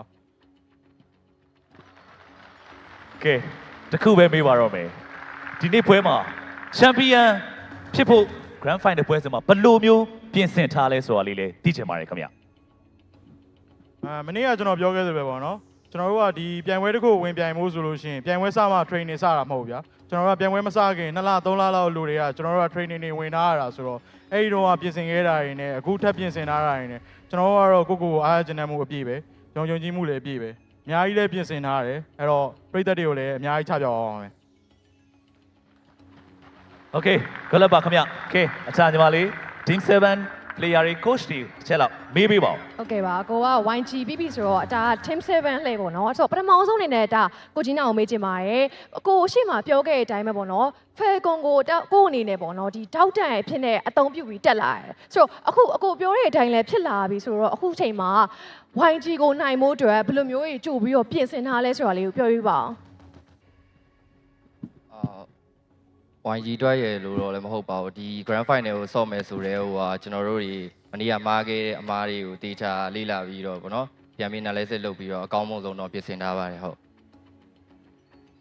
ဟုတ်ကဲ့ပါဒါဆိုလို့ရှိရင်ဒါနောက်တစ်ခုအနေနဲ့ပေါ့နော်အခုလိုမျိုး Grand Final မှာဒီ YG ကိုပေါ့နော်ဒါတော့အရှိရအနေနဲ့မတူဘဲနဲ့အနိုင်ရရှိပြီးတော့ Champion ဖြစ်အောင်လို့ပေါ့နော်ဘာတွေထပ်ပြီးတော့စ조사ပြီးပြင်ဆင်ထားရလဲဘယ်လိုပြန်ပြီးတော့တိဆောက်ထားရလဲဆိုတာလေးပါတစ်ချက်လောက်ပြန်ပြောပေးပါလားပြင်ဆင်ထားတာတွေကတော့အများကြီးရှိပါတယ်ကျွန်တော်တို့ဒီ Grand Final မှာကျွန်တော်တို့ Champion ဖြစ်ချင်လို့ကျွန်တော်တို့စီတူလင်းတချင်းတော့မနာမထောင်တော့ကျွန်တော်နောက်ပိုင်း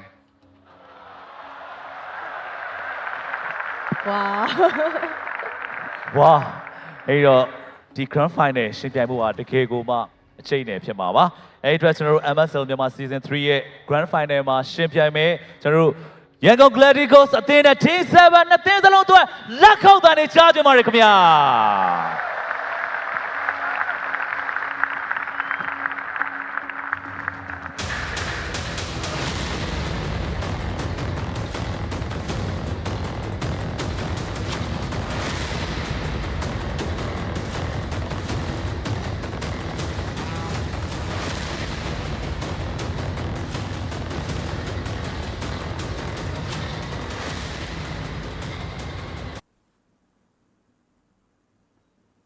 And there you go.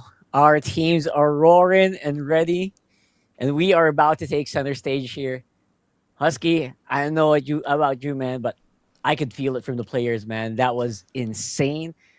And I could feel their energy ready for this game. Yeah, I think the stadium is ready for this series. This best of 7. I want it to be a bloody one. I want it to not end in a clean sweep because that would be a disservice to everyone else. I hope it goes full series, but I think the players, right, Stone Cold, they are ready to take on the battle as well. I'm not sure what was the prep for YG coming into this finals, but I know at least for a fact that Team 7, they've gotten their warm-up runs in, right? They've done the sets. Now it's time for the actual battle. It's time to put whatever warm muscles that they had earlier on, channel that, and take on YG. And in particular, the one thing that I want to see is how is the draft going to transpire, because when FALCON Esports took on Team 7, there wasn't really too much variation, at least in the bans, right? We only saw a bigger shift in game 3, but against YG, I think Team 7, they brought out a lot more tricks from the bags that were stopped by YG. We saw heroes like the Fanny being picked up on YG side as well, so I do wonder if that's going to be a bigger difference compared to what we've just witnessed.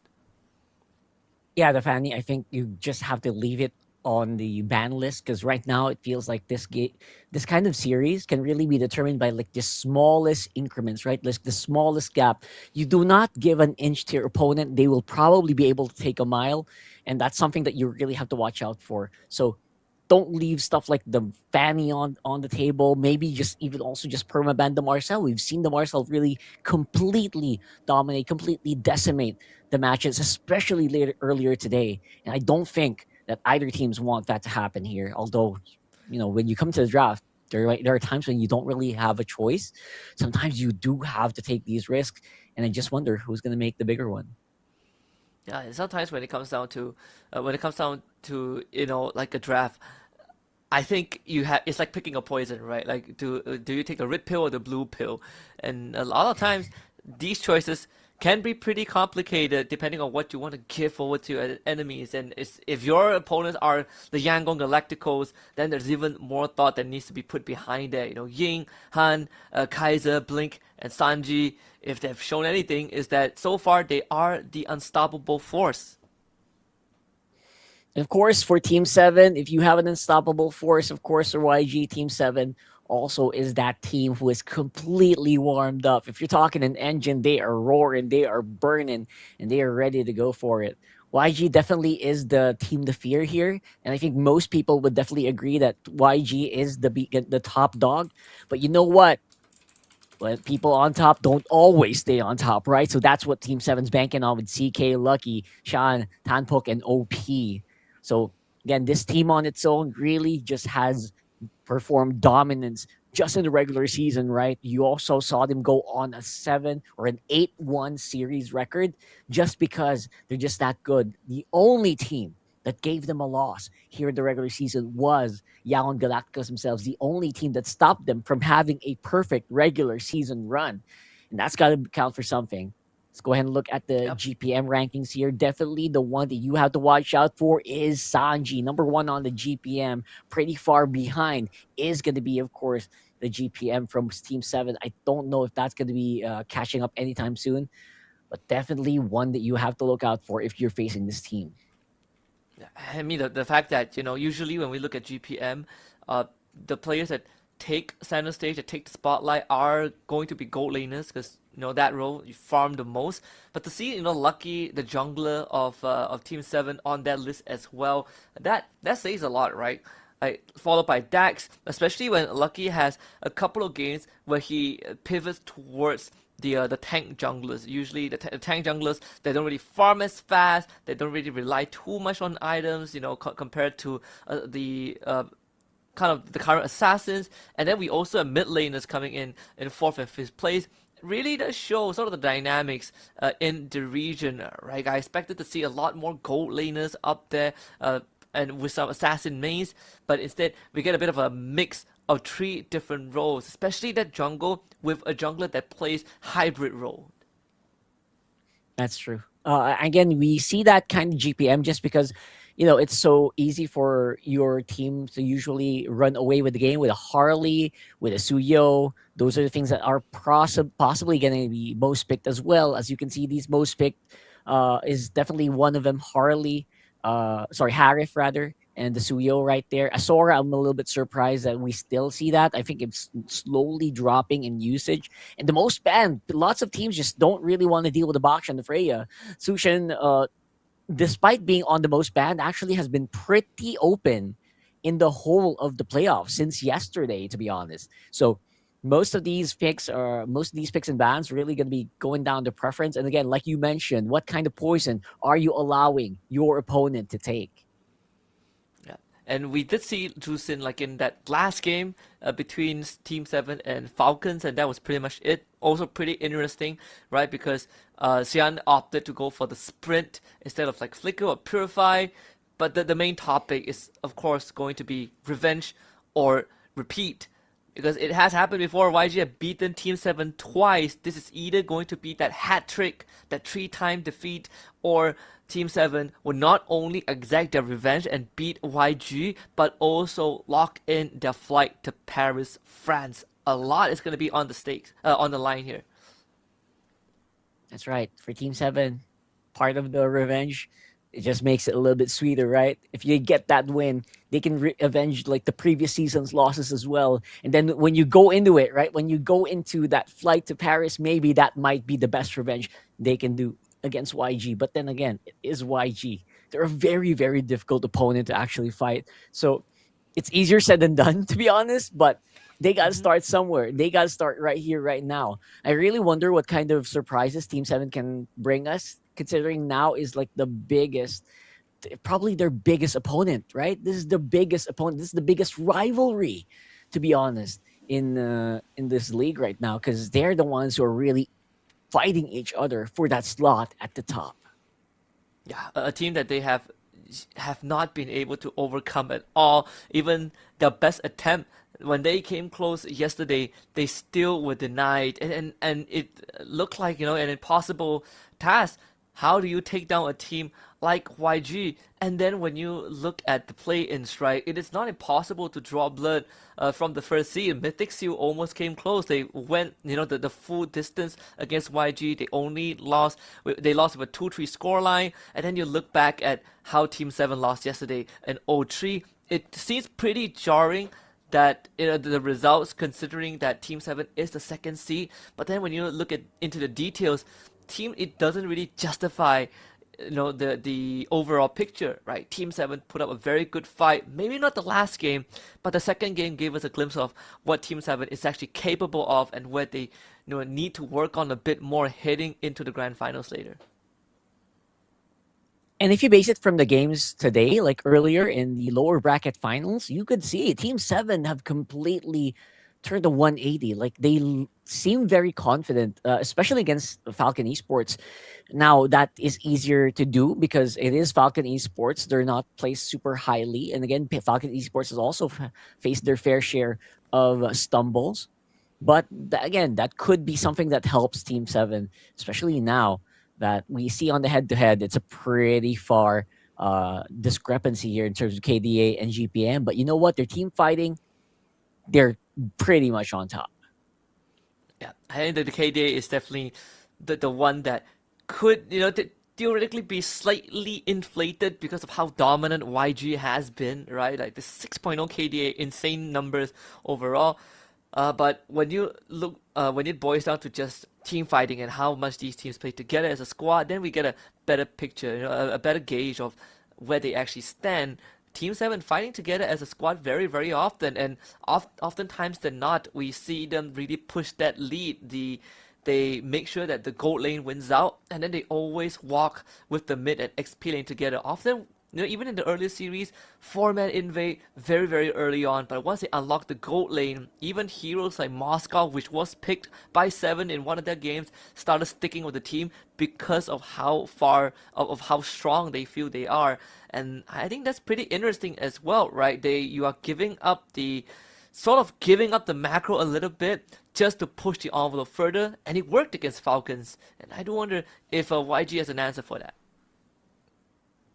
I mean, they should, right? I mean, the YG definitely has been also pretty on point with the control, with the draft that they've been doing. I mean, despite, you know, running risky drafts in some of those games yesterday, YG were able to really bounce back. Now, picks that we're looking forward to today, obviously, is going to be that Marcel. The big question is, will the Marcel be left on the table? Will they be able to actually pick it up? Usually first pickable, very, very potent hero. And number 2 is obviously, surprisingly, by the way, the Paquito. The Paquito has been really showing up in a lot of these drafts. And I really wonder, is this the grand finals where we see the Paquito finally carry a game into victory, whether by a team fight win or maybe by a split push? Just, you know, slowly giving us a bit of that rerun of those fighter metas, you know, Paquito, the Yuzong, the Lapu Lapus, where XP lanes are actually an island of pain. I mean, I think the PH finals is also just happening, and I'm like looking at some of the drafting that is actually currently going on, and there are some interesting approaches as well, right? Like we kind of went through how Myanmar handles their drafts, certain heroes that are not really considered, not really prioritized, even though they are, you know, I think like S tier picks, like the Guinevere, for example. But I also feel like the Yves is still something that we haven't seen as much, even though it is up there on the list. And maybe we are going to see it, at least from YG's side, especially when you have a team like Team 7 that wants to fight as a squad. There are certain answers in that mid lane, or in the roam, for example, the Khalid, that can, you know, show some resistance. Khalid, you know what? I love that you brought that up, man. I am super surprised we're not seeing that much Khalid for today. Even yesterday, right? I think you only see like 1 or 2 Khalids. MSL Myanmar really just, I don't know, just deprioritizing that hero so much. Although I do see a lot of potential for it. We've actually been seeing more Alice compared to Khalid in the series earlier as well. So one thing's for sure, though, I feel like gold lane picks, I don't think either team or any teams right now in MSL have actually just innovated too much onto it. I feel like they want to prioritize more on the safer, strong, super late game carry picks, just like the Harif, just like the Claude. I don't think we're gonna see any changes for that one. But for the random map draw, we've been seeing a lot of dangerous grass and expanded rivers. Maybe we'll see more flying clouds. Maybe we saw the flying clouds game that we saw earlier, but no, it's gonna be broken walls. It's gonna give us that big stage for the big lore dances, and I hope that we see some of that here today. Yeah, and also makes it very convenient for heroes that want to run around the map. And mobile heroes are gonna have a field day, and well, surprise, surprise, brings me to Khalid or Hilda again, right? Two of these heroes that really would enjoy those extra crevices, those nooks and crannies on the map. The Cho as well in the jungle, and assassins like Suyo, and even the lesser preferred Joy would also appreciate this a bit more. I think if there's anything, I also want to see like big setters in the XP lane, and I know we saw Sora once, but the Arlet is also a hero that I feel like can be in the XP lane and does have some very good utility to turn the game around on his heels. But let's see if that's going to come true. As we're in the draft, the Marcel still led through. Marcel Claude for YG, and even if Team 7, they get the Harif and the Zhu Xin. Yep, and exactly what we predicted. Claude and Harif here in game number 1. And of course, the first pick on the Marcel is very much warranted, but the pick on the Gord, I think that might be a little problematic for me. I think we saw that firsthand earlier, right? Like Gord and the Marcel just sometimes just doesn't really mesh well together. It takes such a high skill cap to actually make them work. And I hope that YG has been practicing for that, because that might be a point of pressure later on. I think the best part about the Gord, which certain players might still not know about, or our viewers might not know about, is the fact that no matter what you do to him, if you try to stun him or put him in a golden hour while he still has Mystic Gush will continue to channel. So in a way, you could give him a free Winter Crown while he's in Mystic Gush to melt your enemies if it is coordinated well. I had to find out the hard way because I saw a Gord and I was like, well, Zetian's out, I can press out when he Mystic Gushes. Nope, doesn't matter. He gets hit by the Fury of the Phoenix, and I still die to his ult. So you learn new things every day. The Lapu Lapu Landshaker also can't stop the Mystic Gush, which is a pretty interesting mechanic to find out, especially when you are in a competitive setting. The Frederick and the Alice ban from Team 7 really want to take away the front lines of YG. Yeah, absolutely taking away the front lines. That's what we were talking about earlier as well. I love that everything we're mentioning is actually coming true here. Plus, one more jungle ban would probably be pretty good. I don't know if the Suyo ban is going to be in place here, just to clean it up, right? But yeah, right now, so many jungle picks are actually not available. So this might be just a big test. And weirdly enough, Fanny is open. Mm-hmm.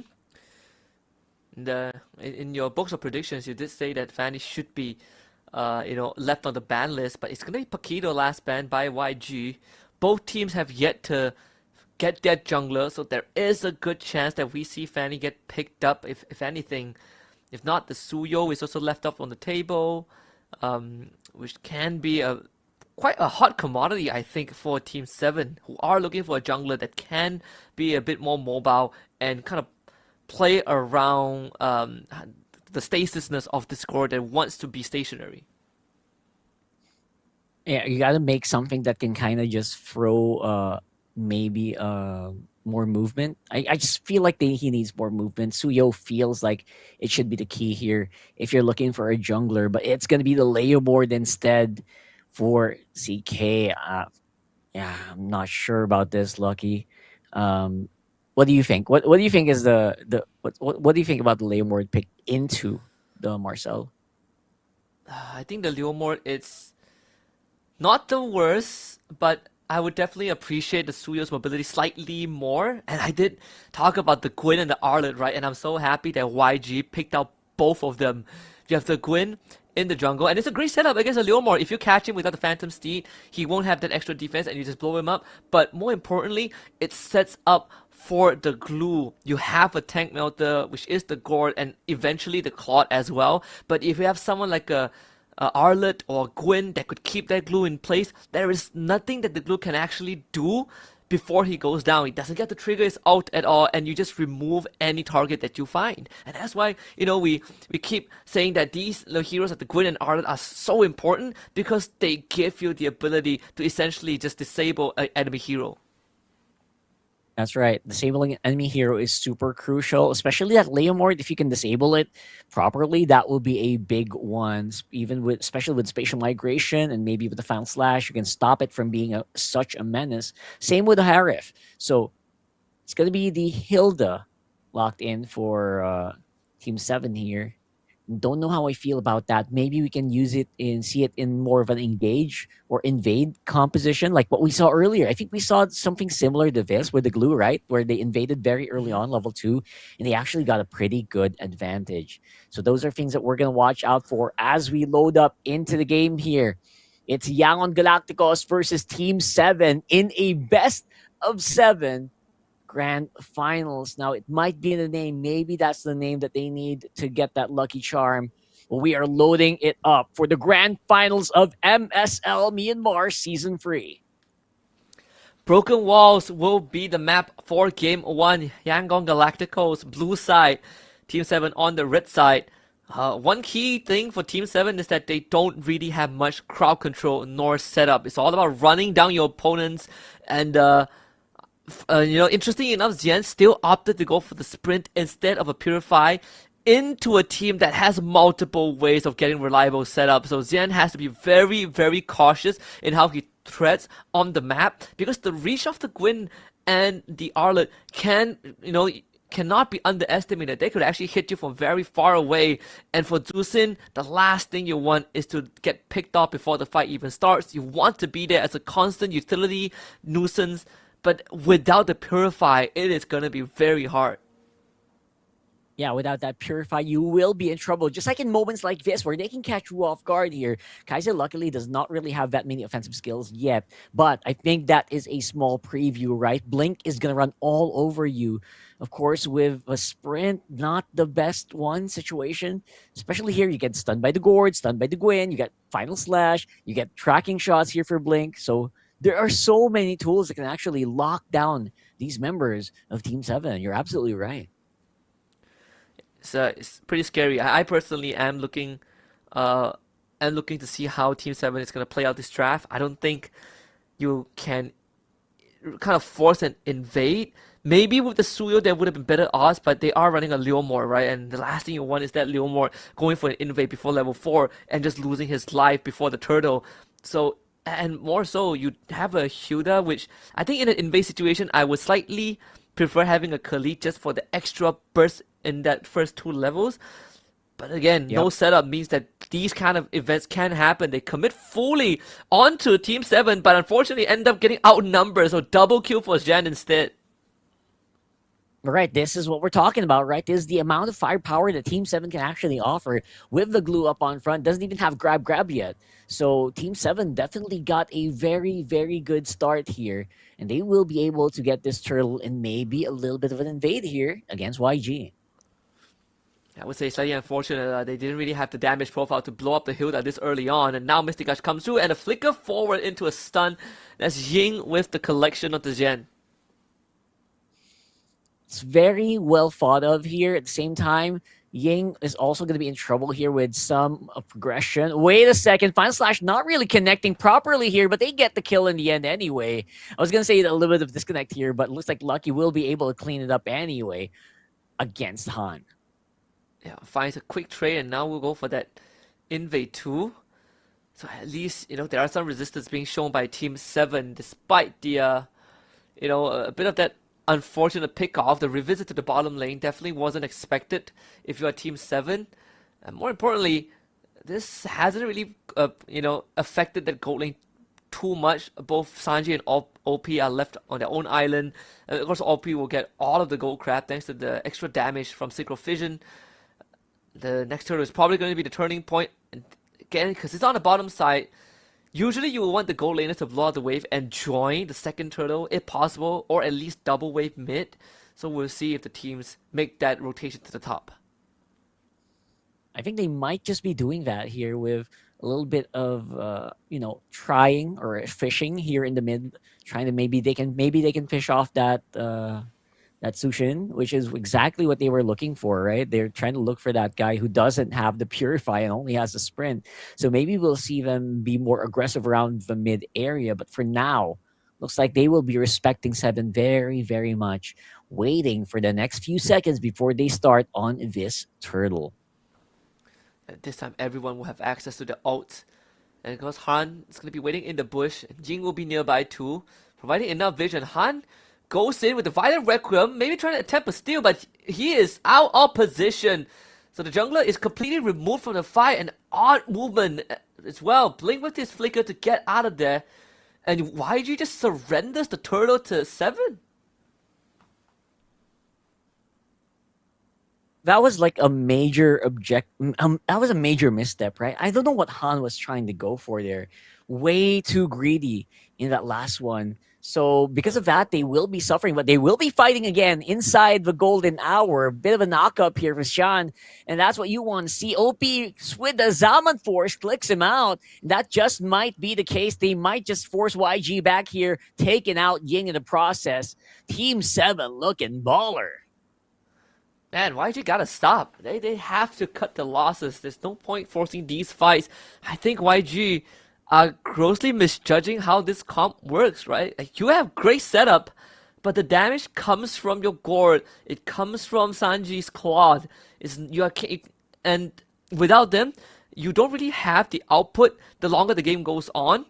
So the fact that YG still tried to fight without proper setup into 7 is feeding into the lucky machine, and Leomord loves it when you give him a lead like that.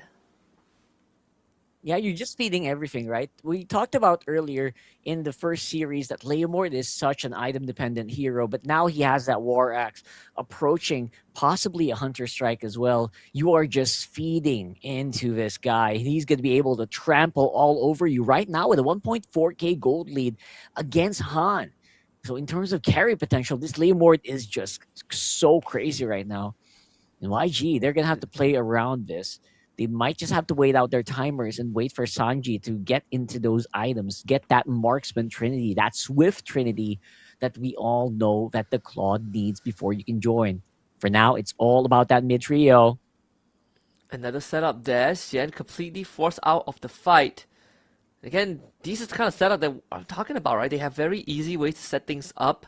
Just with the Marcel passive will do the job. It gives enough room for Kaiser to follow up with his projectile. And they just have to keep that in mind. You do need the key members around to make things happen. And that's why YG, if they're not in the right position, if you don't have the right members, then you have to be a bit more cautious in how you take these fights. They bring the Harif in to the mid lane, at least for a double wave. Blink throws out the golden hour, but his team not even there. So a wasted golden hour and the third turtle of the game for Team 7.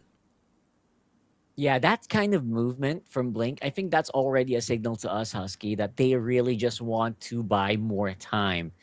YG's game plan here seems to be relegated to just staying inside the base, staying inside these turrets, and just try not to fall while going for catches like that. That was crazy. Shango be able to use the Crimson Beacon to walk on out there, but that was close, and Sanji could be in trouble on top side. They're trying to go for him. Sanji actually ends up flickering away, and that will surrender the top turret to Team 7, and they should be able to crack it. And again, another successful setup, almost resulted in a kill on Zhen. He's really starting to feel it, right? The lack of the Purify will lead to moments like that, and that is just a first-hand taste of how painful it can be, and it will only hurt more from that point onwards. Purple buff stolen by Han as well, as he desperately tries to recover. Still 2 levels behind Lucky, but if you're in YG shoes, any extra credit that you can get is going to be good. They get the pullback on the Marcel. Blink still able to run away thanks to the golden hour, but can't say the same for Tanpuk though, who has to flicker away. Ying with the stun final slash, but the team not there to follow up as Oppie drops the Zaman Force. Blink back in, but they don't really have the follow up. Yeah, it's going to be it's basically just a big discrepancy in terms of firepower here for YG. It's like, okay, you're positioned properly there. That's a nice place, bro. But can you actually hit me? You hit your crowd controls. They hit all their stuns, but the follow-up damage is almost non-existent. If there's like one guy gets targeted, Kai's looking for him. But Kai'Sa can't really clean it up. They need one more guy. They need to wait for Sanji. Sanji so far has been holding his own ground pretty well. The only difference that separates him and OP is that 1 kill and 1 assist on the Harif. But this is what you talked about earlier on Rockhart, the Lord Dance on broken walls. And YG, again, they have very easy conditions to get these kind of setup. If you can catch the glue and just blow him up before anything else, you set yourself up for success. The Claude has a good angle to work with as he hard shoves out the middle wave. Xian just got his Ice Queen wand. They find a knockout onto Tanpuk to try to finish him off as fast as possible. The golden hour comes in as well as the glue ends up going down. The Han goes back in, tries to get another knockout, but they did lose Kai'Sa in the process. But getting OP is more than enough. A double kill delivered over to Ying as they now jump onto Lucky with a blazing duet. That is exactly what YG have been waiting for. A setup into a perfect follow-up. CK left to run home. And YG gets the first Lord. No way, YG, right? Not again. This is so familiar territory. One small team fight, one major misstep is all it took. And Sanji, using the blazing duet at the very tail end of that fight, really turned the tides around for them. Yeah, like this golden hour, it caused Kai'Sa to end up dying as well, but it gave enough time for Han to get the reset on the spatial migration. And Sanji was free hitting the whole time. I did say that they had a good angle to work with because Sanji was able to shove up the mid wave. And unfortunately for Team 7, they just didn't have a way to stop Sanji. And we also saw the lack of control that Team 7's draft, the Team 7 draft is made out of. They just don't have a way to keep YG in place. Whereas for YG, you want to stun, you got it. It's so funny because you know what's happened? Kai'Sa also just ran into it. Look at the assassination attempt here from YG. Super duper strong right now. And they're going to have to go on back out of here. But don't forget, there is a Lord walking up on bottom and the big minion wave of Lord minions on the top. So they're starting to really ramp up that gold. From a 3K, 4K gold deficit, now YG are ahead. Yep. And Ying can keep doing this, starting the final slash, and that is the magic trick that YG is good at, the disappearance of their targets. And there really isn't anything a glue can do. From this point onwards, every time you get caught like that, the gore is going to send you back to the fountain, no matter how tanky you are, because true damage does not care about your resistance. As Team 7 would just have to live with that fact. You either don't get caught, or you blow up Kai'Sa, before he can do some significant damage. Easier said than done though. 12 minutes in, YG are the one in control. Yeah, YG absolutely in full in control of the driver's seat here. And Blink is heading the charge. Kai'Sa, all he has to do is just stay back, wait for that moment to throw that Mystic Gush, and all is good for them. But it looks like they don't really want to go a little bit too obnoxious here with the aggression. They're going to be leaving the jungle for now and just repositioning the waves, which is honestly very smart. Now, for Team 7, you're absolutely right. They don't have that hold. The best hold they have actually is the Lantern Flare coming in from Shan. Other than that, it's just nothing, right? Like, if you have to pray for like someone to not have flicker if you're Tanpuk on the glue. But if that guy has flicker, you're dead. You're going down, right? And that's something that's so scary for Team 7. They have so much firepower, but people are just running away, especially now that more items are starting to be built by YG, so they're more durable. You can't one-shot them anymore. You can't like instant delete them, and that's becoming a big problem here for Team 7. Indeed. And they're going to do that again onto Tanpuk. Tanpuk does get the grab on this time in the last second. Golden hour in the back line as Tanpuk still ends up going down and CK follows up. And the collapse from YG forces the rest of Team 7 to fall back. Sanji as well, fearless in his BMI forward. And just as the Lord spawns bottom 2, YG will turn to the objective. Yeah, that is such an easy objective take here, especially now that Blink is super forward. He has control of that forward bush, so no one is going through without his permission. He says, no ID, bro, no entry. If you're not our teammate, you're not going past it. And Blink just having so much more confidence on this Marcel as well, just giving him so much time to get that Lord. And we're 14 minutes in. This Lord is not going to be a joke, especially now that we have a solid lead being built for YG already. It's going to be an uphill battle for Team 7 from this point onwards. They have the tool, well, they have the damage, but it's the tools that enables them to do the damage that is lacking. And there's no easy way around it.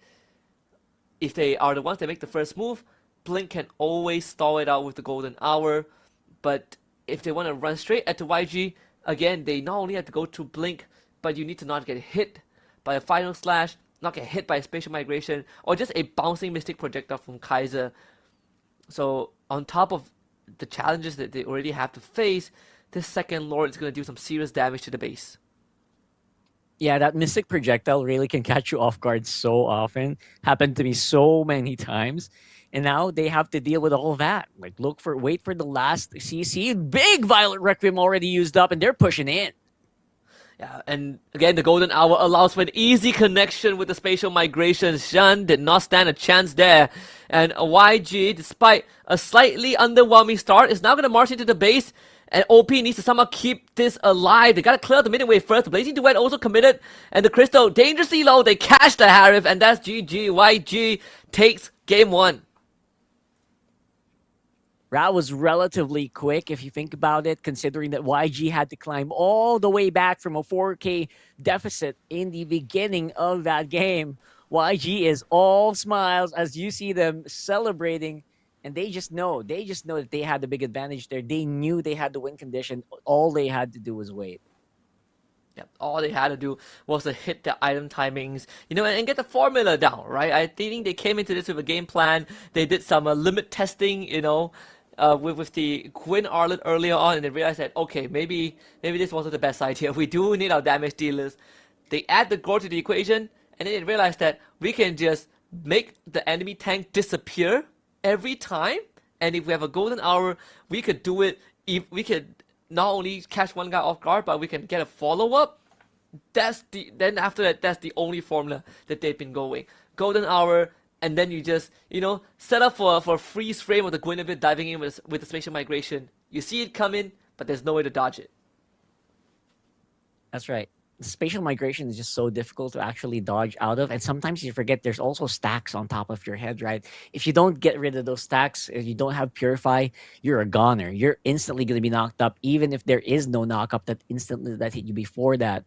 So big MVP there is going to be Sanji. Did so much work, especially after minute 10 on that Claude. You just gotta commend this guy, man. He is so consistent in being able to activate right at the moment the team needs him to. Yeah, and completely uncontested as well, right? Like Sanji, the entire game, the reason there wasn't anyone that could relatively touch him, and just the positioning was immaculate. Of course, enabled by the rest of his teammate. If you have such a tough front line to go through, and the Claw is going to free hit you, day for day in, day out. And that was why both of us were slightly unsure about the Hilda and the Leomord pick. Like, on paper, they look like they could be good, but you do need a setup. You do need someone that can navigate around these fights in a more agile manner. Leomord is not it. Hilda, unfortunately, also doesn't solve the problem. That's true. I mean, I could imagine them, right? We talked about this on the draft. All right, you have a good idea. This is a good idea to actually go and attack. You can invade very strongly with the Hilda. You are on a very good map as well. We're broken walls, right? You can go around everywhere. You can cut very, very quickly if you're Leomord or the Hilda, because these walls are broken. You can just walk right past them. But they didn't really maximize it that much. I think they played the glue a little bit more conservatively than I thought they would. So they got a good goal lead. They got 4K goal lead, but other than that, didn't really have much, right? Like their fight was just so spread out, and you know what? They could split up. You know, YG could split up whatever they want. They can split 4 and 5 directions.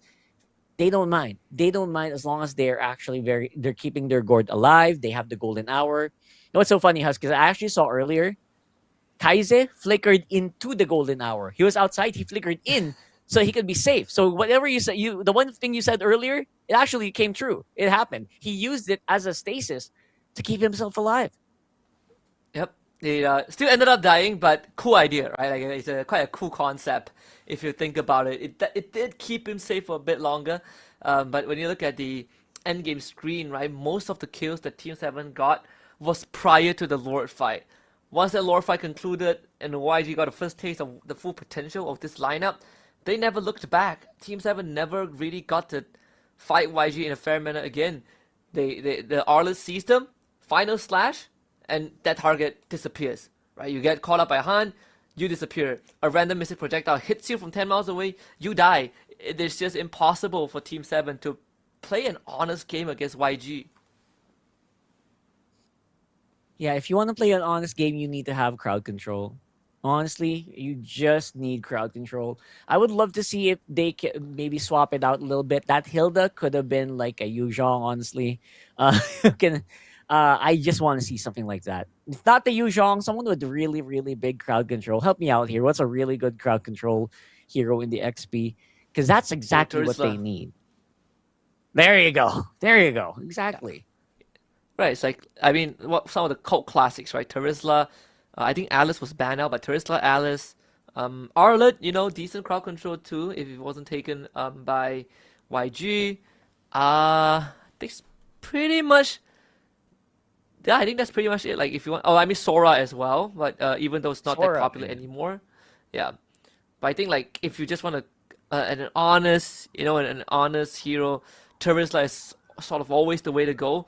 It still will probably not survive against, you know, a Violent Requiem into a Mystic Gush, but it is reliable. He can get some snap engages in, and that's something that Team 7 was missing. Yeah, man. We need those engages. If they had like one more layer of crowd control to deal with, maybe they could have made a case. Maybe they could have dealt with the Guinevere. Maybe they could have dealt with the gourd. Maybe they could have dove it properly if they had that one big snap crowd control, like we mentioned. So Team 7, as strong as they are in team fighting, especially in the first few minutes of the game, when the game goes longer, right? When you see a bigger picture, when you get a bigger sample size, it feels like that's just not the key. This kind of lineup will just keep running. Run, run, run. You're not hitting, you're running. And when you're running, you're not casting your skills. And that's a big problem, right? Everyone is, especially I feel bad for OP. Because everyone just walk out of the Zaman Force like nothing happened. Yep, and not only that, for YG, once they, you know, stick onto you, you can't really shake them off, right? The Arlet can constantly chase you down, same as the Gwyn as well. The Marcel with the tracking shot can not only find you, but if his passive gets refreshed, you get frozen in place for half a second again. It's a never-ending cycle. Like the early game looked well for Team 7. They were punishing, you know, YG's ambitiousness, I guess, but again, when we reached that Lord fight in that mid game, there really was no going back once YG hit some of the item spikes. Yeah, those item spikes really just they couldn't really deal with it, especially in the later parts. Like we mentioned, you know what, Team 7, good job. You were winning. You were winning the early game, and again, I don't think they spotted out Sanji, the importance of Sanji in these team fights. Look at Sanji here, right? Like, people are not really focusing. CK's right next to him. He's not doing anything. So what was that about, right? Like, why are we so afraid of Sanji in this game? And again, I guess everyone was just super distracted and minding their own crowd control. But, man, the priority here for Team 7 is a little lackluster as well. Yeah, I feel like, you know, maybe in CK's mind, he's like, Sanji's going to kill me if I 1v1 him, but I want to be around so that he doesn't harm my team, which honestly didn't make too much of a difference. We even saw him like attempting to forced Kaiser out of his Mystic Gush. Like he just full sense into the gourd, and not only did he not manage to cancel the Mystic Gush, then that's where we saw Kaiser kind of flicker into the golden hour, which I felt like probably didn't need to do so because the healer ran out of abilities. But either way, YG's trap just a bit more complete, a bit more covers more bases, allowing to get that game 1 over Team 7. It kind of feels bad because it feels like a draft thing, right? It feels like a draft thing when they actually were playing well. If they had a different hero and they played like that, maybe Team 7 would have won. But again, it was a big draft game. At least, again, just like Series 1, it's just one draft, right? Like one pick that you change, and that lineup felt like it could have been perfect.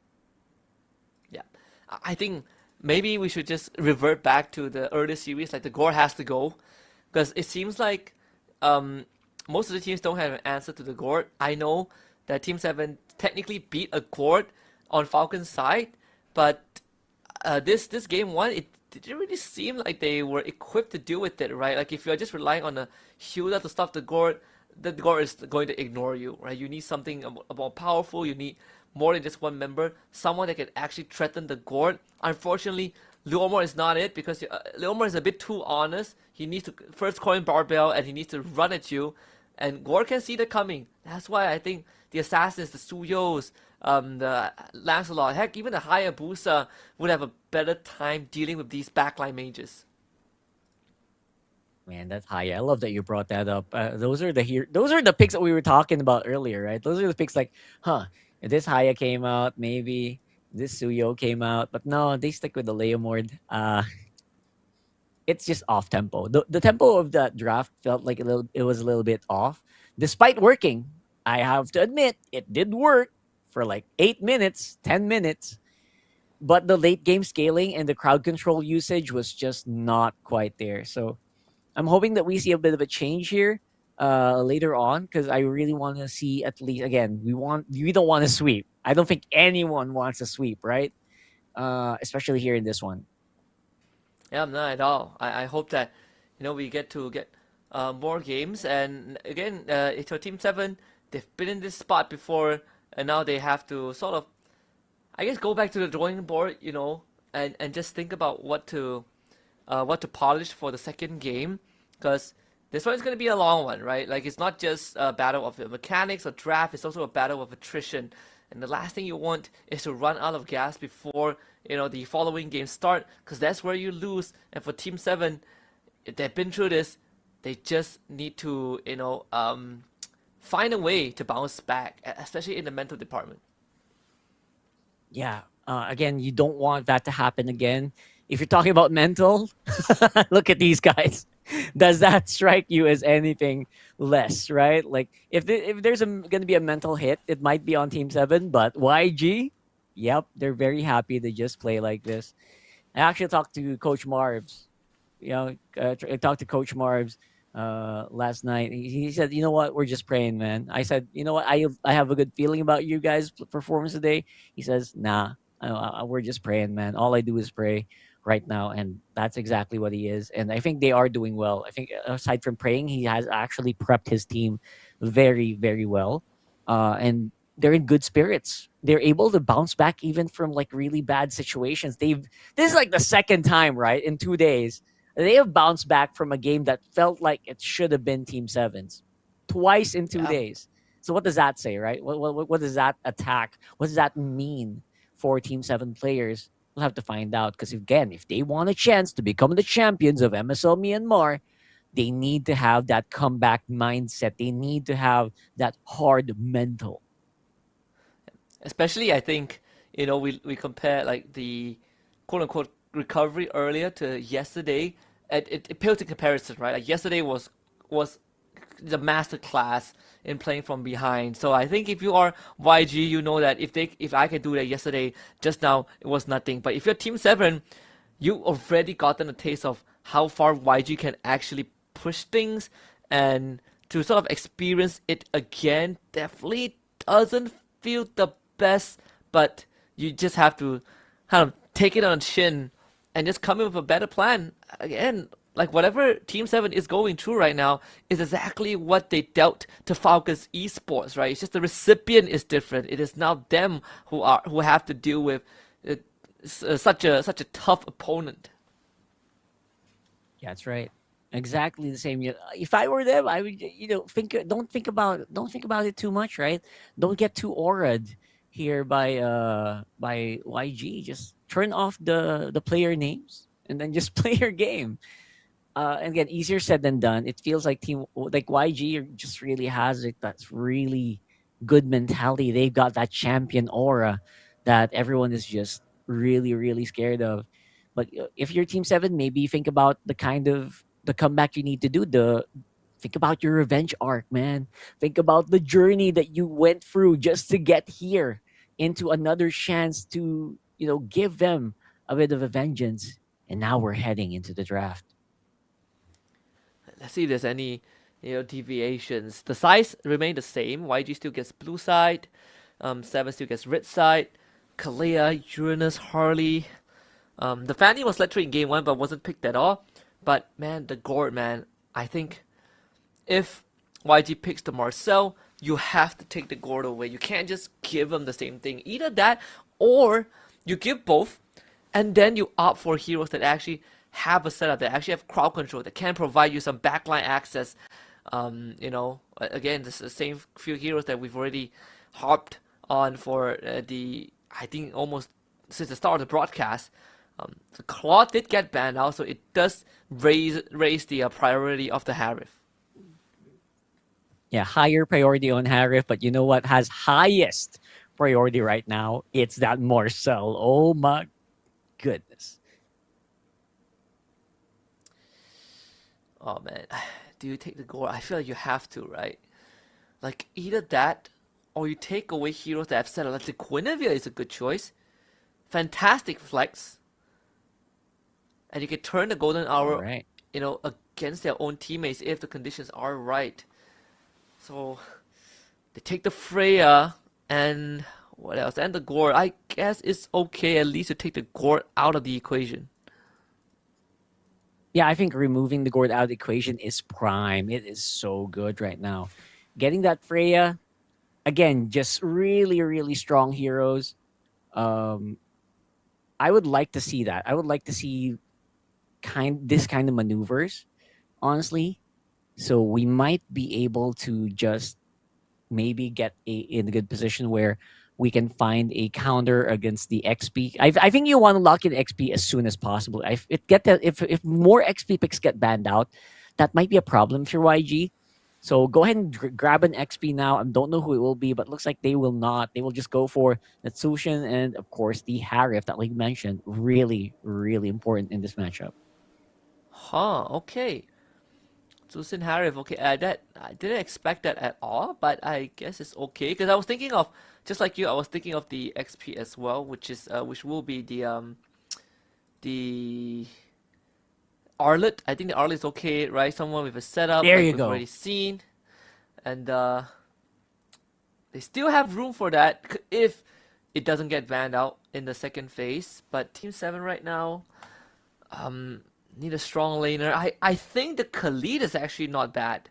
I think Khalid could actually be a good pick here. Which again is honestly weird for me why Khalid doesn't get picked up. They get Granger first. What is that? That's so interesting for me. I don't think that was super duper rushed here.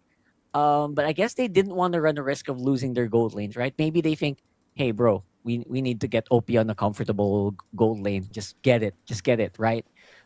You don't want to be forced into Bruno. Maybe they don't want to be forced into weird picks like Leslie. So Granger, you know what? Okay, go ahead. It's fine. Yeah. Okay, so they get Granger. They banned the Arlet, which we sort of expected. If the Arlet doesn't get picked up, it's gonna get banned out in the second phase. Hayabusa banned out by YG. I think you might be looking at Suyo too. Suyo is always good to be considered. I think if you aren't planning on playing him, I think especially for 7, I think again the Suyo Looks like a very juicy pick there. Yeah, Suyo definitely looks like it can do some decent damage. Although YG might encounter a very similar proposition or very similar problem here where they might lack in crowd control here and they won't really have that frontline presence. So, yeah, Suyo here for 7 would be great, honestly. Just go ahead and pick it up. Unless, again, in this draft, I have to remind everyone, Fanny is open. I know it's weird, but it could come out as even just like a dedicated split pusher, you know? Alice on the XP. Man, 7's XP lane picks are so good so far, right? Every single pick is good, except for Granger. Yeah. Except for Granger, yeah. I thought that. I honestly thought that it would be something else, but you know, in the grand scheme of things, I can see you know the idea behind that. So I'll give it a pass, right? Let's see what they have in store. Now it's YG's turn. You want to dive? Terisla, Yuzong, they're decent ideas.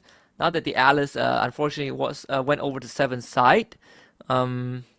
If not, then the assassin, I guess Suyo or the Frederick is not bad, but the Benedetta, right? We actually floated this idea at the start of the day. Benedetta, fantastic. You don't have to play a normal lane. You clear fast, and then you're always a backline threat. I like this. I like picks like this. Benedetta here is going to work wonders, I think. And it'll only be so much better here. And I like the Frederick because they do need that front line. It's a really good combo, right? With the Frederick and the Sushin. Usually very good at picking off targets, and maybe you can have that Harif go and drop the beat down. But now it's going to be the jungler question here for 7. What's the jungler going to be? And Alice jungle. It's Alice. Yeah. Yep.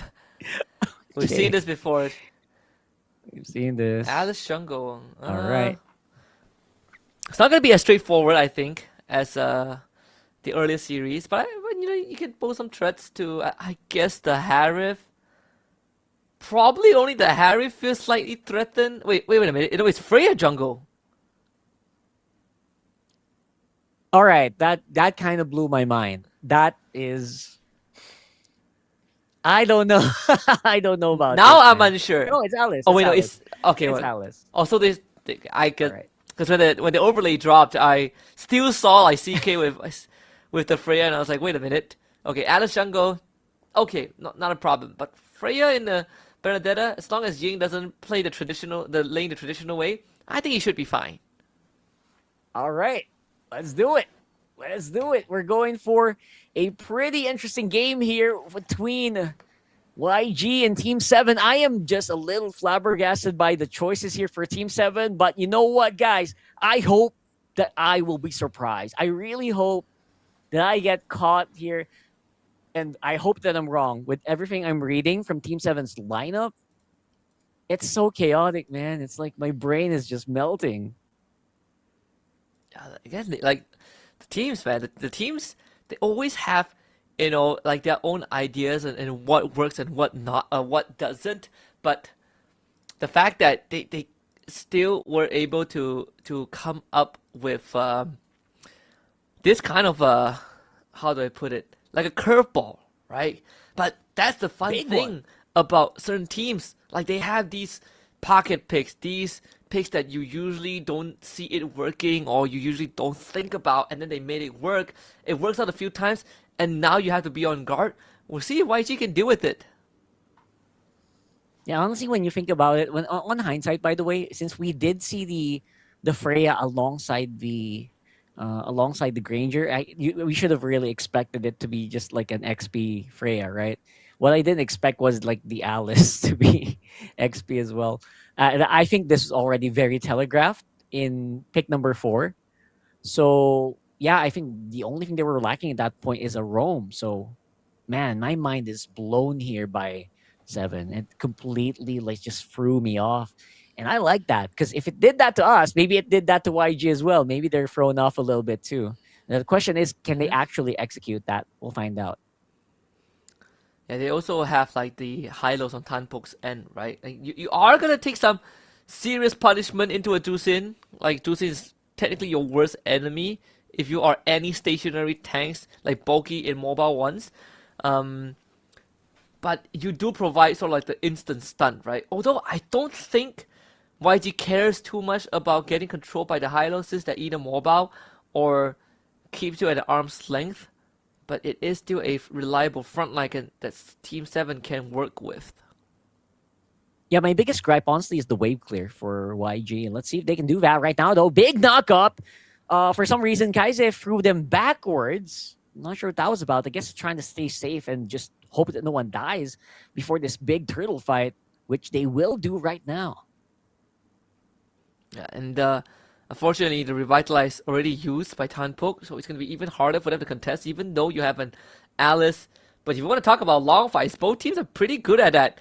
They get the stun and the engage. Wow, the chain was perfect from Xian. The max range Mystic Projectile. Two-man stun from Blink. Electro Final Blow from Ying as well. Looks for Tanpok, kills him off, and disengages perfectly. CK comes in with Descent of the Valkyries, and they praise this wrath for Han. Gets the turtle for himself. 7. Seems like they still want more this time, looking for Blink, but it is Flying Clouds. So Kaiser back in the fight again. They gotta be careful as steam is running out.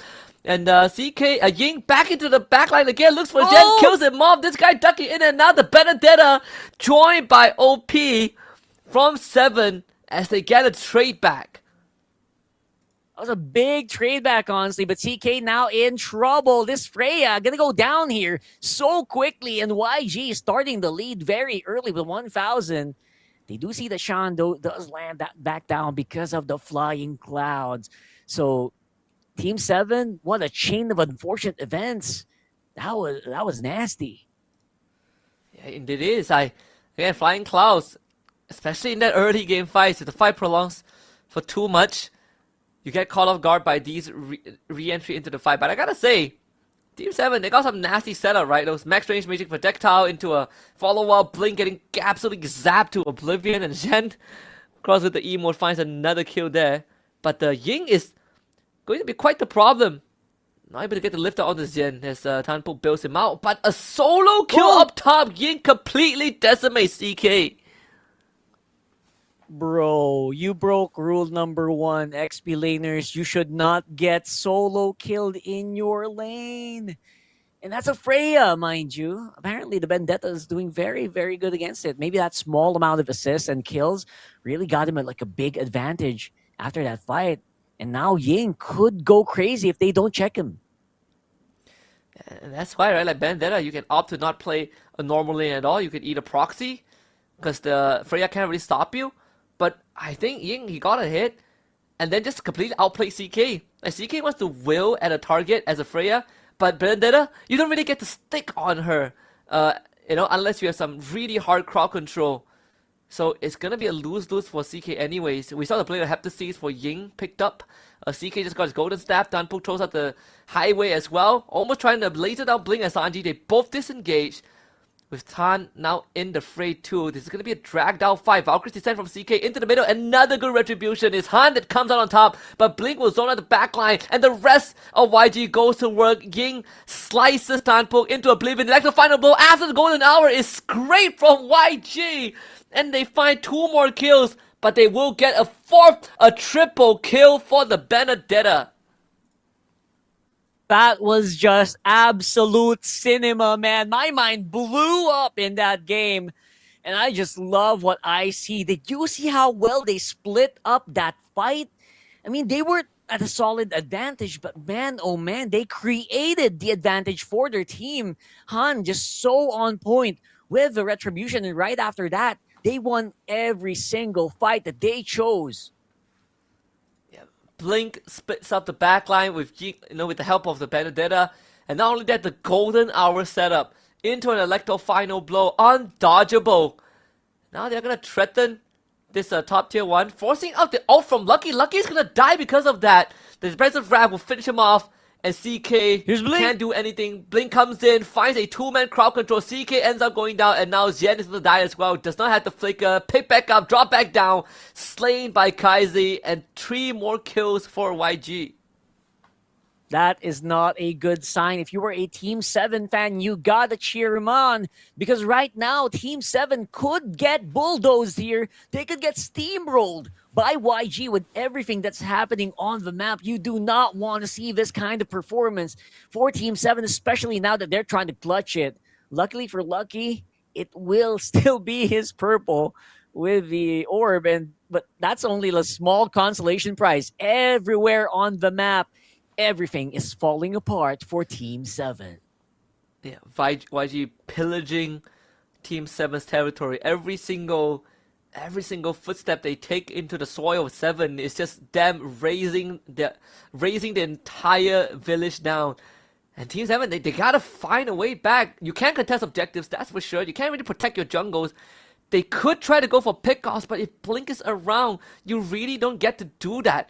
Right? Like this guy with a camera, he's taking evidence of you trying to commit crimes. You just no getting away with it. So they are gonna lose a top tier 2 because of that. Sanji gets a free turret, Han steals the orange buff away. This is going from bad to worse for 7.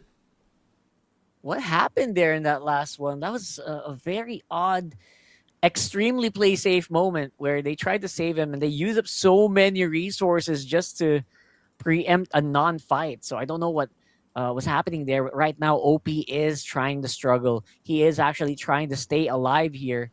And yeah, this guy is, I don't know the stacks of this guy, but right now he is just not able to get those last hits as much as possible. So I'm assuming his bullets are just not that plentiful. Let's see if whether or not they can actually climb out of there. Right? It's 8,000 gold leads so far. And YG, I don't think they're going to stop anytime soon. Yeah, if I'm YG, I feel so confident right now. I can do whatever I want, honestly, in the on the map. It's either that, I'll put on the pressure. Maybe I think the best case scenario, they get all the tier 2s, they turn to Lord, and they crack the base after that.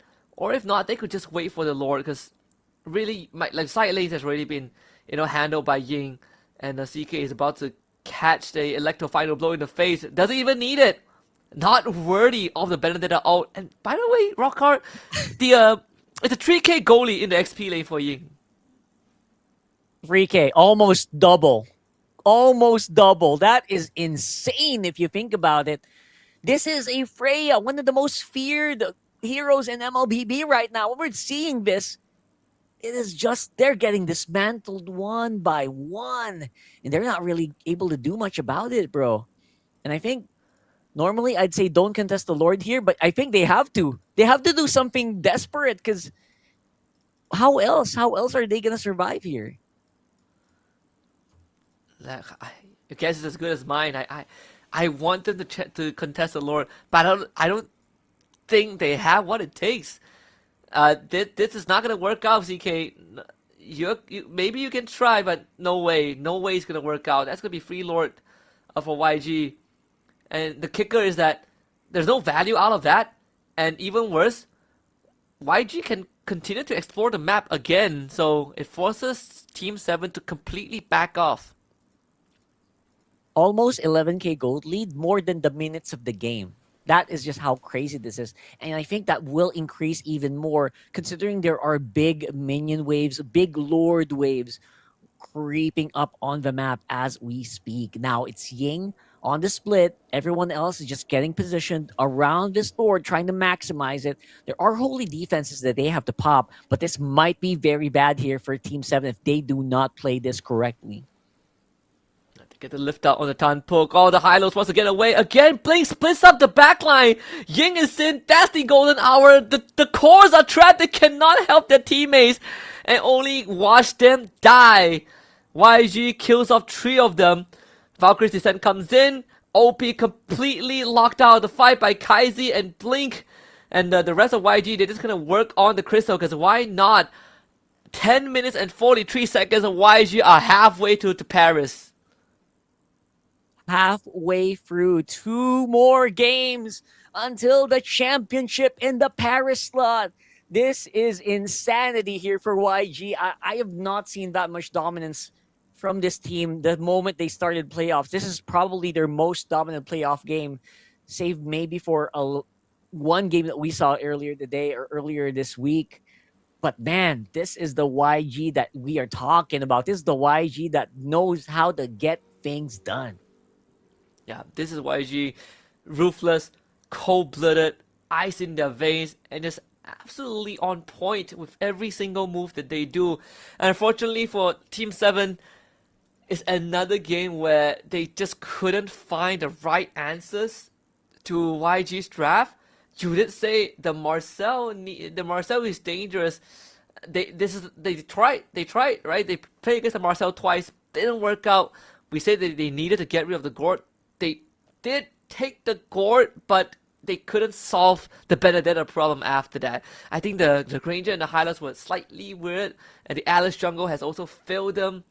They need a plan C, and it has to start with removing Marcel, man.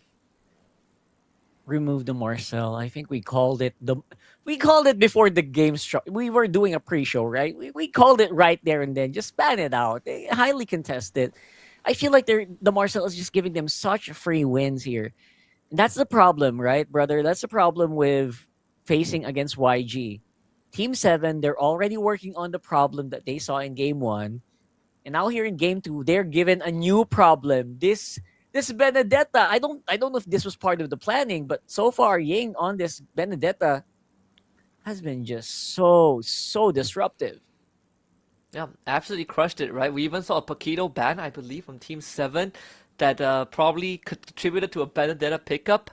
But this is just the tip of the iceberg. Like, we've seen deeper pools from YG side, and they haven't even dug into that. Maybe save for the Benedetta, but we know that they play heroes like the Helcurt Rome, like the Kaja in the Rome role. But Bling, he's been given the Marcel, so he doesn't even need to think too much of how much more creative he needed to get. You're given the Marcel, then YG just builds a draft that utilizes the Marcel. Yeah, and if you can't deal with the Marcel, just ban it out. Come on, let's not overthink this, because this was a 10-minute and 43-second game. Man, oh man, everyone's just having a field day here on the side of YG, man. It's like, how do you even deal with this? I don't know. I think, I have a mad respect that Kaiser still went for utility. I would have went Sky Piercer if I was snowballing this hard. But either way, like, it's I'm not. That's why we were not sure about this Granger. I think the craziest thing was the fact that they themselves banned out the Claude, but they didn't take the Harith. They went Freya Gourd. So that sort of is a head scratcher there for Team 7. The only reason I would think of that why they would do that is they're also afraid of YG picking up the Freya. That's the only thing. They're afraid of, like, Freya. They said, hey, in Game 1, the Gourd destroyed us. Let's pick up the Gourd. But they completely forgot about their gold laner. And now your gold laner, third pick Granger. Like, bro, really? I don't think that doesn't seem like the right call, right? I think we called it the moment you saw the Granger. It's like, are you sure you want to pick the Granger? But yeah, they already locked it in. So we don't really have much else to say about that. But the biggest thing is they just let the Marcel go. That is, like, for me, the singular thing that they can do to change their fate in this game. Ban out the Marcel, bro. Come on. Yeah. Like, if you don't want to ban the Marcel, if you feel like it's not worth using a ban on, there are heroes that pressure the Marcel slightly better, right? Again, the Khalid is one of them. The Khalid is so good at pressuring the Marcel because you really just do not care what the Marcel does. You trade with him, you win. Another hero that does that is the Hilda, but we saw the problem that the Hilda sort of poses is where you don't really have reliable crowd control. So just try Khalid, man. Just try Khalid, someone that can ignore the Marcel in the early game and really force him to prevent him from just walking into bushes, or alternatively ban a hero. Like, force YG's picks, because YG, I don't think they're sweating just yet in the draft. No, very far from sweating. They had the they had the audacity to pick up the Benedetta, right? So you know they're not worried in that draft. And yeah, aside from the Khalid, you can also just pick heroes like the Cho. Maybe go for something that can really disrupt the Golden Hour, disrupt that Marcel, or maybe just focus down the Marcel before it can do anything. Because right now, the Marcel is a big, big nuisance. I don't know how you deal with it except for just taking it out right away, right? So maybe pick a lineup that can burst down the Marcel. I know, easier said than done, but it's possible. I've seen teams deal with the Marcel that way. So right now, it is going to be a 2-0 so far. And YG just looking so unstoppable in this series. I wonder if Team 7, how are they? How are their mental after this game number 2 loss? Right after that really vicious game 1. Game 1 is the closest game we've had so far, right? But here in game 2, it was a literal steamroller. Yeah, this is complete domination. Like, I think, from the get-go, you've already saw some of the cracks, and then when it started snowballing, when this Benedetta started participating in fights, and we see the possibilities of what you can do with a lineup that completely separates the battle lines, suddenly you realize that, man, there really wasn't a chance at all for Team 7 to fight back, even if they want to. So, I agree with you. I don't know what's the best way of dealing with the Marcel aside from banning it, and unless Team 7 figure out an actual solution, I think you just don't take the risk, right? It's just way too much. This Marcel keeps bypassing your front line, runs to your back line, and just ults your carries. Like, there's no counterplay against it. You just don't kill him fast enough. Yeah, there's literally no counterplay. Unless, again, you can find a way to burst them down, which in itself is already very difficult. And while you're bursting down and while you're targeting the Marcel, your teammates are probably dead already, right? So that's the thing, right? So you're trying to look for an opportunity to maybe deal with that. It's not going to come easy. So the best, easiest thing, ban it out. 3 words, ban Marcel. All right, that's 2 words. Ban Marcel. Yeah. There you go. Just that's the biggest help I can give here to Team 7 if they actually want to get a small chance of getting back here, because right now obviously your players' minds are probably scrambled as well, because imagine we're just watching, we're already like mind blown. What more the opposing team who is absorbing all this punishment? Yeah, it's just getting beaten, right? Getting beaten, and it's like every time you try to fight back, they hit you back 2 folds, right? And it's gonna be tougher from this point onwards now that it happened like 2 games in a row. And this really starts to test Team 7. How deep, how much prep have they done, right? How deep can they go?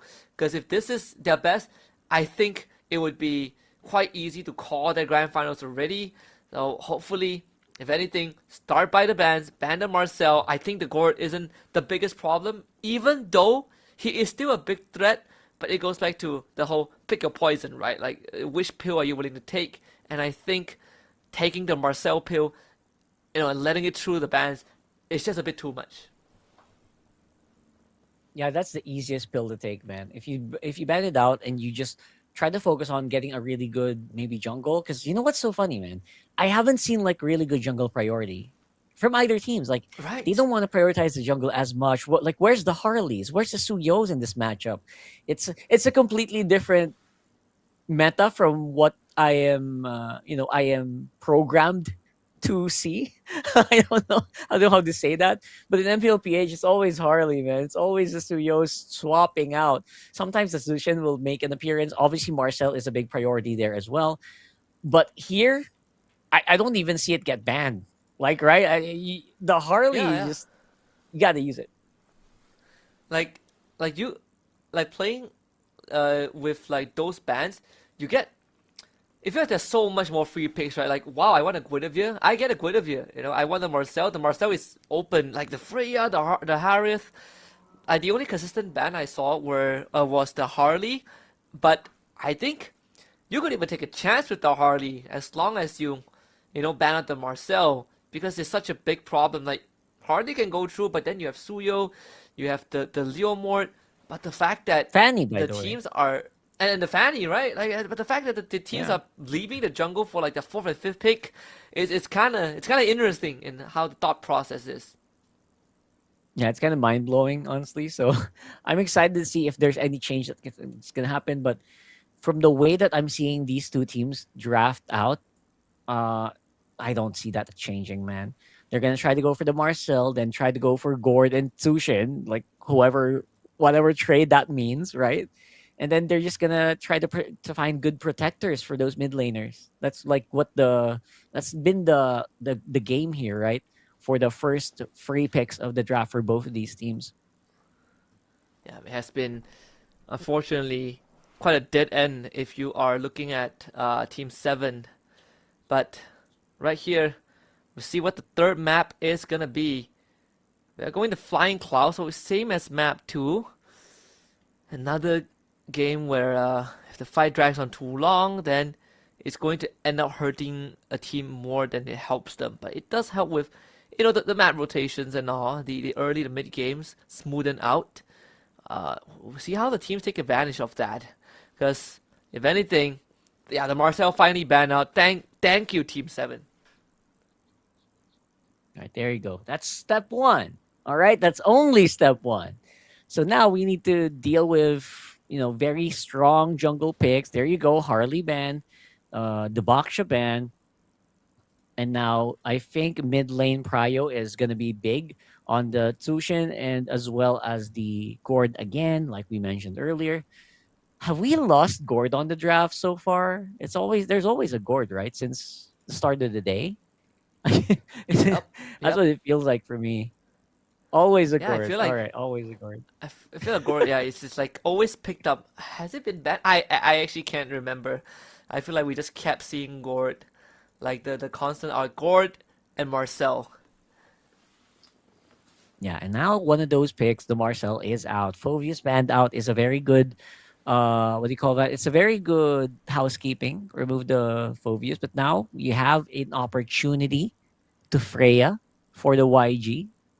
Let's see if they're gonna take it. Although I don't think they will from the past drafts, right? Game 1, game 2. They didn't get the Freya. They prioritized the Tsushin. All right. Mm-hmm. That's fair. It's just a lot more reliable overall compared to the Freya. I mean, Freya has not won a single game today. Freya has been going on a Since lose yesterday, streak, actually. man. Since yesterday, oh boy. Yeah. And that hurts the Freya stocks. Now, It does. if you're Team 7, do you go Freya here? I feel like you're forced to, right? Or You're forced to, because if they don't pick it up, I think YG will get it.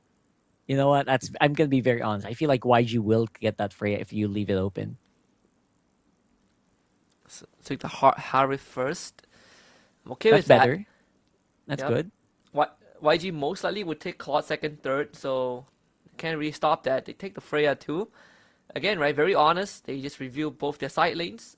Should be a Claude +1 for YG. I wouldn't mind a Claude plus a Gatot, maybe, or a Hylos. Those are the things I'm thinking about right now. I think you just want to have one solid answer to the Freya. Hylos is always that guy, right? Gatot as well, if you can kind of just unbreakable the Freya into attacking you and making sure that your teammates are safe. Those are the picks. But now, I don't think they should rush a gold lane here. I think, yeah, Claude is absolutely fine. Oh, yeah, you're right. Claude and Ooh. Paquito. Come on, let's go. All right, another Paquito Freya matchup. I was thinking the Claude and the Glue because it would be a good flex as well for YG. But sometimes I forget that Myanmar doesn't really do flex, right? They don't like to beat around the bushes. Maybe Team 7 every now and then with their Atlas, but aside from that, the team's pretty direct with what they want. Now we've got Team 7, the Hayabusa comes out. This is a hero that has been banned in the second phase multiple times.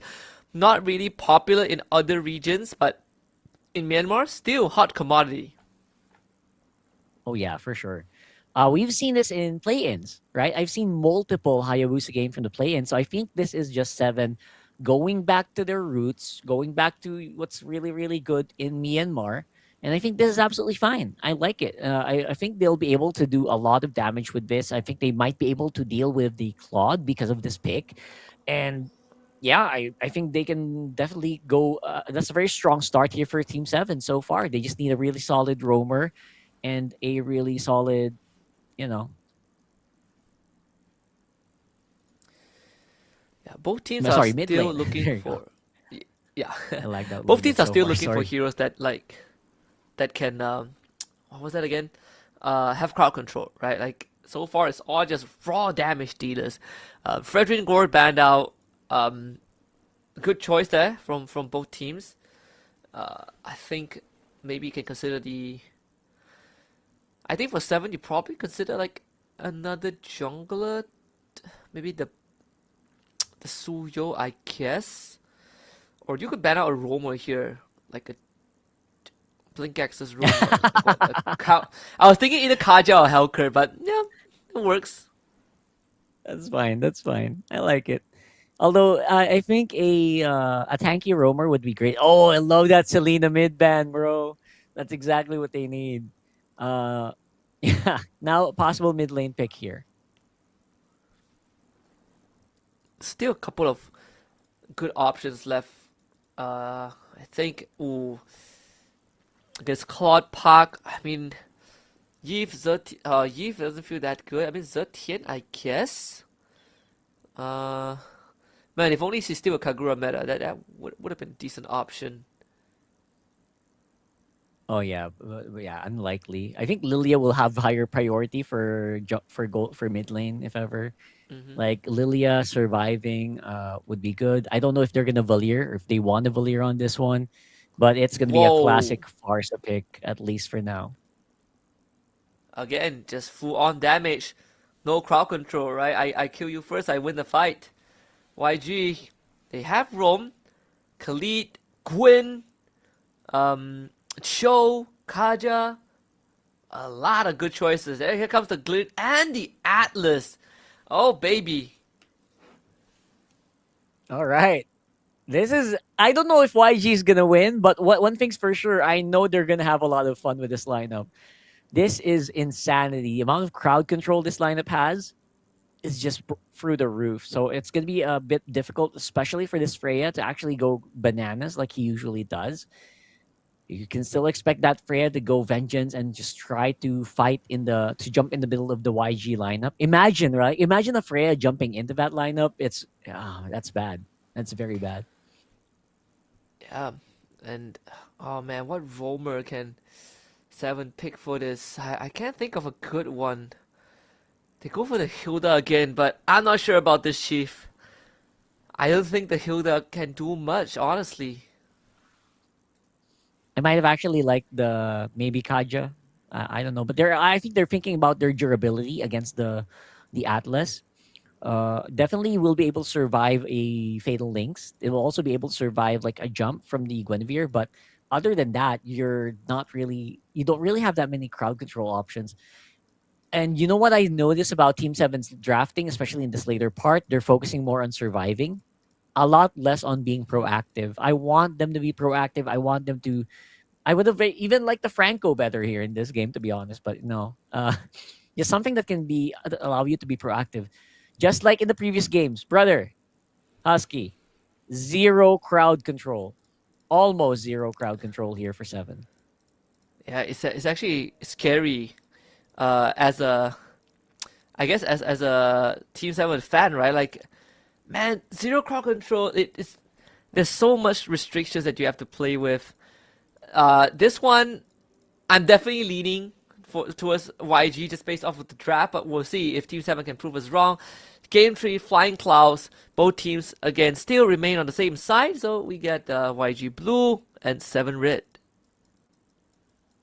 There you go. So we are on game number 3. I am expecting some really hot action, especially right now in the bottom part of the map. I think if you are YG, you want to be able to focus down on either Farsa or that Freya and try to just eke out an advantage from there. If you want to use your firepower, you want to use it on like less mobile heroes. if you are 7, you maybe look for that Claude. That's going to be a big pickup if they get that kill, but looks like it's going to be a no-go. And from there, YG might be able to do something about this.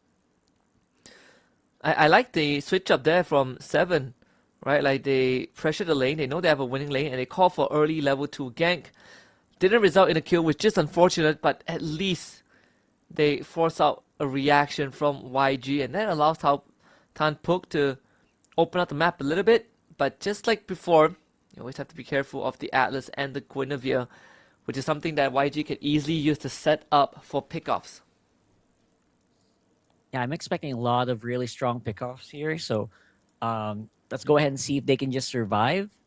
Right now, there is firepower with 7, right? Their early game firepower is actually very high, especially after Sean gets that feathered airstrike. So waiting for that to happen.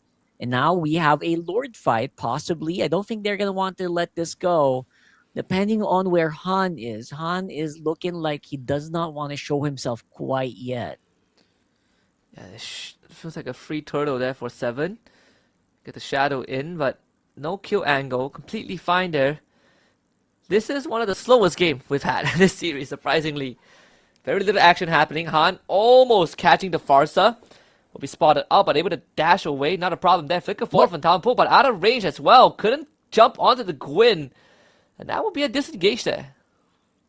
Yeah, that was really scary. They could have actually gotten picked off there if only the Atlas had like level 4. But luckily for Team 7, they can get away with doing stuff like that. Because again, a lot of these players don't really have level 4 in that moment. So small moments where 7 is actually just limit testing, right? They're trying to test how far they can push YG, how much they can actually exert before they get punished. And looks like they were able to find like that small range.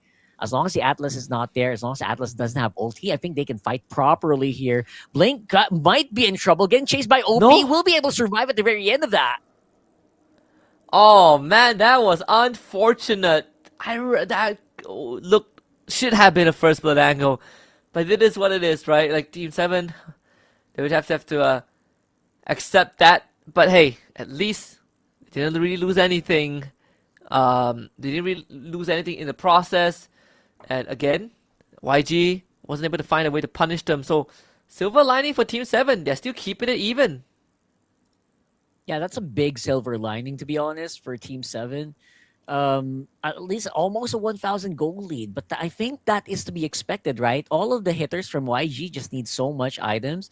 You have the Claude, you have the Paquito, who needs at least 2 items to get going. Now the Golden Staff is already locked in for CK. That just might mean that we would see the Freya maybe do more damage. Maybe we can see the Freya just take more fights. But that's a problem, right? You can take your fight, you can hit your normal attacks, but you don't really have that much crowd control. Let's see if that might be a problem later on. Yeah. See, second turtle now on the board. They do find Tan Puk.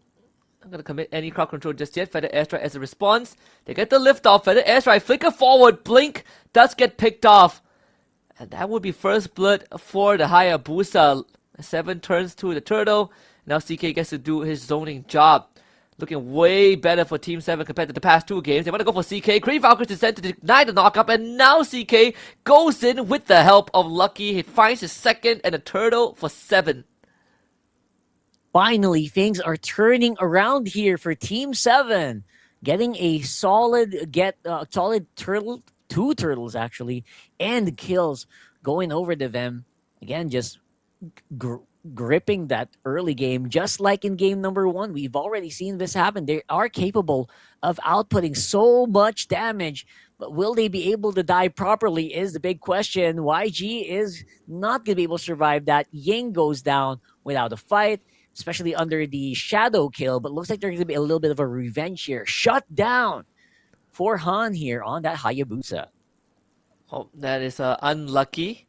You go on a killing spree and then you instantly give a shutdown to the enemy jungler, which, you know, is always ill-advised. But it is what it is. And I mean, at least Han goes down again afterwards, right? It's going to be CK that picks up that kill. So bottom tier 1 goes down. The snowball slowly happening for 7.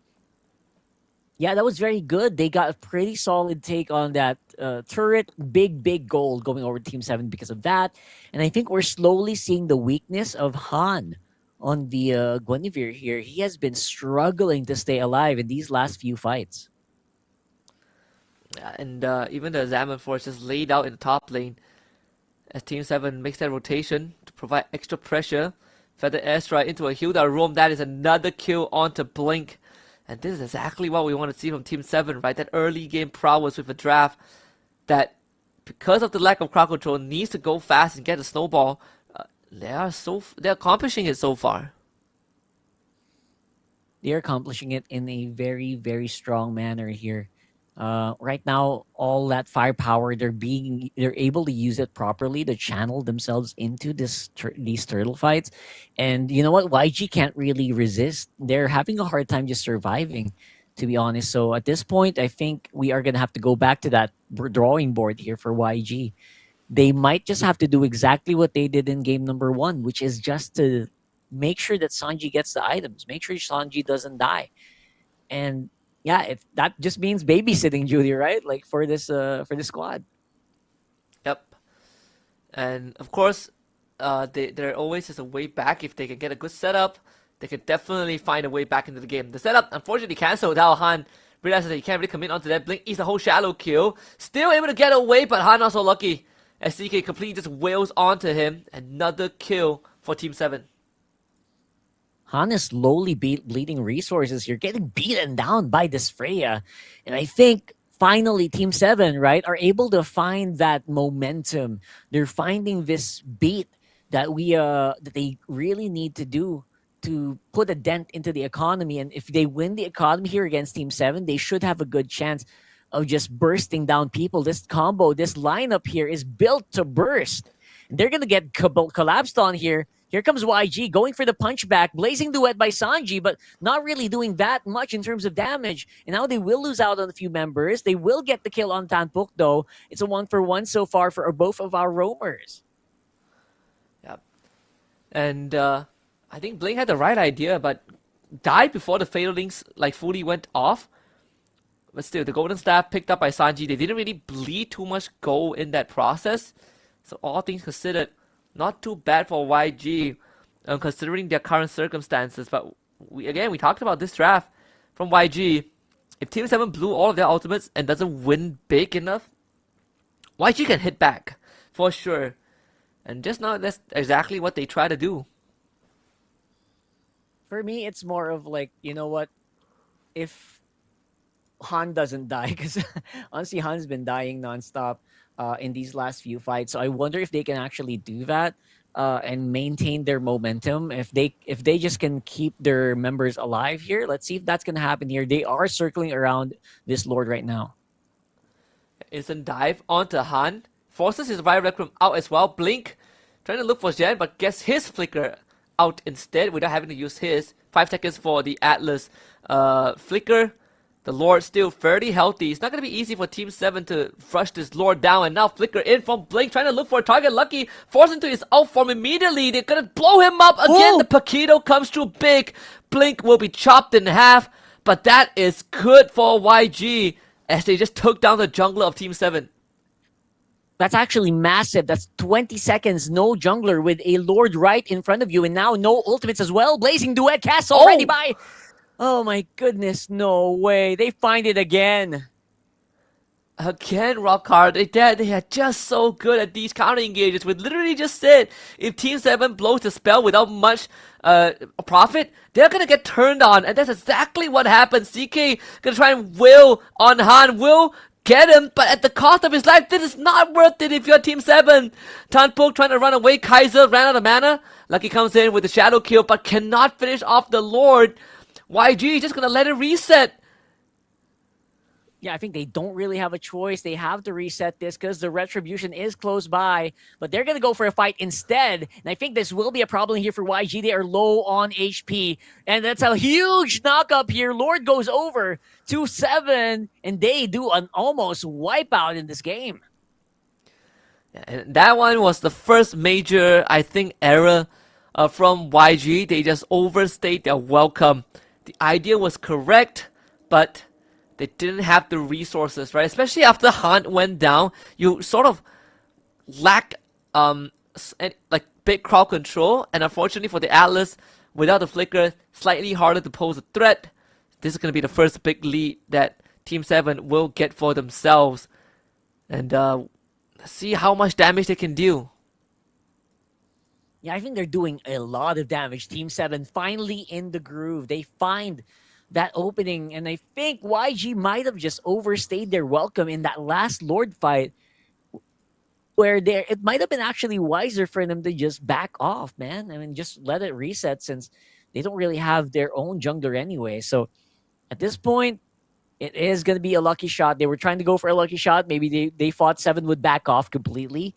But 7, they are holding on for dear life. Yeah, they truly are. When you look at this, it's a replay. And not to mention, because this Lord was never fully de-aggro, so he basically stacked out the passive to max. So this Lord was doing like true damage with every swing. So that Lord was the adjudicator, you know, like he was damaging everyone with true damage at fixed intervals, making it even harder. But I mean, even then, right, like this goal lead for Team 7 can be easily submitted if YG finds just another good engage like they have done previously. Yeah, so it's all about finding that way, finding the opportunity to get back into this by just prolonging the game, honestly. Because item-wise, it feels like both of our goal laners are ready to go. I think, oh, look at that. They're starting to build the Malefic Gun, I think, for Sanji. So that's extremely aggressive instead of going for like a Wind of Nature or something. That is, I think he's very confident that Lucky won't be able to catch him, but you also have to still be aware of the Feather Airstrike, right? You don't want to get blasted by this Farsa, which could kill you with 2 shots. Maybe that's what the flicker is for. We've seen Sanji be very, very patient with his Clot, and if he can do it again, then he is going to be what becomes the undoing of Team 7, who currently now have the control of the map. Yeah, they got pretty good control, I think. They've got like a solid 5,000 gold lead. They still have a lot of their towers alive. They've also got the Lord advantage here for sure. I don't think YG will want to extend so far just because Sanji doesn't have all the items quite yet. And Blink in this game is just so squishy, man. He's not as squishy as I thought we would see a Atlas here. Looks like they're going to try to scout it out. Oh, they're not completely giving it away, huh? They want to contest here. Yeah, I think that's a smart choice, right? You have a fight. Oh, Blink actually gets stunned when he tried to go for the engage. That is huge. If you are 7, you just prevented catastrophe. But they're going to look for Tanpuk. They bring him low. The dive in. Blink now. Fatal links. They get the cash. Then disappears. Tanpuk jumps on the Sanji. But Sanji BMI's out to safety. But CK though, there's no answer to him. He is wailing away. Looking for Kaiser. The liftoff will keep him safe for now. Ah, the flicker Tanpuk on the wrong target. And now Sanji comes back in. Kills him off. A bit of a minor error there from the Hilda. But in the grand scheme of things, 7 still finds the win. And they will now get the Lord. All right, that's a very forgivable error, especially if you guys get this Lord right here, which is absolutely stonks for Team 7. They needed this. They needed that big swing. Lucky, able to actually dodge and dive inside that big forced fatal links coming in from Blink. And you know what? They're very happy to just take this. They're happy to just let it maneuver, let him simmer. And you're right, Blink getting stunned there was the most unfortunate moment here for YG. I think they feel like they have a good chance to make an entrance, but they were completely flabbergasted out of nowhere by what seems like a completely random stun. Yeah, that was their way back into the game. Like if he didn't get stunned on that timing, he would have gotten like a good fatal links to bring the team back. But it is what it is, right? You just gotta live with that moment and see if they can still hold on. I think there is a good chance that they have what it takes, but it's gonna come at a huge cost. Feather Airstrike used Blink, not able to find a way to cancel that Feather Airstrike. but they should have the resources to at least deal with the lore. The top and bottom wave have been pushed out, so YG have some space to deal with this push. Yeah, I can tell that Seven wants to finish this soon. They want to be able to end because they know that there's like a ticking time bomb here in the form of Sanji right now on the Claude. So they're trying their very best to break these inhibitor turrets down, try to open up the base of YG, maybe open it up for maybe a surprise conceal later on. I'm not sure if they can do that, but right now it is looking very dire for YG. Gold lead is slowly being met here by our XP, our side laners, our golden XP, but it's a pretty far distinction between mid, jungle, and roam here. So most of that gold is on the side of the Haya. It's on that Farsa. They're gonna hit like a truck. And the question for YG is, how do you deal with that now? It's a 7.2k gold lead, and there's gonna be 55 seconds on the next Lord. Yeah, this is the longest game we've had so far in the grand finals, and the biggest goal lead that Seven has gotten over YG in quite some time. Barring yesterday, it's the same situation as yesterday, right? They took down 2 other 3 inhibitors from YG side. They have a massive gold lead, and they are set for success. And now it's about finishing the job, which is going to be the scary part. Because YG now, they go for the conceal. Oh, they found Zen. Are they going to catch him? The flicker forward. Zen, good flicker as a response. He gets out. And now YG will have to slowly fall back. There is going to be CK from the wings as well. Blink might have to be sacrificed to immortality. Will only buy some time, but there's no way out of this. Oh, Lucky catches the Claude without the Winds of Nature. And that's 2 dead for YG. That's what I'm talking about. You need that Wind of Nature if you want to survive. Lucky, if you want to blazing duet your way into this one. And now with 2 members of YG gone, 7 are looking like they can go for this take. And they do not have the minions for now, but they will be here soon. Yeah, there's still the Sky Piercer for Lucky. They have to be careful though. A good attempt from YG, but 7 finally draws blood in the grand finals. And not gonna go quietly into the night with a 0-4 scoreline. And YG, it's time for them to step back up. We finally have a series, ladies and gentlemen. It is gonna be Team 7 on the board here. And I have to say, they look very, very good in that last one. Again, despite the lack of crowd control, the heavy reliance on a strong engagement here, the Hayabusa completely turned that game around. Yeah, the Hayabusa, the Farsa to just long-range artillery, right? Like, if we can't fight them head-on, let's just whittle them down before the true fight even begins. Series of unfortunate moment, man. Blink has some good ideas, gets stunned up at the Lord Pit before he gets his engage off, and then Zen with a good dodge in the final fight, because I think if he got caught, he goes down, that would have been completely different. That would have been a comeback angle for YG, but Team 7 not willing to let it happen, and they are able to edge out in that fight and give us at least 5 games in this BO7. Yeah, Team 7 really found their momentum. They followed rule number 1 in this matchup, which is to ban the Marcel. And you know what? They're heavily rewarded for it, right? This is exactly what I was expecting from Team 7 at the beginning of this game. And I like what I saw when they started really pivoting into like really strong heroes like the Freya. Now, the big problem is, of course, my big gripe with that lineup was it didn't really have that much crowd control. So many heroes they have just rely so much on like making sure that your opponent doesn't run away. But I guess that's the thing, right, Husky? It's like they already know that they don't need to force them to fight because they know that YG will always fight. It's like they know they're very aggressive. So why do we need crowd control if we can just throw it in? They're just gonna fight us anyway. So I like what they did there. A little bit of adjustment, a little bit of knowing your opponent as well. So big props there for Team 7. We're able to read YG like a book and basically punish Han and Blink so much in that game. Yeah, and then they had the right idea. This is one of the games that I personally, I say I prefer the draft of YG because it just feels more all-rounded.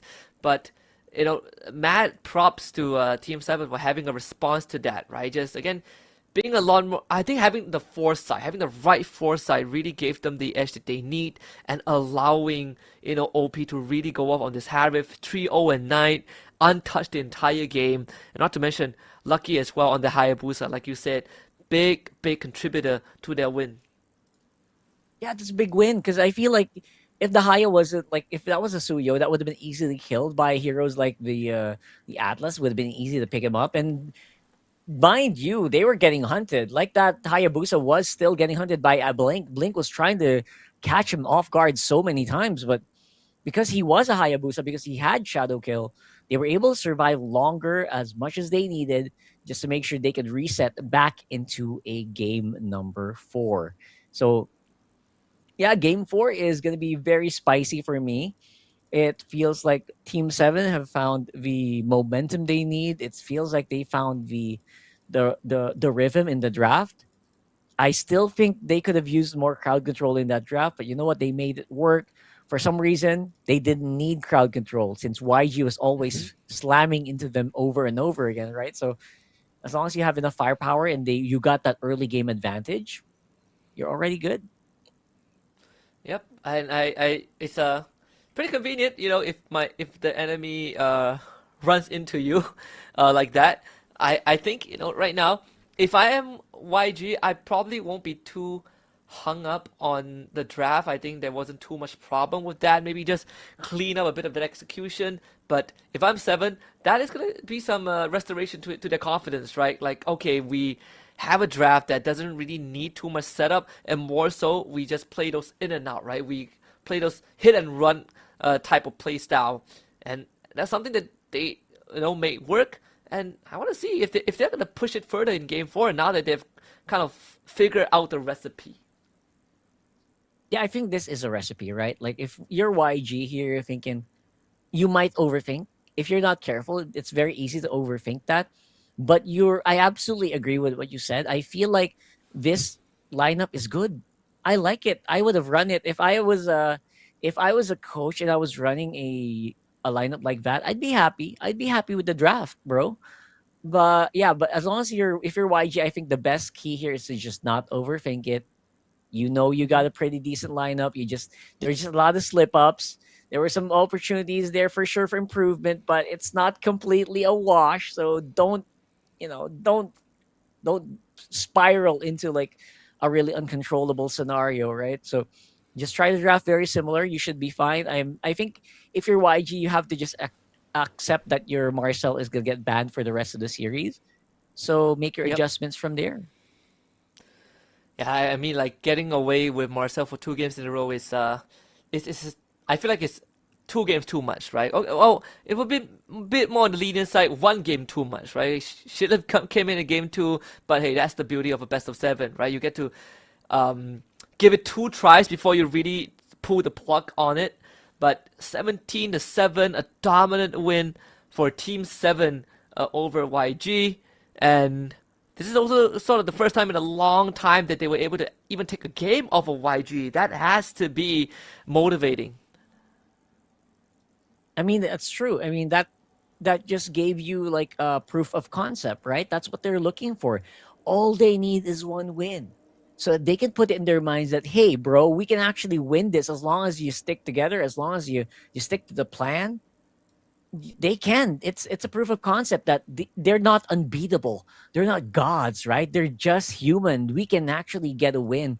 We can actually give them a hard time on this game, and as long as we can close it out quickly, we recognize our win conditions, we can get the dub. And I think the biggest win condition here for YG for Team 7 was don't let Sanji farm and catch him if you can.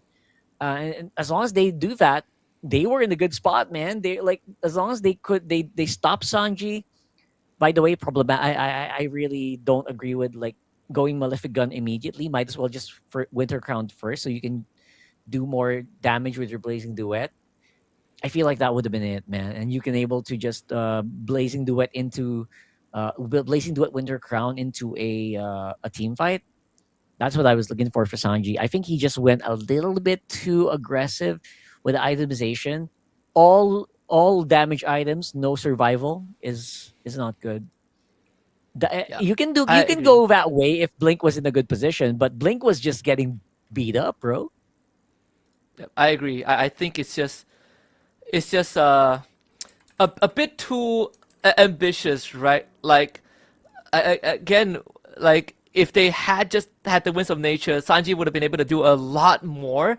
But you know, it's these minor errors that kind of cost you some of the possibilities, right? Those opportunities to come back into the game. But again, if you're YG, it's like, okay, bit whoop, we dropped the game. It was unfortunate, but they are still the team in the lead. They are still the team that is closer to Paris than Team 7. So if anything, I think for YG, just let it be, just let the game go, come back in with the same idea in game 4 and see if 7 can replicate the same success. And if they do, then it means we got a heck of a finals. That's true. I mean, wait for them to be able to do it again. Because if they do it again, and then that's when you change it up, right? But if they can't replicate it, I think you just stick the course. You just keep doing that and just think about it like a fluke. If you're thinking about changing your draft, don't do it yet. Keep going this direction. Maybe the execution was just a little off. Which, to be fair, I will be honest, there was a lot of execution errors in that early game, especially around the jungle about Han and Blink. Yeah, they were punished very hard by this lineup. I don't know if it's just because of the comp, right? Maybe it's because there's a Hilda and everything. Maybe it was hard to jungle if you're Han, but for one thing's for sure, it was not a perfect YG game. Yeah, not at all. I think YG, they definitely had some weird moments, or more so like moments like these, right? Like they would, like you said, they are constantly running into a Team 7, and a lot of times they try to force these engages, but yeah, you have to pay some respect to Team 7, who has a draft that could easily punish you. I think Lucky went for first item Sky Piercer, so he's even more deadly. They were able to find a shutdown here, but afterwards, Team 7, the way that they fought back, especially with this far side as well, just caused so much problem. And unfortunately for Blink, he just never really got the chance to get his fatal and effective fatal links off, just because he walks up, they burst him down, and then he has to back off. Yeah, man. I could feel that Blink was trying very, very hard to make an engage happen, but he was just so squishy.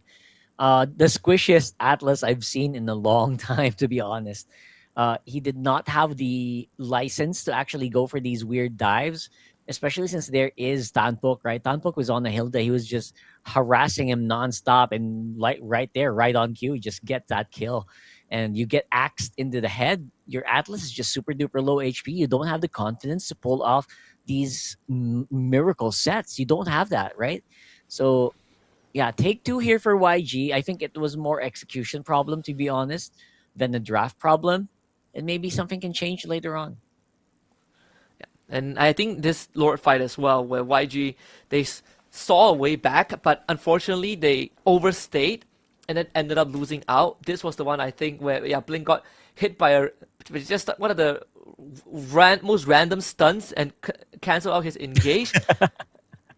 And then afterwards, right, they still were able to hold on to the Lord. They lost like 2 inhibs, and they also this awkward moment from the Hilda, which is in the grand scheme of things inconsequential, but it was this moment where Xian dodges the engage, and then the shadow sticking onto Sanji of all people. Like his whole team was running away, and he somehow ended up in the front line and got hit by the worst possible spell.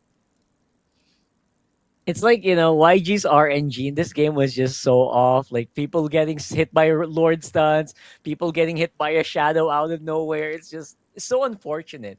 But if those things didn't happen, right? Maybe this would have been a more even game. Maybe they would have been able to fight back. But this only cements what we mentioned earlier, right? Don't change too much of what you're doing if you're YG. Just go ahead and take it. Just go ahead and take that fight.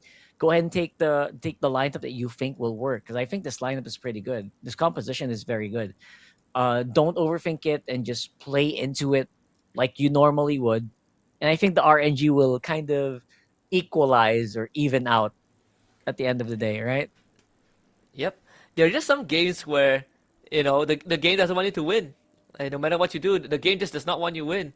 You want a last hit, no last hits for you, right? Like you want to get the Lord. Some for some reason the Lord resets out of nowhere.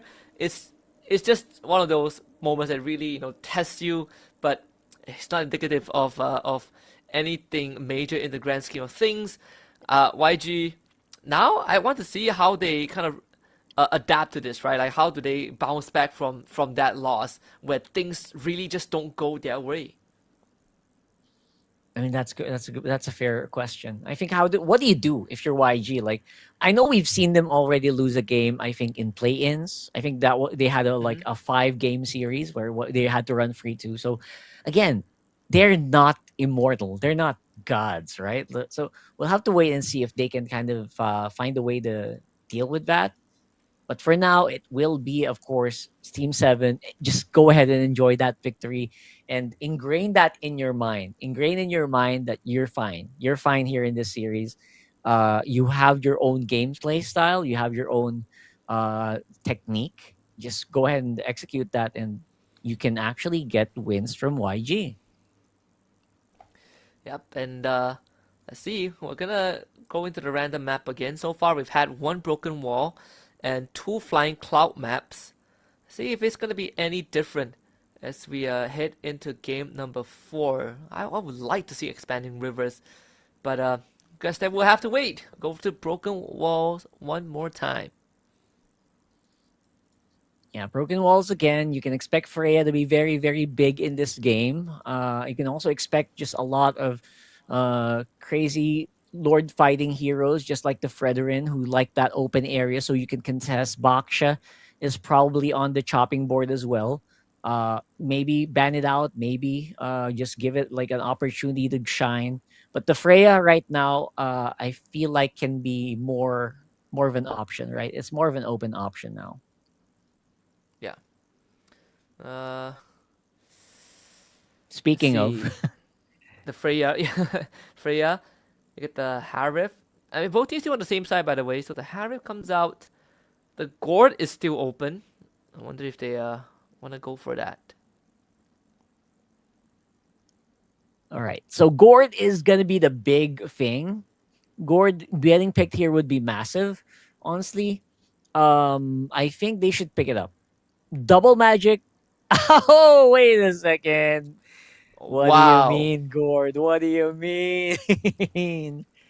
All right. So they go straight for the Selena, huh?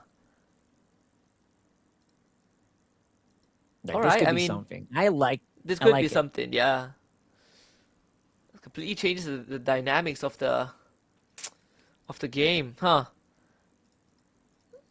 Yeah, I think the stuns are going to be so crucial, especially if you're continuing. This gives you more room for error. This gives you less room for error. If you get a stun into a Freya, for example, into a retreating Zushin, maybe you can get more pickoffs because of that. To be honest, the glue is pretty good, especially against the Hayabusa. I think they kind of already figured, I think they will redo the Hayabusa. You know what? Let's go ahead and pick up a glue. They should do very well against that hero. Yep. And this lineup is a variation of sort of like the lineup we saw from 7 against Falcons. The very sticky kind of lineup, right? Like once they get onto you, it's very hard to shake them off. You just have to either win the fight or outlast them, which, man, it's quite possible to outlast Glue, Sin, and Freya. So that means that early game pressure is going to be huge from YG.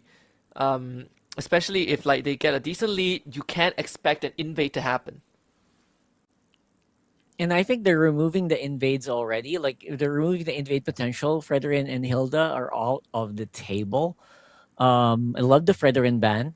I would expect another jungle ban maybe, just to even it out. I mean, most junglers are already down for the count. No Harley, no Uranus. Suyo is being forced here by 7. I don't know if I want to ride into that. But for now, it feels like a roamer ban would be very much warranted for YG. Yeah. I I think they banned the Claude as well, so you take away sort of like the usual pick for Sanji. I think if that's the case, what is this left? The Paquito gets banned out here. What else is there? I mean, unless they play a Benedetta, but it's Moskov. Yeah, Moskov for YG would be okay.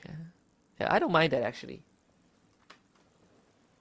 I don't want like a full-on team fight configuration. I think I want to have some split push. You know what I mean? If you go full team fight, you only limit yourself to that win condition. So if you get a Moskov, it's pretty good. I love the Cho, man. Cho's so good on this one. Can really stop that Freya if it gets too nasty. And you can also do pickoffs against Zushin. You force them to take the Purified too, and the Arlet as a response. So that's going to be a glue roam, and that's what we talked about, right? Like these long series, the longer it goes on, the deeper the pockets we get to see, and it really starts testing these players. Like, I can't believe we had to wait 4 games for the Suyo to even get picked. By the way, I know, 4 games. Like in MPLPH, that's like unheard of, to be honest. So we're going to see here a pretty solid lineup. Alice getting locked in as well. So very spicy overall. Look at the lineups, man. Almost all of them have offensive capabilities. This could be a very, very fast game going either way. Yeah. I feel like if, like in any other region, if like we had to, like not picking up Suyo is like it's like actually a crime, you know? Like, so, hey, we got what we wanted. We get a more traditional game. This is going to be a true test. We start to go down the rabbit hole of how far these teams can push themselves. So let's see. Both teams are still going to remain on the same side. We still go to broken walls, unfortunately. I really want to expand the rivers if we can, but no, this is what we get for now. Game number 4 underway. Yeah, for here in game number 4, we've already seen, right, the proof of concept for Team 7. They could get a win against YG, but now, can they keep it up? Let's find out here in game number 4. Now, Team 7, obviously, the Selena mid accelerates the game even further, especially for Hayabusa picks. Usually, when you get stunned by an Abyssal Arrow, the Hayabusa can usually follow up very quickly to that, which could lead to more kills on side Team 7. And for now, Team 7 said, you know what? We can use a Suyo. Let's go ahead and try it out. Han has been stuck in Guinevere duty like for a few games now. So maybe this time, this will be a good opening for Han to really show off his skill, show off his micro against Team 7. Because the mid-prio should go over to YG. As Selena, not really the best at clearing out the wave. But I am curious, right? Like, this is the first time in quite a long time that we see that Freya gold lane as well. So we're looking at basically a double fighter lineup from YG, which poses its own problem. It's not the best at sieging, but it's incredibly cheap to play, where, again, they're incredibly sticky. Yeah, that's right. They're incredibly sticky. It's a version of what 7 played last game, except now they have like a Final Slash, right? Which is very good. Honestly, I really like that they have a lineup that can kind of engage and disengage if they want to. And now they're fighting off around this area. You can't shadow kill with the glulets though, so that's what Lucky's avoiding. That's why the glue's so good against the Hayabusa. Now let's see if they can keep that up right now as they are on the chase. Yeah, they did force out the flicker from Blink.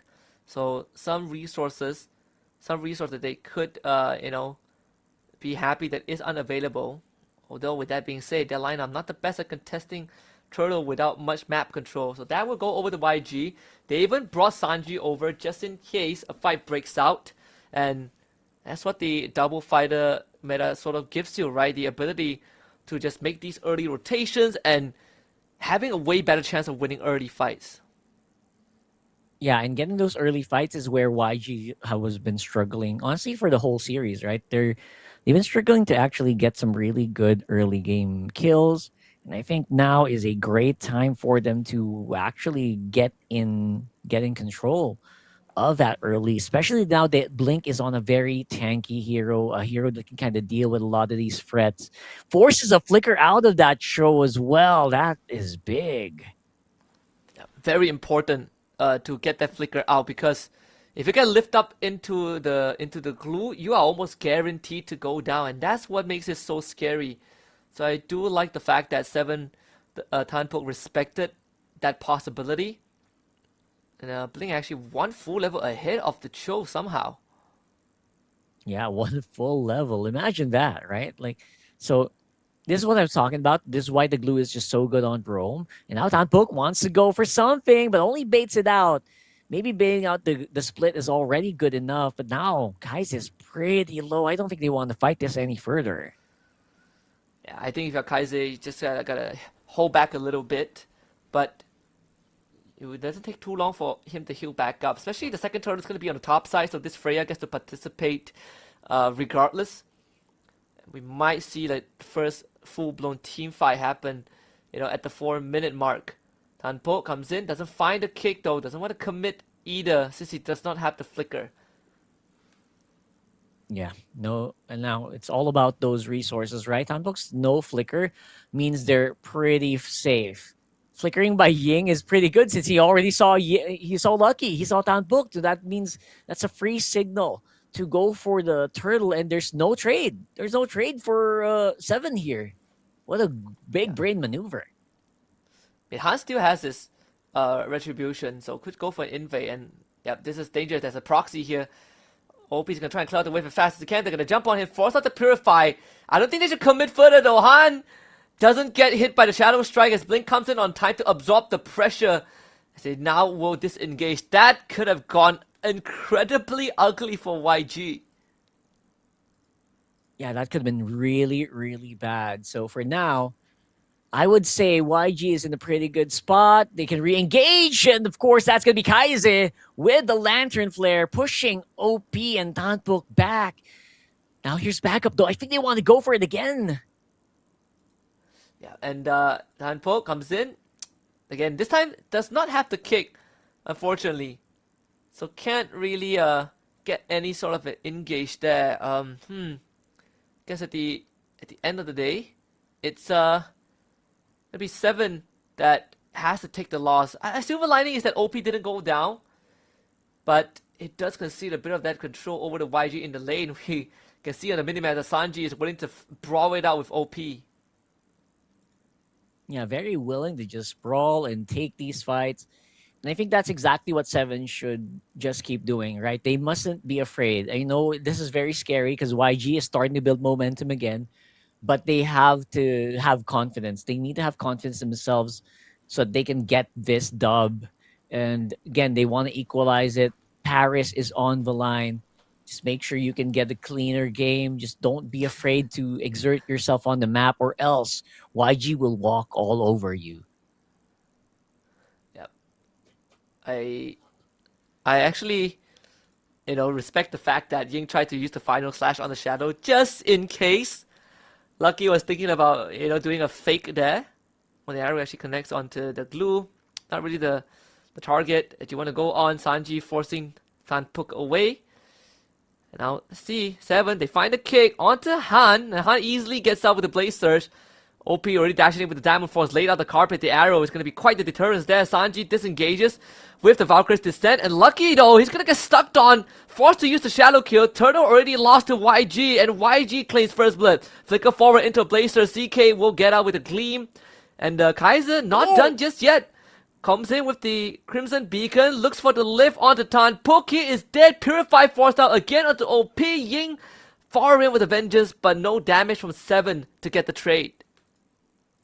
That is a very poor trade here for Seven, man. And while all that's happening, they got the turtle, they got the kills, and they're also getting the tower gold.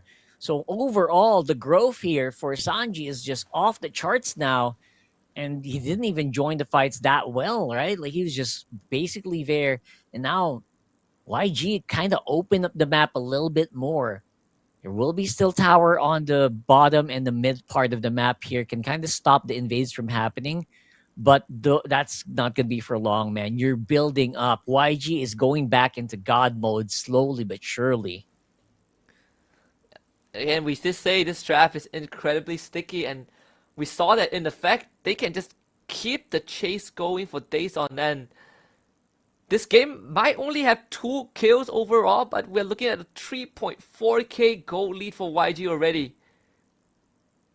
Yeah, 3.4k gold lead is huge. If you think about like the heroes they have, do you want a 3.4k gold lead against a lineup that has a Freya? Are you sure you want to do that? Are you sure you want that to happen? No, of course not. You should be even, right? Like with the lineup they have. Very aggressive right now. Sean is in trouble here. Final Slash to clean it up, and he will go down, sliced and diced here by Han. And that's the bait. Oh, Han! Almost catching the recall of Lucky. And now the goal lead slowly ballooning in favor of YG. And that is going to be quite the problem here. Especially with this lore up on the table too. YG looking to be in a good position, honestly, to get it. This is an excellent position, honestly. Right now, YG, they don't really have any problem with any contest. FALCON is just on this left mid bush. They can't really do much. They can't even get vision of these targets. And now CK might be in trouble here as well. Getting hunted down by Han and Sanji. A very scary lineup. Right now, you can feel that 5,000 goal lead. And we've got a Lord walking on top side for them to deal with. And that's the problem, when you have a Selena mid lane, you don't really apply too much pressure against a siege unless you land your arrows. And even then, you want a follow-up. But unfortunately for 7, if they're behind like this, it's very hard to utilize Gens. And if he gets jumped on, the only thing you can do is to just back off. So this Lord should be easily dealt with, as we did say. The YG's draft isn't the best at sieging, but Lord will keep 7 preoccupied long enough for them to get control on the map. And Poe doesn't really get the kick or flicker. A good Crimson Gaze in from Kaiser, and that's going to be your Cho sacrificed. That was very, very random. Again, the micro mistakes are just not optimal here. You don't want to keep doing that. You don't want to give away free gold. You already have like a decent defensive advantage. Like you mentioned, Siege is very difficult, but now you're a man down, and that just makes it easier for YG to make plays like this. Final Slash straight into the back line, and that's going to be Lucky going down. Here's going to be a Throne of Ruin activated. Knockup is active with that Lantern player, and that's going to be non-stop action going in. YG, they are barreling down onto this one. Tanpok not long for this world with the grab as well. That just gives so much more resources, and now 7 are locked inside their base. Yeah, and this could just be the nail in the coffin. A 7 now don't really have a way to come back into the game unless YG makes a catastrophic mistake, which I don't see happening anytime soon. The next door could be the end of Team 7 in Game 4. It is tough. Like Selena, Cho, very single target oriented, and it really relies on Tanpok to get a good play, get a good set, or Lucky finding the right target. But contrary to Game 3, doesn't matter who you shadow kill. They are very, very durable. They have their own means of surviving it. And if Blink is nearby, it gets transferred onto the glue, then it's just a wasted ability. That's why the glue is just so good. I guess one of the reasons why Hayabusa really fell off of usage, not just here in MM, but a majority of the other regions, is because there's just so many ways to deal with it, especially if you're not surprised by it anymore. Now, Flicker can be used up for Shan, though, and this is going to mean that there's going to be no big tools available here for 7 to contest this turtle, or this Lord, rather. All they got to do is just get some vision. They should be fine. Yeah, they should be. And if anything, 7 would just have to let this go and play for the base defense. It's just not worth it to contest. This is the situation they put themselves in. This draft doesn't really enable them to have much of a comeback mechanic unless everything goes well. Not to mention, they have horrible wave clear too. Oh yeah, absolutely horrible wave clear.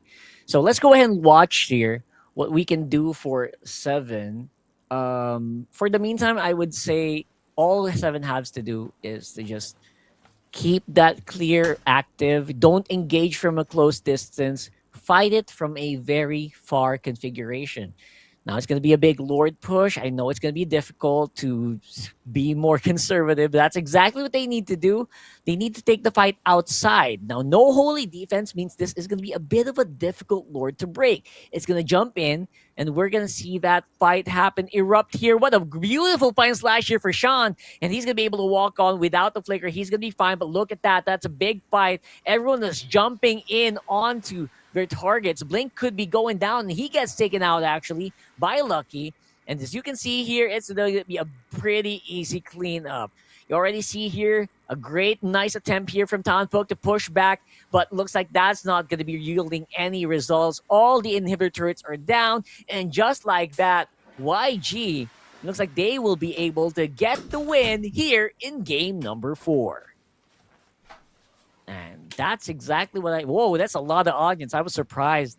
That's that many audience in the grand finals here right now who just witnessed YG just get that beautiful win and get that comeback. Again, just it's like game 3 didn't even happen.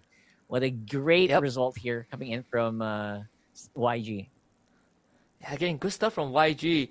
I think, you know, for game 3, it's more of like just waiting for the right timing, right? They were clear, I guess, weaknesses in the draft of 7 with what they have, and YG, they just bided their time, and once they kind of hit the island timing, it's very hard for 7 to do anything if they're not consistently in the lead, and that's what happened. They didn't really have much of a lead, and when YG started building up a snowball, the game for Team 7 only gets harder and harder until they can no longer fight back. And that was the story of game 4.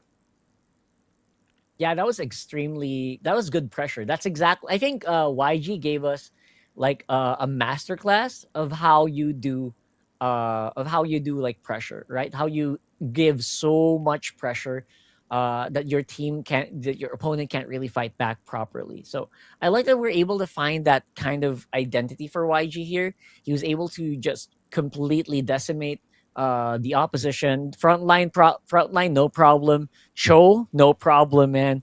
The glue has you covered. Plus, not to mention, Ying just went bananas on this Arlot.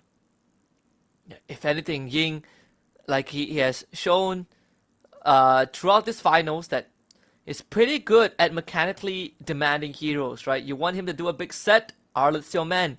You want him to just purely focus on a backline, diving, damage dealer. Benedetta is in the pool. So now the question for 7 is, who do you want to focus, right? Who is the biggest threat? Because it feels like the XP lane is one of the lanes where they really are running into a bit of a problem. Like CK having to deal with Ying. A lot of times Ying comes out on top. And coming out on top is not easy as well, right? Ying has been able, and the fact that Ying has been able to do it with so many different heroes like a Benedetta, come on, that's not everyone can do that, especially here in this matchup where we're talking about the best of the best here in Myanmar, bro.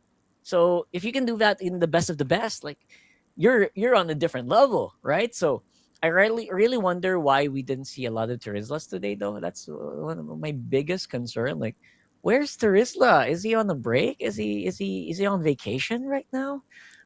These things are just, you know, especially XP lane heroes, right? I feel like Alice is I guess Alice is just more profitable for most players. Yeah, I'm still shocked that, you know, there's no Terizla picked at all. Even though we saw it in the play-ins already, teams just are not looking at it. Like even like Gwyn, yeah, it was like picked up by YG twice. That's pretty much it. So Khalid completely untouched. And today, like no one has played Khalid, and I think that is probably the biggest shocker, considering that he also does a lot of the job that heroes like Cho or Gwyn wants to do, but better in certain ways.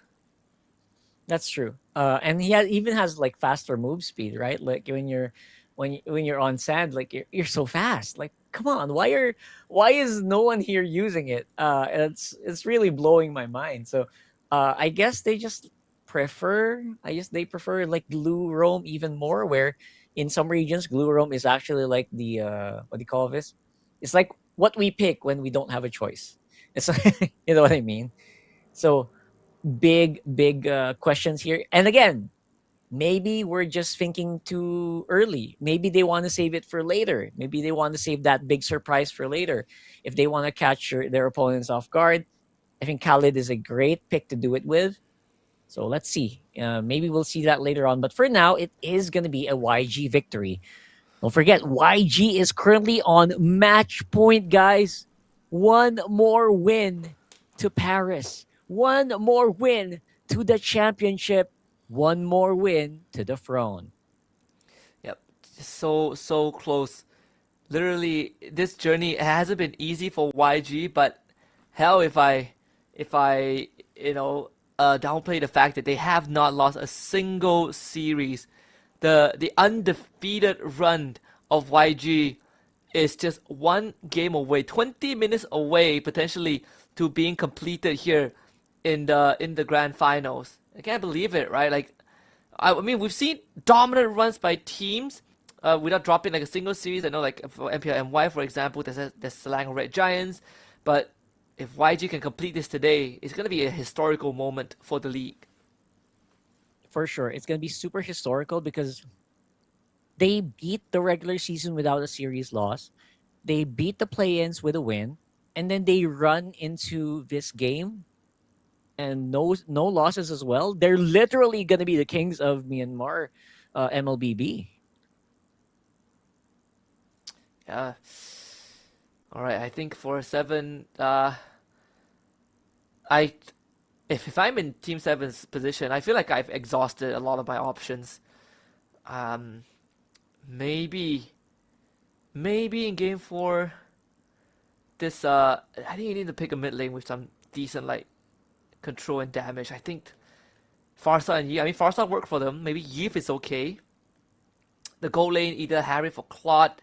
I think you ban Harif and take Claude, and then just pick a roamer that is either Cho or Khalid. Then he should be okay.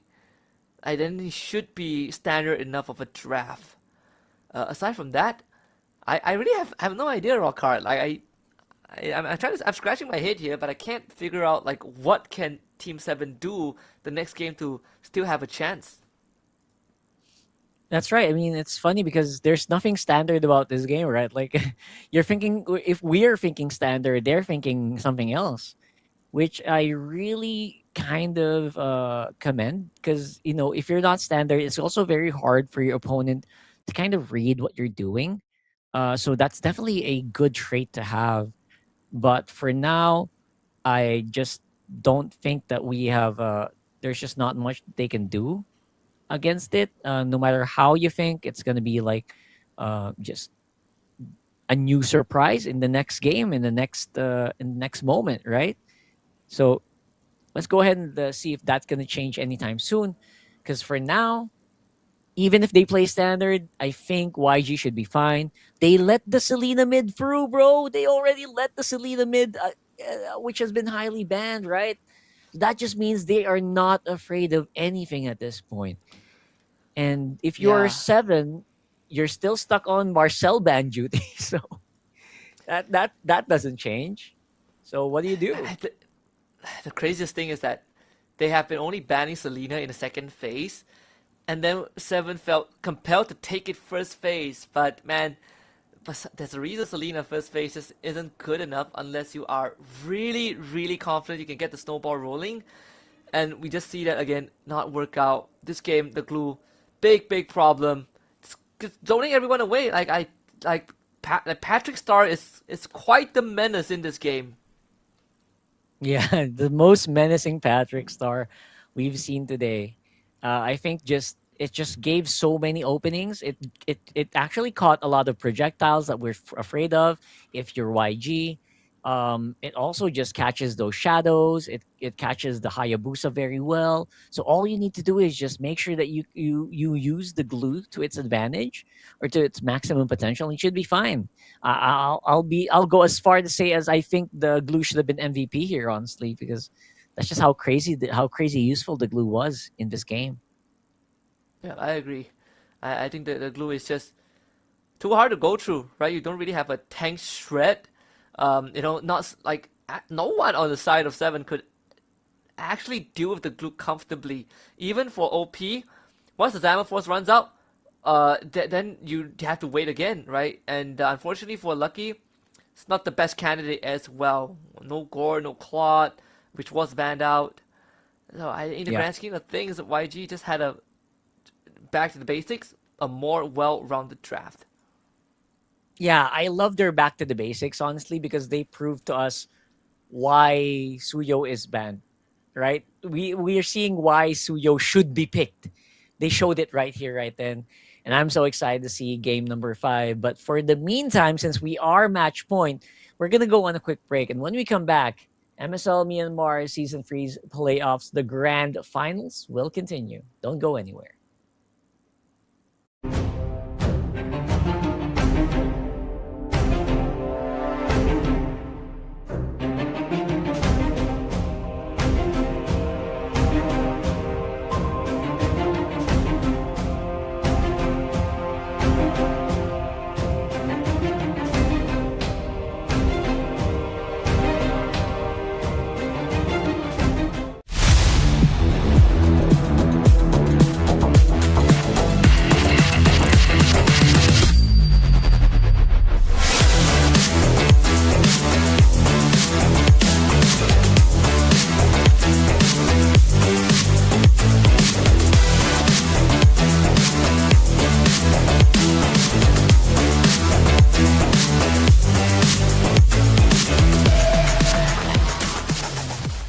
Game အတွက်ပြောစရာအကောင်းဆုံးနေရာ Let's play arena ကန်သူရဲ့ကံမြူတိမ်တောင်ချီစုခုအတမ်နဲ့ကန်သူရဲ့ကံမြူကိုရကိုစကိုချနေတဲ့ဂျိုင်းနေတဲ့ရ package တွေဝယ်ရင်အတမ်ကနေခုတိမ်တောင်ချီစုခုကန်သူရဲ့ကံမြူတိမ်တောင်ချီစုခုအတမ်နဲ့ချေဆက်ပြီးတော့ကန်သူရဲ့ကံမြူကြာရ channel မှာ996ကျပ်နဲ့အထက် package များဝယ်ယူပြီးစုစုပေါင်းငွေသားကျပ်ပါ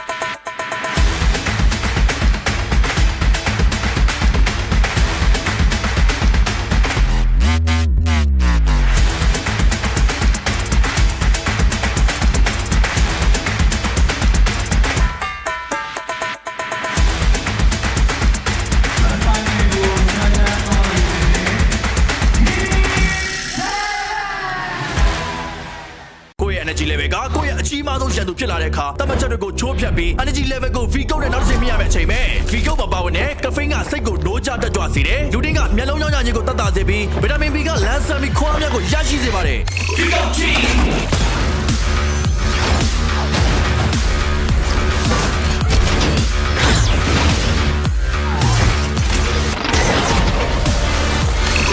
မြန်မာနိုင်ငံရဲ့ပထမဦးဆုံး sparkling coffee အားဖြည့်အချိုရည် V ကုတ်တမန်ရိုးကြပုံစံတွေကခွဲထွက်ဖို့အစင်းနေမယ်လားမြန်မာနိုင်ငံရဲ့ပထမဦးဆုံး V-Gold Sparkling Coffee အပြည့်အချိုရည်နဲ့တူကိုယ်သာလင်ကိုယ့်ဘဝရဲ့ပဲ့ကန်ရှင်ဖြစ်ဖန်တီးလိုက်ပါ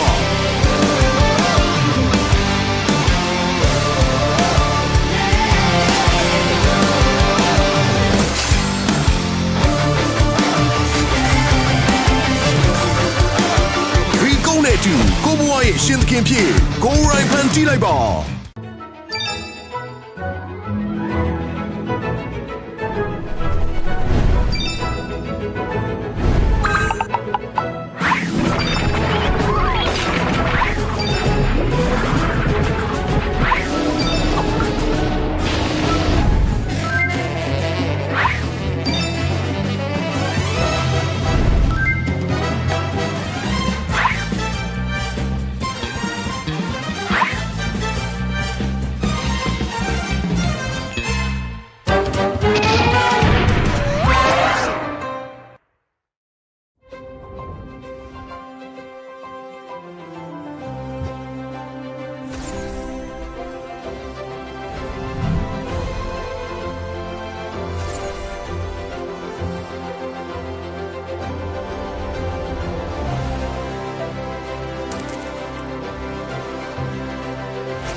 Welcome back to possibly the last match of MSL Myanmar Season 3's Grand Finals. And we are heading into game number 5. But for that, don't forget, we are also your casters. I'm Rockhard, this is Husky. And we are about to deliver you a match point game. YG, 3-1 right now versus Team 7. Yep, YG 1 game away from Paris. 1 game away from completing the undefeated run in that MSL Myanmar Season 3, and 1 game away from crowning themselves champions of the region. And for some of these players, for example, Blink is 1 game away from revisiting that international stage. It's been a long time coming. YANGON Galacticos has been quite the family name in MSL Myanmar, and one of the new gens as well when the league first restarted. And right now, they are at the cusp of making one of the greatest runs the region has seen. Team 7 drew blood from them, left a scar. It's not a perfect grand finals, but YG so far has just been proving that it takes more than a small cut to take them down. That's right. And they're on the way to becoming the kings of Myanmar MLBB right here, poised to take the throne. We're going to map select here. We're going in the draft very, very soon. Flying clouds for the game number 5. See, so the bans, yeah, like you say, Rockhart, it's still a Marcel banning duty, unfortunately, for Team 7, but still opting to stay on the same side. I thought at least we would see a side change for once in the finals. Not the case here. Freya first pick for YG. Harif and Claude are both open, so YG not in a rush to secure any of them. Yeah, and Sushin, by the way, is going to be the trade. I'm almost 100% certain. If you get the Freya, usually you will lose out on Sushin priority. Now, don't forget, there's also Gord available on the map right now, so they didn't ban that out. We could still see it here in Game 5. Yeah, I feel like they could take the Drusin here. Drusin Claude, I guess. Yeah, there it is. Drusin Claude for Team 7. There should be a Harif response from YG. Harif and maybe a jungler. Hayabusa sounds nice, honestly. They take the Selena and Fredrin. Wow. What? My brain. This time around, they're going to be able to use it. Kaiser. Wonder how comfortable he is going to be on this Selena now. I mean, he should have a lot of confidence considering they are just 1 point away from the championship. Did not expect them to go a bit more conservative, right? Because YG, I kind of expect them to go a little bit more aggressive, but the Fredrin is like one of the least aggressive options there are. And with the Suyo pick here, that's exactly, that looks absolutely fine for Team 7. I think they saw the importance or the power of the Suyo in the previous game. So they said, you know what? Let's go ahead and use that. And now, ban out the Gord. That's what I was going to say. Ban out the Gord very quick. You don't want to give the combo of the Fredrin and the Gord over, but there are a lot of options as well. Maybe something like a Valir could make an appearance back here. Definitely not like something too crazy. Like a Kagura, but maybe a Lilia for them.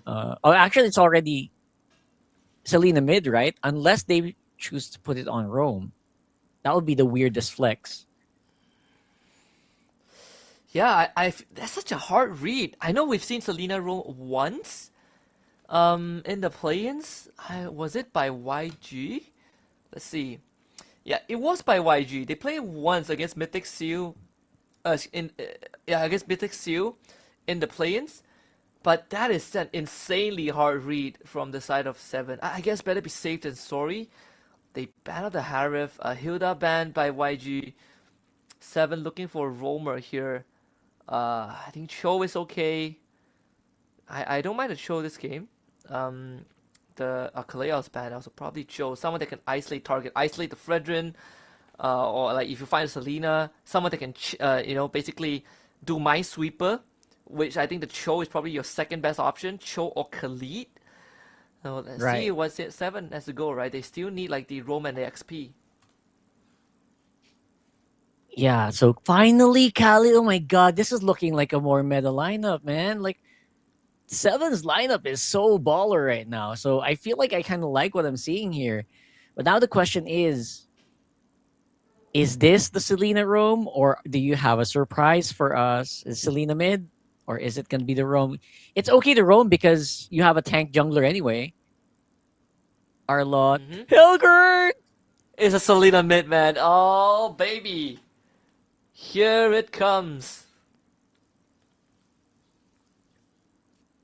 This is going to be so iconic. If they get the dub with this, oh my goodness me. This In would true be YG like the fashion. biggest pivot. That's true. True, Yeah. right? True YG fashion. And if they do get the dub here, permaban in EWC. You know. All eyes on YG. I mean, the fans coming out in droves as well. Oh, 7.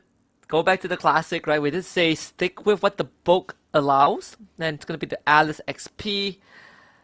This is going to be one hell of a game. The fact that we are literally looking at a Hellcurt roam, a Selena mid, a fighter comp, a non-marksman comp with a tank jungler and 2 assassins. This is some insane stuff from YG. And a 4-1 scoreline already on the board for some of these fans out there. Team 7 definitely needing to beat the odds to stay alive in the finals. They really do. They are beating so many odds.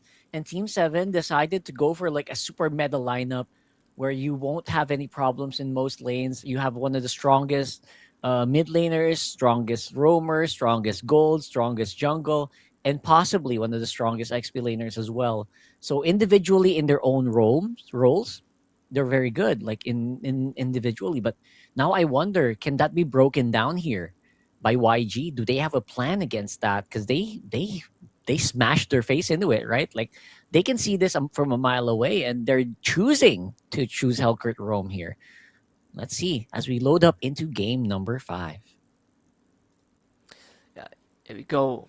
This is potentially the last game of this grand finals here.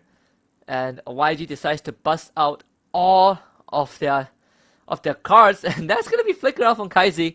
We did say Khalid pretty good. It took us a long way to get this Khalid out from the draft, but now he's here. We get to see the immediate impact. Sanji comes in to try and bail Han out of that situation.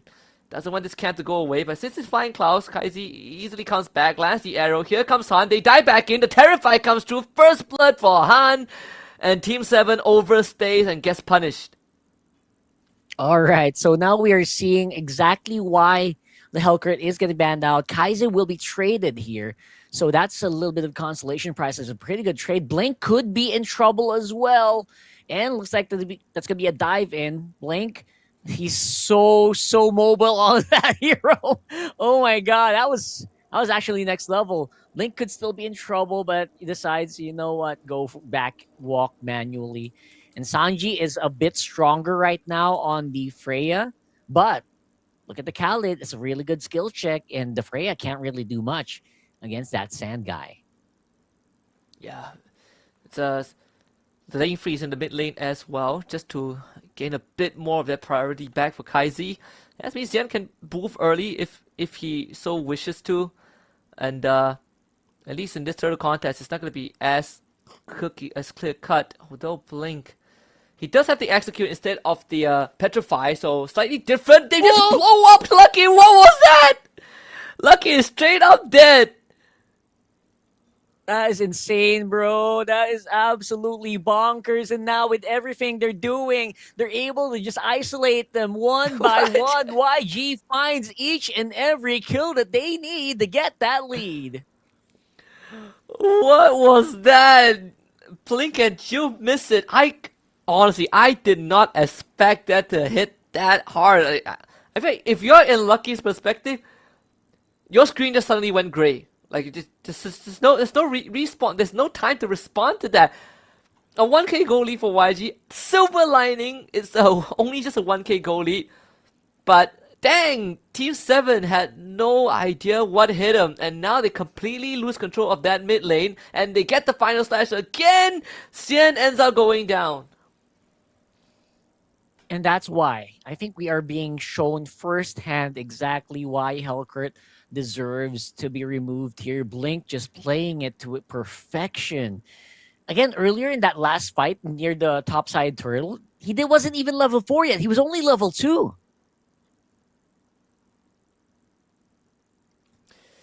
How do you? I mean, if you're Team 7, don't let the nerves get to you. It's not the end of the world. You have a Claude. The Claude is always going to be the be all end all. As long as you get that wisdom nature, right? If not, Blink's gonna one shot you with the execute, on top as well. And not to mention you have to deal with a Freya too. This is gonna be tough. Like even Khalid, who had priority and map pressure in the first 2 minutes, after that sequence at the turtle pit, suddenly struggles to walk out onto the map. They get a gang on the top side. CK should be fine here. The next turtle in 25 seconds. Execute Helkert is something that can really throw you off your game. So I think you just have to be ready for that. 7 should still be able to punch back because it's not a bad, it's not like a major goal lead, right? Their goal is actually pretty even, especially on the goal laners. But look at this. They're just giving Lucky such a hard time here. And Blink just walking in and out. There's no stunts to hold the Helkert. So they said, you know what? Let's go ahead and make something happen. Dark Knight Falls is going to be casted. And there you go. Throne of Ruin wombo combo straight into the face of YG. And YG are falling one by one. And there goes that punchback that we were looking for here. They are so deep into this one. They really wanted to wipe out YG. But you know what? YG says, no, thank you. We will stay alive. And to be honest, while all that was happening, their tower on the bottom side is also getting slowly whittled down. That's why the gold didn't really move that much, despite 3 solid kills coming in from 7. Yeah, this was quite the commitment there. I like the idea. The counter engage was also there from YG, but that Throne of Ruin, man, hitting 4, and then of course the Raging Sandstorm as well. That is the setup that Team 7 has the potential of winning them the fight with. And now Lucky gets his Sky Piercer. It's pretty unfortunate that this is Flying Cloud, so 7 is not able to push that lead too much into the jungle of YG. The revives timers, respawn timers are still pretty short. But that's something that Team 7 can look forward to, right? Especially for OP, who already has 2 kills. Arrow connects. They're not going to commit the full combo just yet. CK is not the easiest target to pick off, but it does give info to Team 7 where YG's members might be. And this Khalid now back into a position where he can play the role of just sweeping mines. That's right. All you got to do is sweep. All you got to do is make sure you stay alive. You don't give vision over. You should be fine. Now, Sanji, it's going to be a 1v4. We have backup coming, but they might be too late. Goes for the isolation play here instead. And OP might be in trouble here. Super duper low. Sean going to be put down to half. The arrows will be connecting, but only to the wrong targets. OP still goes down though. And Tanpuk trying his very best to just keep into the fight. But looks like that's going to be a double kill for the Freya. And that's more gold over to that rampaging gold laner of YG. That is unfortunate. Unfortunate for OP. Had to use blow the purify early on, and he was basically playing, whack-a-mole with the abyssal arrow. The final slash. Okay, that was a bit awkward. Might be to find much on the CK, but yeah, OP he was sidestepping everything. But because of the trajectory of those abyssal arrows, he's forced to walk back into the fight and ended up getting deleted. So, grand scheme of things, still YG having a 3.2k gold lead. And Sanji is absolutely giving Tanpuk a beating there, keeping him at bay. There is the Raging Sandstorm and the Flicker. The ultimates are backups. Team 7 by no means are out of this just yet. They put pressure on the Han. Han gets jumped on. Dark Knight Falls out. The execution with the Sky Piercer is good from Lucky. Secures the turtle for himself. Ying is now in no man's land. Blink comes in, looks for the execute onto OP, finds it! And Blink is out, but a double kill given over to Lucky. Meanwhile, Sanji on this Freya is just hammering away on the CK. Yeah, bring him to 1v3. Sanji can take it. The arrow on the Blink and another Blink from Blink. And that's 3 bodies for YG. Bro, I just can't help but cheer for this Kelkert, man. It's doing the job. It's doing the job. And it's giving Sanji so much breathing room. Although, of course, Seven is fighting back, right? They're still showing that they have some firepower left in the bullet, in the barrel here for their lineup. But they're getting slowly countered. They're getting calculated. Blink is the literal stalker in the night, watching them from a bush and waiting for the perfect chance to strike. This is probably the most back and forth game we've had so far in this series. With of course YG still holding the lead, but it is a bit of that goal swing in the favor of Team 7. I think a 1K goal swing from that earlier exchange. But still, man, Blink and Sanji, they are deadly. They are starting to become a real problem, especially Blink. Right? He will always be a threat. He finds Lucky, he one-shots him. He finds OP without the Winds of Nature, he one-shots him as well. And not to mention, having the Terrify, the fear from Blink as well, that extra crowd control can make the difference. It does. Like, that small amount of crowd control can really disrupt the flow of anyone. So imagine that, and then, you know, non-stop stacking from the rest of the members. And it's so easy for them to stack because they do have the Selena. Selena can do it from like a really long distance as well. Mm-hmm. Yeah, and YG, I think even for Han, as durable as he is, he needs to be, you know, aware that there are some decent damage from 7 that can take him out of the fight. Raging Sandstorm already forced out. This is going to be an important lore dance for both teams. If you're 7, you definitely don't want to give up possession. But unfortunately, you have Sanji and Kaiser just constantly being a thorn in the side, especially in that mid lane. They hold their priority, so it's very hard for 7 to just walk up. Not to mention, actually, Blink is going to get chased down in the bottom lane. He might go down there, so this is YG's chance to turn onto the Lord. There is no jungler from the side of 7. The bait actually worked out, so get the Lord. Now they come back in with a Q on the CK. Ying trying to get away from Tanpook. The rest of 7 tries to disengage, but they did end up losing Kaizi. Sanji also burned to death as Ying gets dropped on by the Raging Sandstorm. Comes in with the Vengeance Stun. Almost gets outplay, but does find the trade. YG gets wiped out, so I guess worth it for 7. That was absolutely worth it. 7 finally got that foothold that they have been looking for. They have been itching for the whole game now. And they get the wipeout. Although the death timers are so quick that YG are able to spawn right back out. So they have to be very, very mindful of where the engage is coming from. Don't forget that Blink is also here around the map. You could get bursted down if you're not careful. OP could be in trouble. He's getting hunted down by Blink. He got terrified, put into half. And then that's going to be no follow-up, which means he won't probably die. Sanji forces it, and I think will get punished very heavily with this one. The stun did connect, but only slows it down for the few moments. And so far, that's 7 equalizing on the goal now. And that is the exact timing that Team 7 have been waiting for this whole time to get OP online and put everything in the cloth basket. I think from this point onwards, it is going to be Team 7 in control. And for YG, this double assassin, double fighter lineup starting to scale off. And it will only get harder from this point onwards. OP going for the Malefic Gun again instead of the Winds of Nature. But I guess he just feels strong enough. As long as he doesn't get hit by an Abyssal Arrow without the Purify, he should be fine. I think he should be fine, right? Like, he just has more trust in the Khalid, in the Alice. You also have so much to deal with if you're fighting against the Suyo. So right now, they know that everyone's so busy. Everyone's so busy trying to avoid this crowd control, avoid the Throne of Ruin.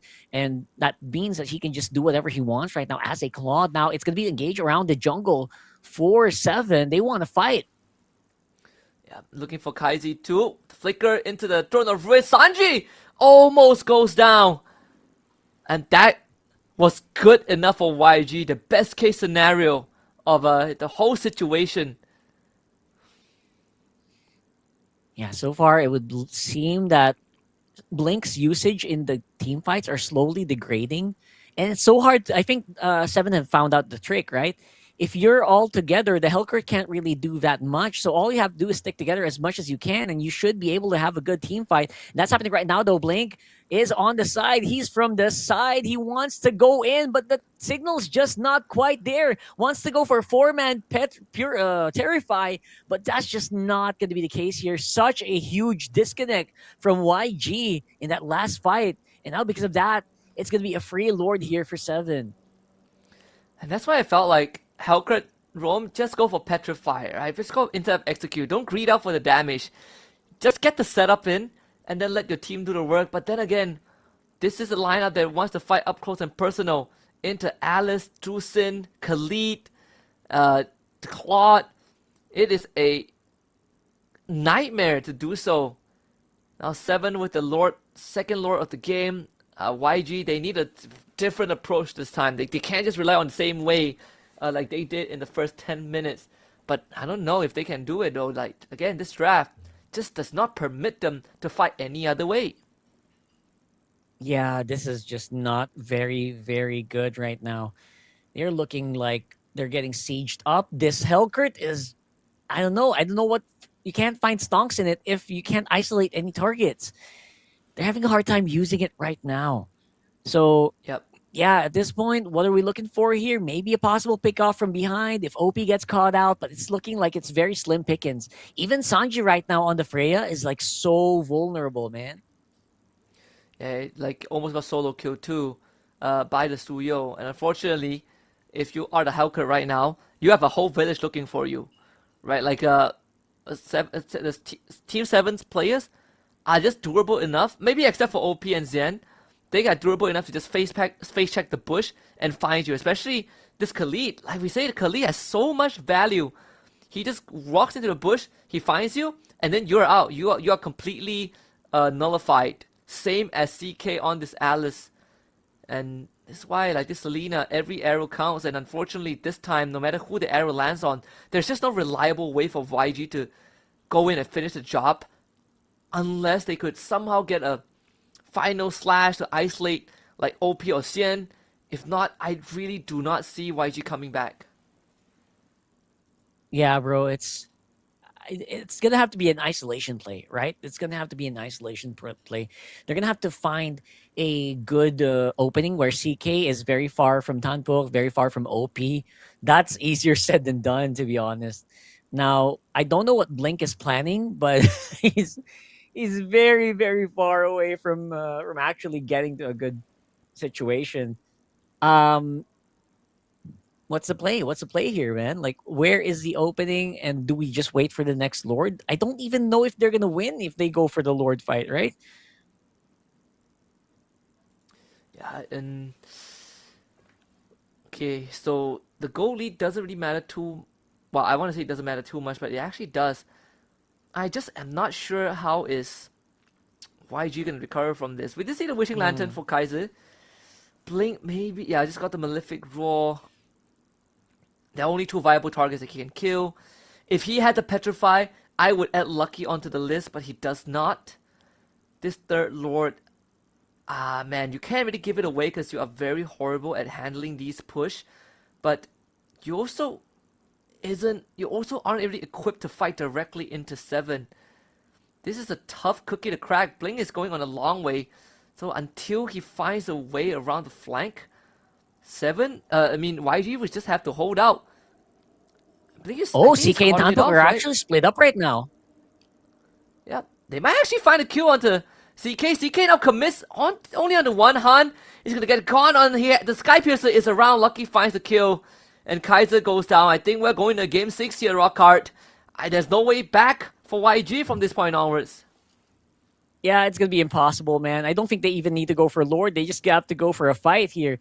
And that should be game. Blink and Sanji all alone to defend. YG overcooked with this one, man. Oh, Xian goes down. But I think that's only going to be a fluke. 20 seconds on the next nearest guy. And that should be the game. And for some reason, man, 7 are able to claw their way back out of that one. Like I mentioned, it just felt like YG overcooked. They melted with that Hellcurt pick.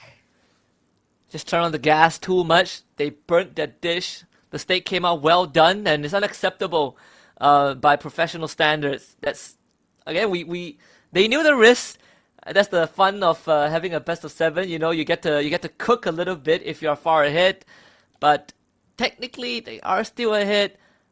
But now that has failed, I think YG gonna go back to what has worked before, and just look to close out the grand finals. They had a good idea. It was a fun concept, but the risk was very big, and they just could not get a big enough lead to make use of it. Yeah, they had a lead. That they had one lead, but then after that they kind of just threw it all away. And yeah, I don't like what YG did there. That was just a little disgusting, to be honest. Like, what are you thinking, right? Why is that Hellkurt just so out of it? I think Blink got kind of overconfident in that last one, where he just left his 4 teammates to die for like 30 seconds for 1 minute. What was he doing, right? Like, that's not supposed to happen. And again, if you keep playing a Hellkurt like that, you might as well not, because that's just not how you play it. I honestly thought that Blink would cross through that mid lane after the wave has crashed, since you technically can't do that without revealing yourself.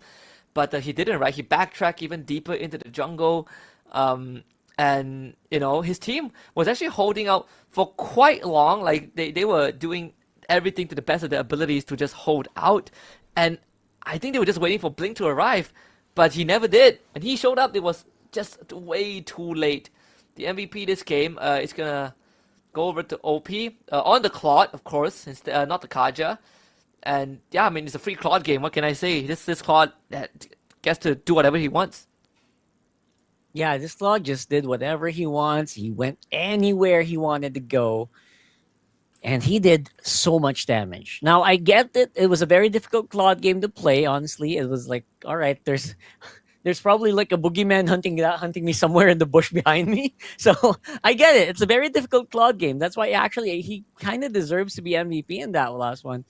I just don't know if that would have happened if the Hellkurt was a little bit more proactive. I just completely put it there, man. Like, they had a solid lead. They did the exact right things. One by one, you pick him off, and it was easy to do that in the laning phase, right? It's easy to Hellkurt in the laning phase. It's harder to Hellkurt when it's already like super late game and everyone's combined together. So I don't blame him for slowing down around minute 12 or minute 10. But it's not an excuse to just let your whole team die while they're taking the Lord, while they're fighting your whole team, man. That was just a huge blunder here for me.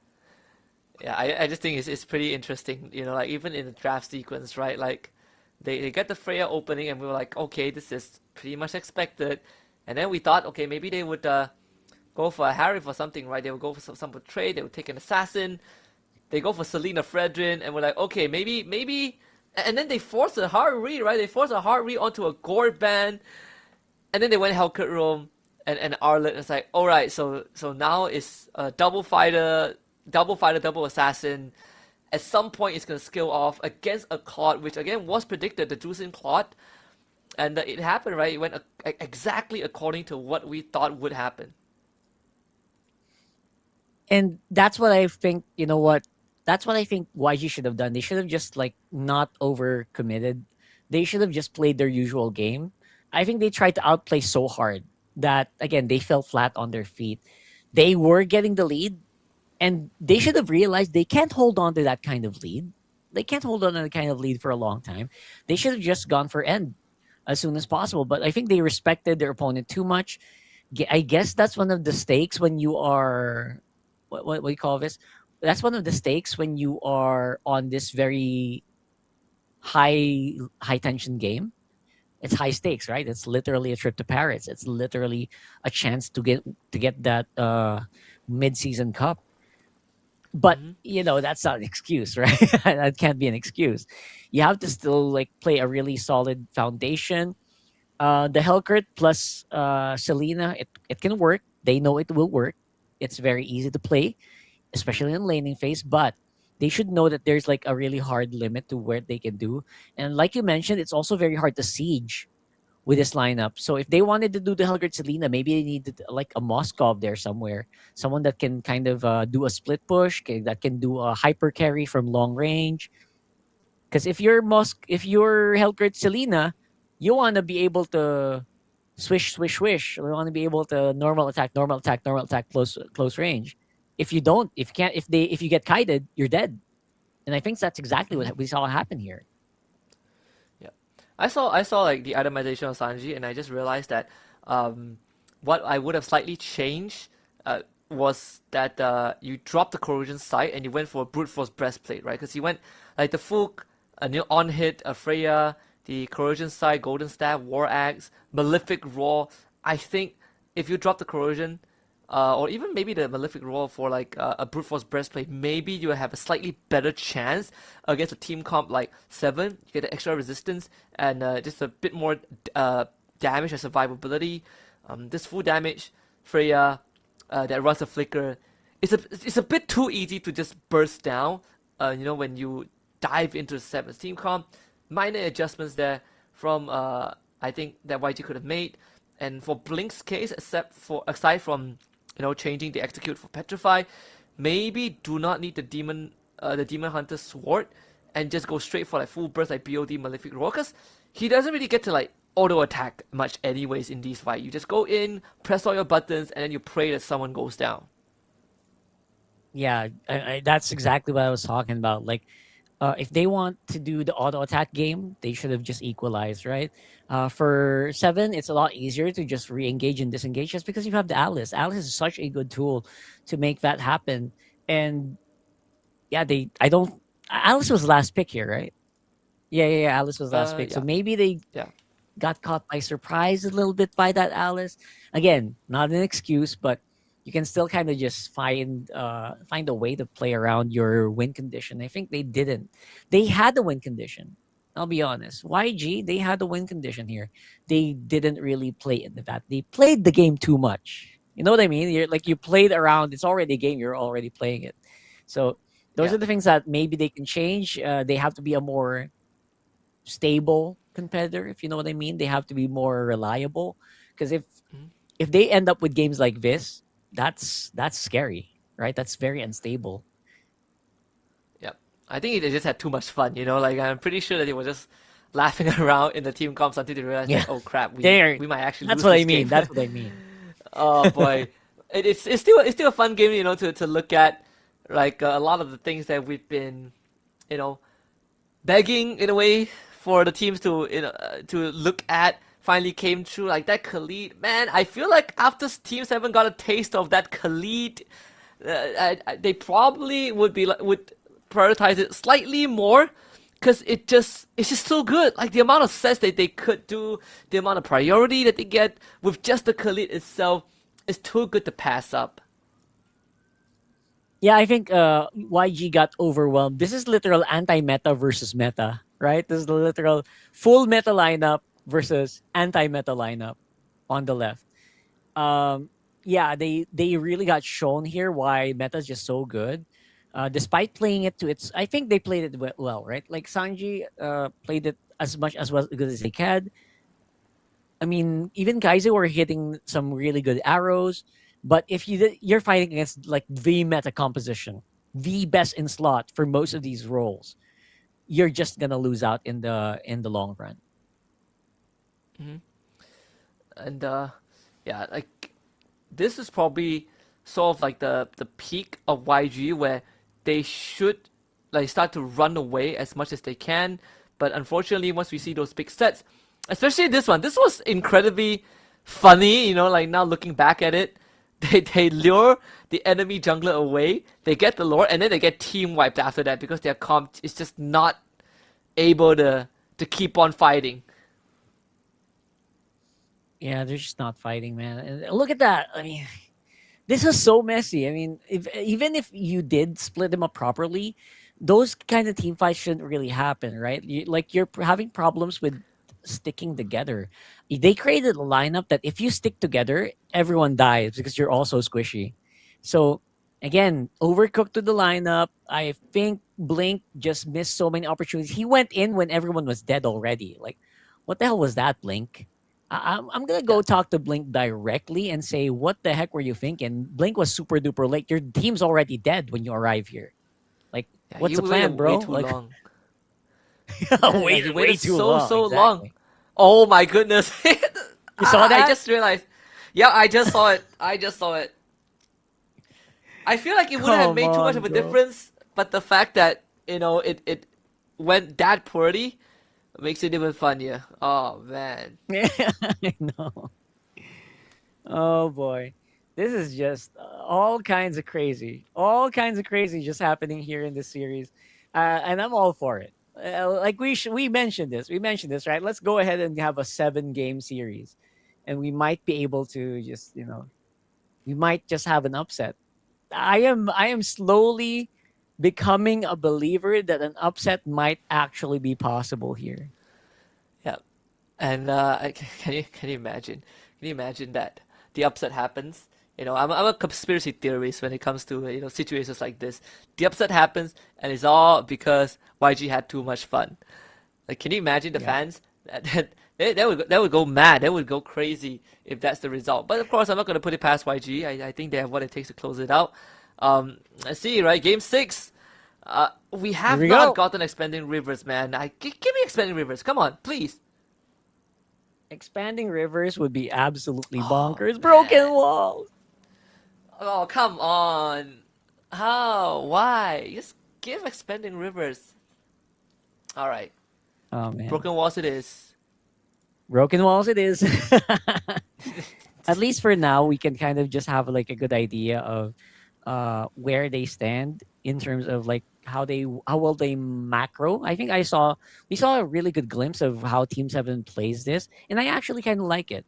I like that Team 7 knows how to punish when your opponent makes a mistake. And in this game, there were a lot of mistakes. Don't get me wrong. Such a big number of mistakes here for YG, especially in the later parts of the game. Yep. Well, if there's one thing that is a constant is that first phase bans are almost locked in. The only variations is in the second phase. So Freya goes through again. Of course, Jusin, I guess will go Claude again, right? I think just go Claude. Yeah. Come on. Go ahead. Go Claude. Go Claude. Just go Claude. Go Claude. Sushin Claude. Don't overthink it. There you go. All right. So this is going to be, I would expect this to be a pretty closer game. So we're going back to that story, right? We're going back to that story where it's basically anti-meta versus meta. That's what, oh, wait a second though. That's a great pickup. Yep. That is, this is so much better, right? This is exactly what makes the Gort and the Frederick, well, the Gort tick. We literally saw the same thing from Team 7 when they fought Falcons early on. And now it's going to be quite the headache for Team 7. I think if you're YG, double fighters doesn't seem too bad this time. But I personally would prefer if you just put that Freya in the XP lane. You get a proper gold laner. I don't know, like Moskov. I guess Clint if you just want to demolish the lane hard. And just play a standard game. Because the draft so far, pretty nuts. Yeah, I think it is.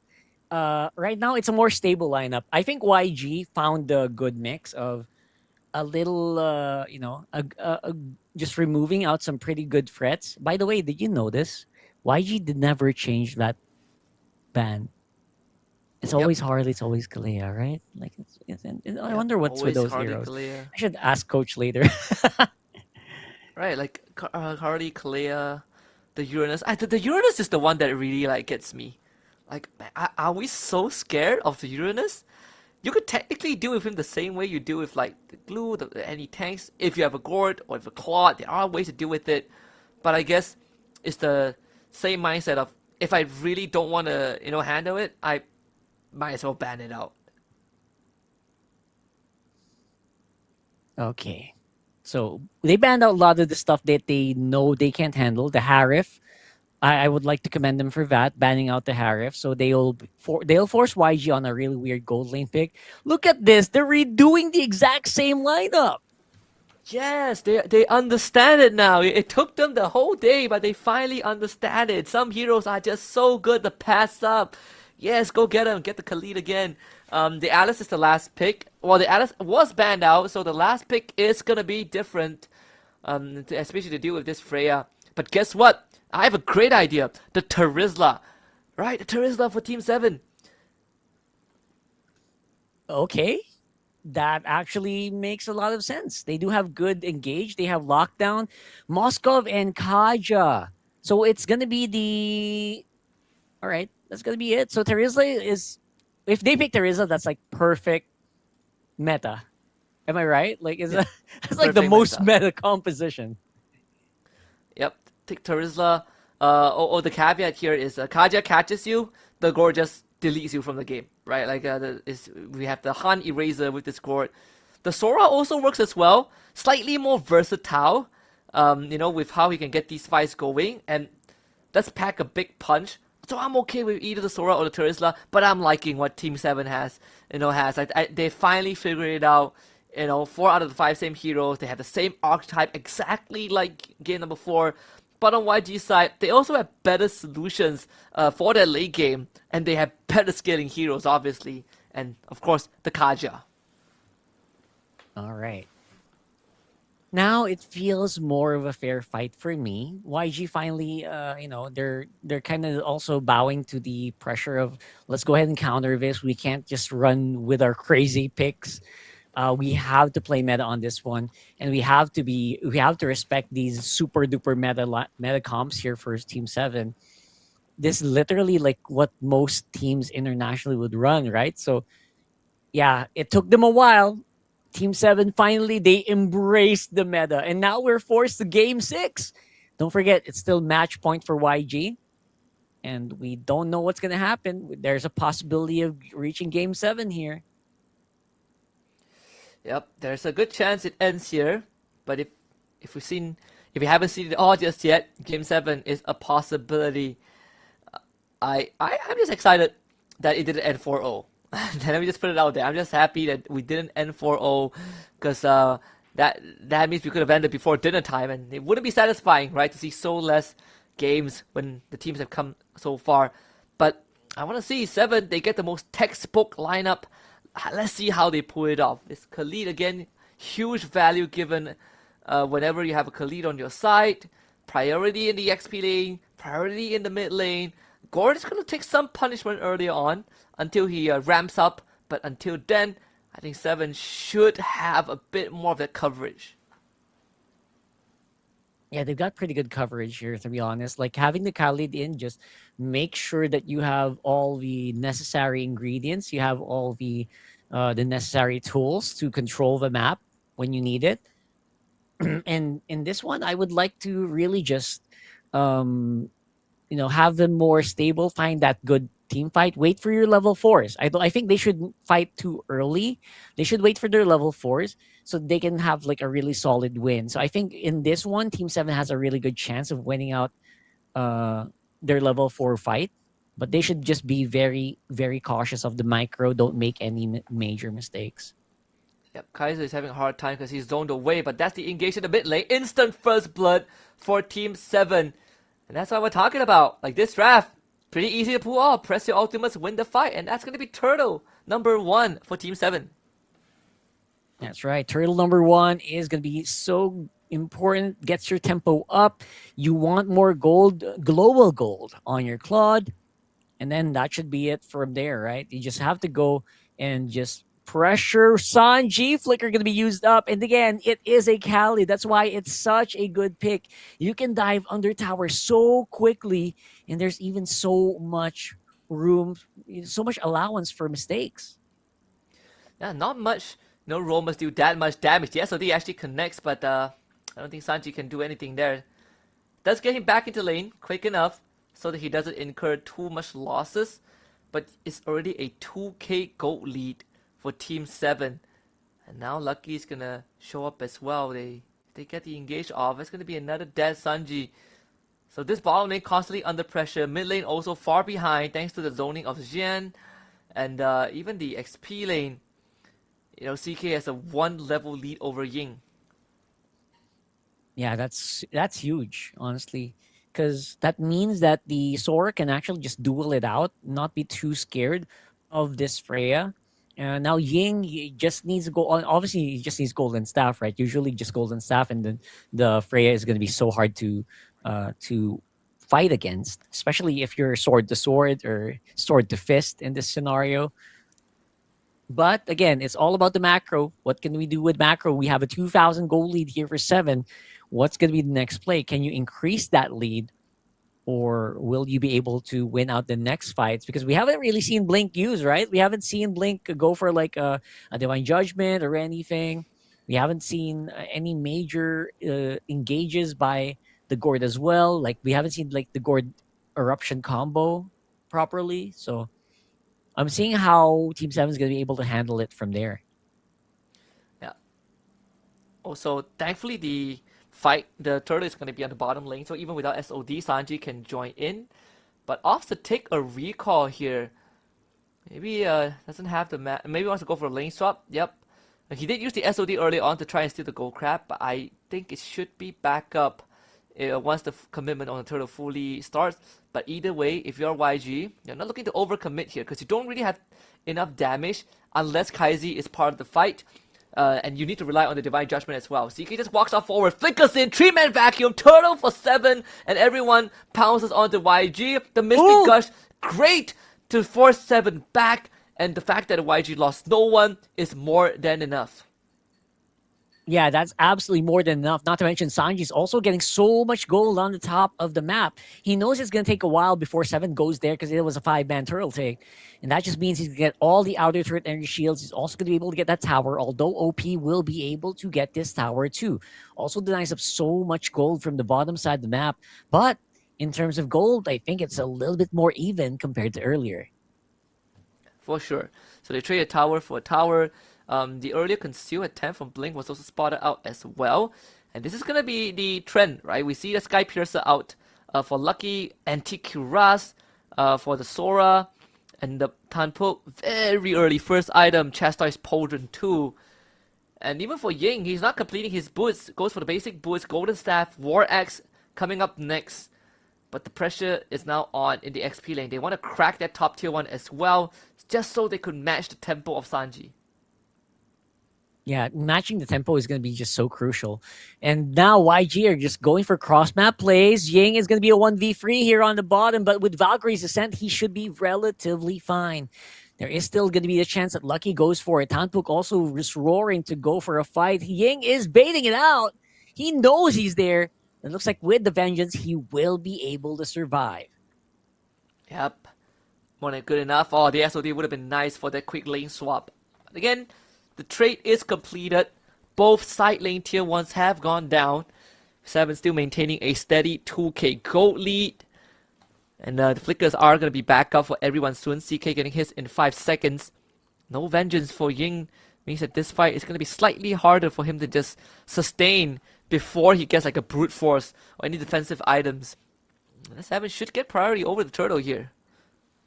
Yeah, this might be a good priority here. Tanpuk low, but again, Raging Sandstorm allows him to just walk on out of there. Lucky once more going to be able to secure that turtle, and now it's going to be them on the run. Shifting Skies locked in and blocked with that one. And now with the Valkyries sent in a very bad angle, it's going to be Han going down, and no one actually going to be a victim here for 7. Looks like YG is still in a bit of a pickle here. They're getting boxed in, and I think their mid lane tower is also going to fall. Yeah, and unfortunately, Sanji doesn't have enough items just yet to really cause some serious damage to side lanes or push fast enough. So the top tier 2 will stand for 7. And again, we did say no Vengeance for Ying, so he doesn't really want a full commit, and he doesn't have the items just yet. The Mystic Gush was used on Tanpuk. That allows 7 to continue chasing without fear of any, with those big burst threat from this Gord. Blink even used his Divine Judgment and almost got bursted down in the process. And that's why, if you want to use the Mystic Gush, best if the Divine Judgment is used in tandem, in conjunction with that to guarantee a kill. If not, then it just feels like you do not have enough fuel in the tank. Yeah, absolutely. I feel like they should just do it together and not try to layer it too much. Because if you layer it so much, I think you are missing out on a lot. that's like a few seconds of super duper good connection, or should have been like really high damage output that was missed out. So let's go ahead and see if they can do that maybe later on. Again, I kind of get what YG is doing, right? They're trying to do some cross map plays with Sanji.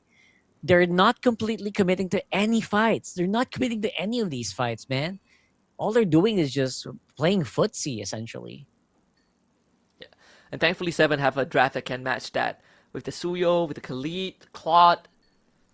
So YG doesn't get to roam around the map freely, even though they have a Kaja with them. And like, if they have a Kaja plus an Assassin jungle, then it's easier to make those moves. But again, you're highly reliant on that Gord as the finisher. So this makes this Kaja less of a threat in the overall in the grand scheme of things. Lord is going to be up on the table so far. 7 is up 4-0 in terms of kills. Let's see. They do find the grab. They need the burst, and they find it. That's the jungler. Shifting Sky comes in. 3-man with the Raging Sandstorm only on the handle. And that's the best case scenario. Kaizi trying to run away, gets lifted up. The Gord is gone. Han slams down with the Praise's Wrath. SOD misses. So this fight is a null and void for YG. Oh, but they're going to keep it up. Sanji's up on front. Sanji, I think he wants to fight this alongside Ying, but looks like they will not have the ultimates to actually back it up. All their ultimates are on cooldown, which means this is going to be a very difficult contest, man. I don't know how they're going to do it. And unfortunately, Ying, again, had to use the Vengeance earlier on. So 7, sure, they lost the jungler, but in the overall big picture, they still won the fight. They got a couple of trades, and they got the Lord for themselves. And that's definitely decent. I like what I'm seeing here, obviously, from the teamwork from 7. There's just no fear in their eyes, right? Like this, they says, oh, YG, you want to fight? All right, let's fight. Let's go ahead and see what happens if we fight. And again, all of this is happening without Sanji in the fight. No SOD hit, bro. That is massive. Maybe it would have been different if he hit that SOD, but as you can see, it's proving to be more difficult, and now they have to deal with so many things on the map. Yeah, and this is a comp that wants to dive into and very reliant on Blink catching the right target and having Kaiser as a finisher. But every single time Kaiser uses his full combo, if they kill a target, great. But if they don't, you have Zhen coming at you with the Crimson Beacon. You have Danpok diving you as well. There's a lot of things that the Gordon needs to watch out for, and unfortunately, it might come times where he has to just sacrifice himself. As long as he gets a trade back, there's no easy way around it. But the good news is that they keep all their shields up. Not that it matters too much, but it does mean that all the inhibitors will be at 100% health. Yeah, it's also gonna have that outer turret that.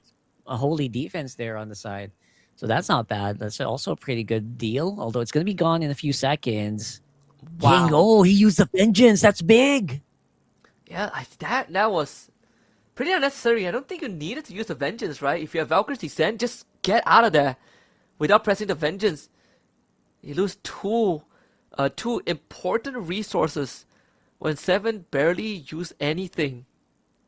And that's bad news, because that vengeance, that means that for the next 50 seconds, they'd rather not take big team fights, but it will be back up for the next Lord.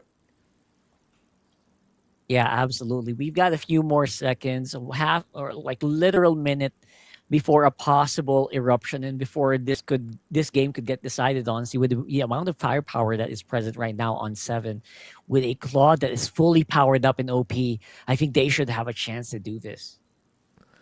Yeah, and I think for YG, again, it comes down to the Kaja, whether Blink can find the right target here. Conceal would do. I think they have a good idea on who to take out. I personally think taking out Tanpuk or Lucky would be ideal enough.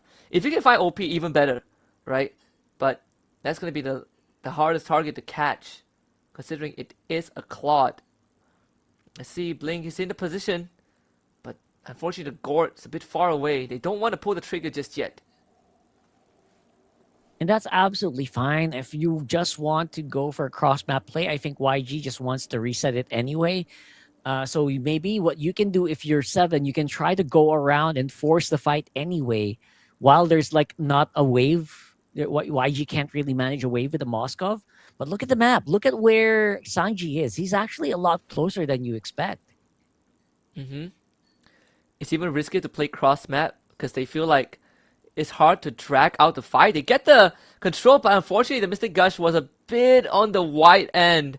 And now Han, he's going to take all of the punishment. Sanji jumped on. He's going to back off, but Han needs to stay alive. The Praise's Wrath doesn't go through. He gets executed. And Ying, same as well. Sanji needs to go big though. He has the room to do so. The SOD, is it there? Doesn't get to relocate. Sanji fighting out 1v3. Doesn't get the kill. So close. And it's just blink left. What is happening to YG? Are you seeing what I'm seeing? They're getting split up so heavily. Their skills are not being used at the same time. This is not classic YG gameplay. I'm gonna be honest. That is so odd for me. Yeah, the turnaround is ever so possible now. Oh man, Sanji almost became a hero there. The 3 low health targets that he could have had a chance to outplay, but just didn't have the gas to do so. I don't think you want to go there if you're a Han. Just give it away. Play the defense. SOD connects, but tad too late. 6.5k goal lead for Team 7. Yeah, this is absolutely super uncharacteristic. They got to reset here. But so far for Team 7, man, they are getting everything they want on the map. And they're also giving away so much to OP. OP is just so low-key right now. Yeah, OP is just so happy to just be able to Blazing Duet without anyone attacking him, to be honest. So, yeah, let's go ahead and see what else is going to happen here. This is going to be a big wave they need to deal with. 6.6k right now on the gold lead. And we have a big Lord wave on top as well. Like, both marksmen are already decked out. Like, the base defense from YG isn't too poor, I guess. Because you do have that X factor in the Divine Judgment. They're going to try. Tan Poke taunted up. Whoa! Flickers away. He's safe, but not to CK. He just goes straight into the Mystic Gush and disappears. And that is more than enough for YG to mount that defense. So many random things are happening in this game, man. So many things that feel like shouldn't even be happening in the first place. Oh my goodness. This is becoming one of those games. Again, it's still close. It's still close, right? But 7, you don't want to give away any more leeway here, man. Like, this shouldn't happen. Yeah. And again, at this point, it is going to be the YG offensive. Let's see what they're going to be able to do with this. Get some of that gold from that turret. You also have to remember there's so much more standing gold on the map available for YG to pick up. So 7 have to kind of slow that down. Yeah. For Shen, he has the Winter Crown first before purchasing the Brute Force Breastplate for the extra survivability. Winter Crown is great as long as you don't die during Divine Judgment. But I gotta say, people sometimes still really underestimate what the Gore can do if you just eat his full ult. And right here, it's also the battle of attrition, right? Like you play a series this long, especially for Team 7 who had to play a best of 5 early in the day. It starts to wear on you, right? And maybe it could partially contribute to all these uncharacteristic mistakes. But from this point onwards, you cannot afford to make those mistakes anymore. Like one more misplay like that is going to cost you a potential championship, especially for Team 7, who have played pretty much flawless up to this point and even punishing YG for overstepping. But the fact that YG essentially didn't lose anything from that earlier Lord push gives them the confidence to fight another day. Yeah, this should be like a very confident move here for YG. Because I think all they're waiting for is like Sanji's items, right? And look at Sanji's items. It's full already. No boots, ready for war. They just want to fight, and I think they're going to get it. Yeah. Blink spotted out by Tan Pook. And this taunt as well, cancelling any sort of engagement. But the zoning is enough for 7 to get the Lord. Ying, does he want to go in? SOD has already connected. Gotta watch out for Sanji. They find the suppression on the lucky Sanji whirling away. Tanpo trying to keep him back as they already took out CK. And Divine Judgment getting value here. Han most likely will go down, but they actually took out OP in the backline with the help of Sanji and Blade. That is the fight that YG has been yearning for the entire game. No Lord, no problem. 4-man down is strong. Is this it for YG, Rockhart? I think they're gonna go in, barrel it down. They don't need the Lord. They don't need the wave. Tanbok, he's trying his very best to clean it out, but it's gonna be way too late. 15 seconds on the CK, and just like that, YG, they're gonna be the ones who get the win. They are the champions of MSL Myanmar. Yangon Galacticos, in true dominant fashion, makes a comeback in Game 6 of the finals and punched that ticket to Paris, France for EWC MSC and completes the undefeated run in MSL Myanmar Season 3. What a story this has been, a chronicles for the YG fans out there. The literal greatest, the kings of Myanmar MLBB, they will now ascend the throne and become the champions of MSL MM Season 3. What a journey here, YG. They had us on the edge of our seats for a couple of moments in the second half of the grand finals. But something just tells the fans that YG has always been the better team, and today they show it in the same way that they showed us yesterday when they took on Team 7. Is how they played from behind, how they played from a deficit. And Team 7, they should be proud of themselves. It is a tough loss. They came very close to making history, but they have to remember they are the team that made YG sweat the most in this entire tournament. Yeah, they are the team that really pushed YG to their limit. And not anyone can do that, man. So definitely Team 7 should be very, very proud of this. And there you go. Even Coach Mars letting them know that, you know what, you guys gave a very, very good fight. They got pushed to the very end. You can just feel it in the players. It's a tough scene. I think, again, for the Team 7 fans, this was probably the hardest run that they have to do. But they should hold their heads out high, man. They deserve another run. They deserve another season. YG, true to the name, still the kings. But I think Myanmar is in good hands. They're no longer relying on just Falcons or YG. You have Team 7, to really place your hopes on for the coming seasons. This is a lineup that can go far. Yeah, this lineup is definitely gonna go far. You can feel it, right? I can feel it in my bones, man. This lineup is going to be able to just really dominate and just give so much to be proud of for the Myanmar region. And yeah, this team is going to be a team to watch out for, not just because of the Hellcurt anymore, but because of what they can do, because of what their team fighting can do, because of how they draft, because of their composition that they decide, their selection, their target selection, all of that. And now we will see them raise the Mobile Legends Super League Myanmar trophy. And there you go.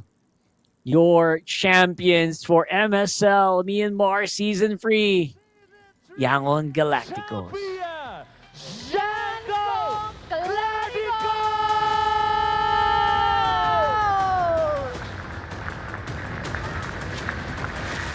Truly the scene of a season. YG, my goodness. I think at the start of the season, I would have thought that YG can go on this run. But here they are. YG!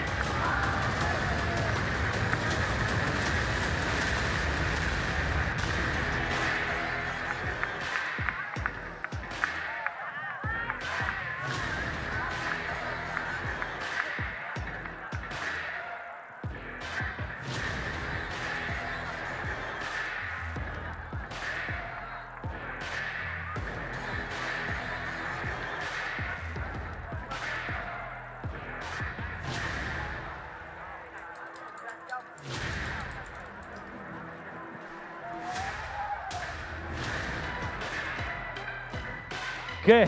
Hey, no.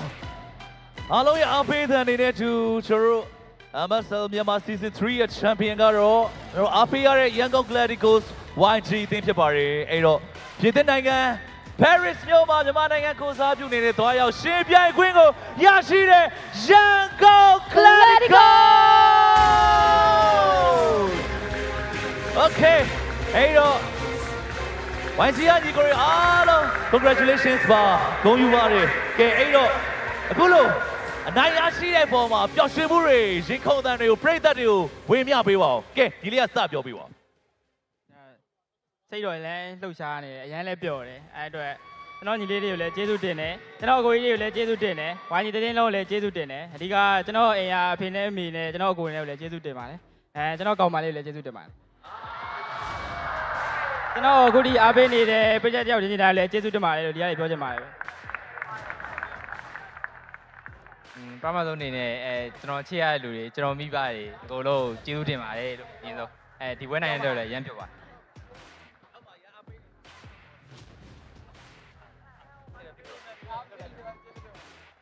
အရင်ပြောပါတယ်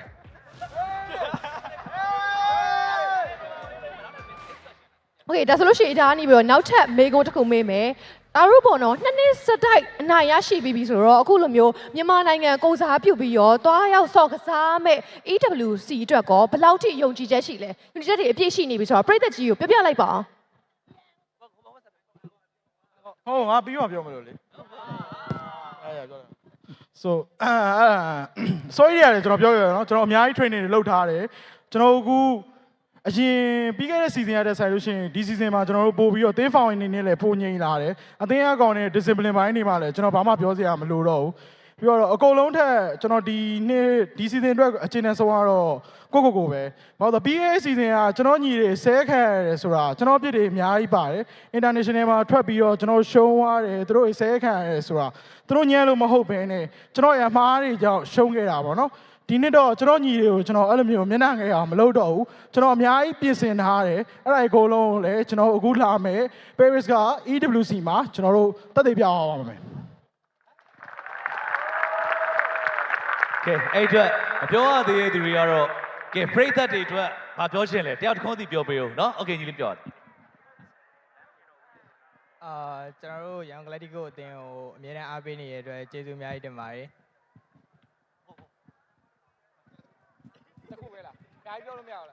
ကျွန်တော်တို့ YANGON GALACTICOS အသင်းကိုအားပေးနေတဲ့လူတွေအကုန်လုံးကျေးဇူးတင်ပါတယ်ပြီးတော့ကျွန်တော်ရဲ့မိဘတွေကိုလည်းကျေးဇူးတင်ပါတယ်အိမ်ကနေလာပေးရဲ့အကိုရောကျေးဇူးတင်ပါတယ်အကုန်လုံးကျေးဇူးတင်ပါတယ်ပထမဆုံးအနေနဲ့ကျေးဇူးတင်ချင်တာကတော့အဖေမရှိတဲ့ကနေကျွန်တော်ကိုဘာပဲလုပ်လို့ support ပေးတယ်အမေကိုကျေးဇူးတင်ပါတယ်ပြီးတော့ကျွန်တော်တင်ရ player တွေအကုန်လုံးလည်းကျေးဇူးတင်ပါတယ်ပြီးရင် coach ရင်းကမာဗီ MGO ပြီးတော့ကျွန်တော်စာအမြဲမေးတဲ့ကို play ကလေးတွေကိုလည်းကျေးဇူးတင်ပါတယ်ပြီးရင်နောက်ထပ်ကျွန်တော်ဒီသင်းကိုယုံပြီးတော့ခေါ်ပေးခဲ့တဲ့ MGO Blink ရင်းပြီးတော့ YG ကတာဝန်ရှိတဲ့လူတွေလည်းကျေးဇူးတင်ပါတယ်ပြီးတော့ကျွန်တော် player တွေ coach တွေကို game နဲ့ focus နိုင်အောင်အမြဲတမ်း support တွေပေးခဲ့တဲ့ကျွန်တော် manager ဂျိုးကူပြီးတော့ YG အသင်းကတာဝန်ရှိတွေလည်းကျေးဇူးတင်ပါတယ်ပြီးတော့ကျွန်တော်ဒီနေ့ offline ရော online ရောလာရောက်အားပေးတဲ့ပေးတဲ့တယောက်ချင်းစီကိုလည်းကျေးဇူးတင်ပါတယ် international မှာလည်းဒီထက်ပိုကောင်းတဲ့ performance တွေပြနိုင်အောင်စူးစမ်းသွားပါမယ်အားလုံးကိုကျေးဇူးတင်ပါတယ်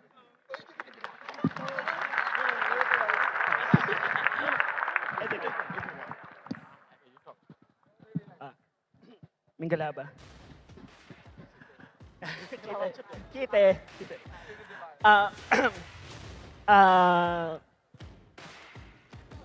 this is your MSL back-to-back champion. We start, no one, everyone doubts us. We have Sanji, we have Kaisi, we have Mgad and Happy. Everyone is doubting us. But I need to protect their dreams. So as a foreigner, I will do my best to succeed for these young bloods. I'm asking to all Myanmar, the hard works of these boys, coaching staff, and the trust of the YG, we will succeed. One more time, EWC, we're going to try. Okay, please support us, and we will do our best. Chaiten.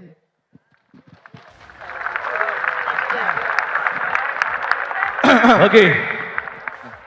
အဲ့တော့ပွဲကြီးကဒီတိုင်းပဲကျေးဇူးတင်ပြီးသွားလို့ရှိရင်ပြင်းစရာဖြစ်သွားအောင်ပေါ့နော်နည်းနည်းဟော့ဖြစ်သွားအောင်လို့တော့တစ်ခုခုပြောမှရအောင်ပေါ့အဲ့တော့ကျွန်တော်လွန်ခဲ့တဲ့9နှစ်လောက်တည်းကဂျနက်စစ်ကနေပြီးစ try လာပါနော်ကျွန်တော်ချန်ပီယံတွေမရခဲ့ဘူးအဲ့ချိန်မှာလူတိုင်းကျွန်တော်လူတော်တော်များပေါ့ကျွန်တော်အားပေးရတဲ့တွေလည်းရှိရဆိုပေမဲ့အားပေးရလူလက်တစုပ်လောက်နဲ့ဝိုင်းပြောခံရတဲ့ထိုင်ကြီးကိုကျွန်တော်9နှစ်လောက်ခံခဲ့ရမှာနော်အဲ့ကနေပြီးတော့ကျွန်တော် YG ကိုစ join တယ် YG မှာစပြီးတော့ကျွန်တော် draft လုပ်တဲ့ချိန်ကနေစပြီးတော့ကျွန်တော် MSL season 2 LOD NEC MSL season 3ကြိုက်တဲ့ coach တွေအကုန်လုံး draft pick မှာ M ကိုရှင်နိုင်မဲ့နေ့ထိစောင့်နေပေးပါမယ်ညီမကျွန်တော်အကောင်းဆုံး drafter ပါပဲ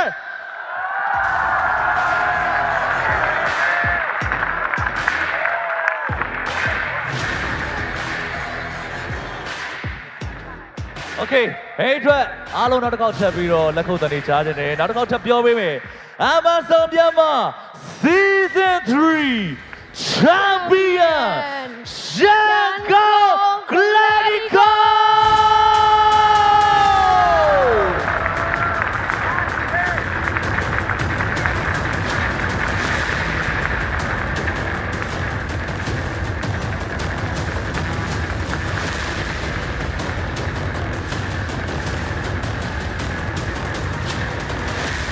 Okay အဲ့တော့ကျွန်တော်တို့ချန်ပီယံသင်းကိုစင်မြင့်ထက်မှာဂုဏ်ယူစွာဖြင့်ဆုများပေးရသွားမှာဖြစ်ပါတယ်ခင်ဗျာဟုတ်ပါတယ်ဒါဆိုလို့ရှိရင်ဒါတို့အခုစုပေးအပ်တဲ့အစီအစဉ်လေးဒါတို့စတင်ပြီးတော့သွားလိုက်ကြရအောင်လားရှင် Okay ပထမဆုံးအနေနဲ့ကျွန်တော်တို့ MSL မြန်မာ Season 3 ရဲ့ Champion YANGON GALACTICOS YG အသင်းကိုကျွန်တော် Champion ဆုချီးငွေကျပ်300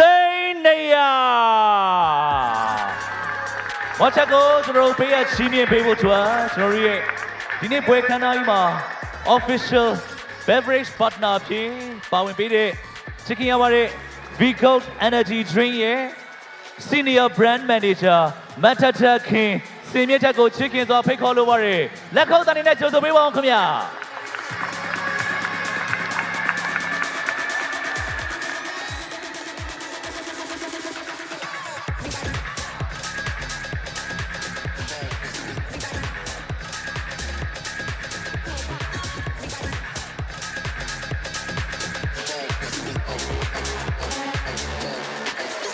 Okay ပါကျွန်တော်ရဲ့ official beverage partner ဖြစ်ပါဝင်ပေးပါတယ် Vigold Energy Drink ကကျွန်တော်တို့ Champion အသင်းအတွက်ဆုချီးငွေကျပ်300 Okay ပါအမဓာတ်ပုံလေးတစ်ပုံရရှင်ပါတယ်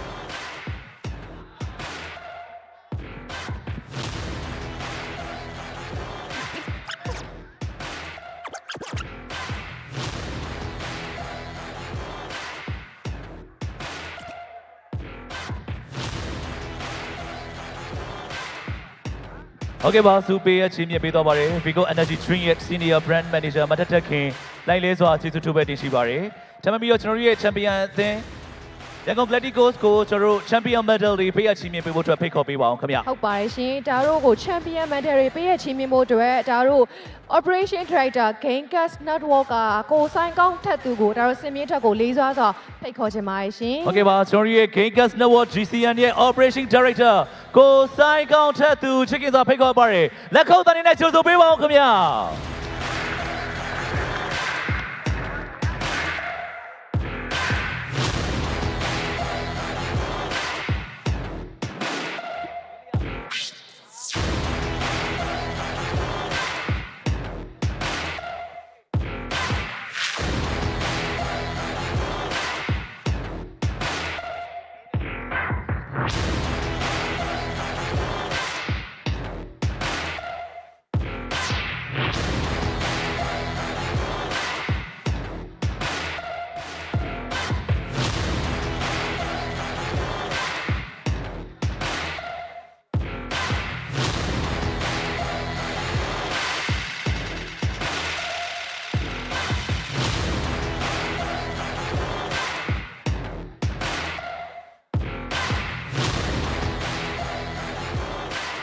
ဒါတို့ကိုအမှတ်တရတစ်ပုံလေးရိုက်ကူးပေးပါအောင်ရှင် Okay ပါကျွန်တော်တို့ရဲ့ MSL Myanmar Season 3 Champion YANGON GALACTICOS အသင်းကို Champion Medals များပေးအပ်ချီးမြှင့်ပေးသွားပါတယ် Gamecast Network GCN ရဲ့ Operation Director ကိုစိုင်းကောင်းထက်သူလိုက်လဲစွာကျေးဇူးထူးပဲတင်ရှိပါတယ်ခင်ဗျာ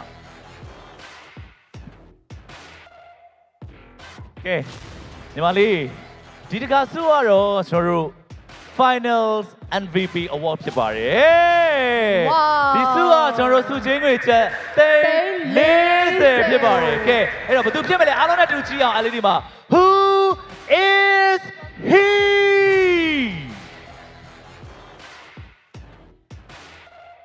Hey come on တယောက်တည်းရသွားမှာနော် Come on Who is he Who is he make some noise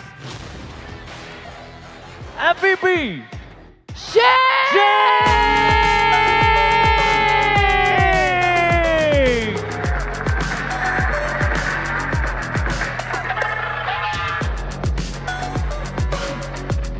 Congratulations ပါညီလေးအဲ့အတွက်ကျွန်တော်တို့ final MVP ရရှိတဲ့ player ကိုစုချင်းငွေချက်340နဲ့အတူဒီမှာရှိတဲ့နိုင်ရရှိတဲ့ champion အသင်း YANGON GALACTICOS ကိုကျွန်တော်တို့ Infinix GT50 Pro phone တွေရဲ့ကျွန်တော် MVP player award အတွက်340ရဲ့ပေးအပ်ချီးမြှင့်ပေးဖို့အတွက်ဒီနေ့ခမ်းနားလာတဲ့ MSL Myanmar Season 3ပွဲခမ်းနားကြီးကို presenting sponsor ဖြစ်ပါဝင်ပေးပါတယ်လေးစားချစ်ခင်ရပါတယ် Infinix Mobile ရဲ့ marketing manager ကိုဇော်လွင်ဦးစင်မြင့်တက်ကိုလေးစားချစ်ခင်စွာဖိတ်ခေါ်ပြရစီလက်ခုပ်တန်များပြည့်စုံပေးပါခင်ဗျာ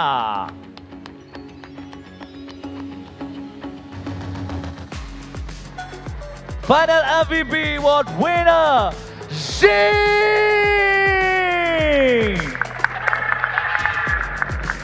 သူချင်းငွေချက်340ဖြစ်ပါတယ်ခင်ဗျာ Okay တမန်ပြီးတော့ကျွန်တော်တို့ဒီမှာရှိတဲ့ player တွေကိုကျွန်တော်တို့ရဲ့ presenting sponsor ဖြစ်ပါဝင်ပေးပါတယ် Infinix Mobile မှာ Infinix GT50 Pro ဖုန်းများကိုလက်ဆောင်ပေးသွားမှာဖြစ်ပါတယ်ခင်ဗျာလက်ခုပ်တန်းလေးချက်ပြီးတော့အားပေးပေးပါအောင်လားခင်ဗျာ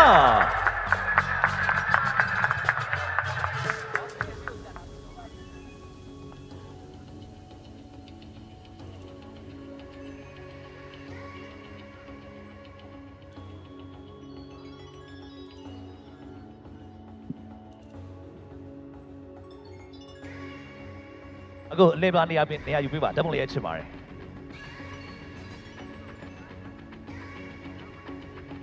ခဏလေးပါ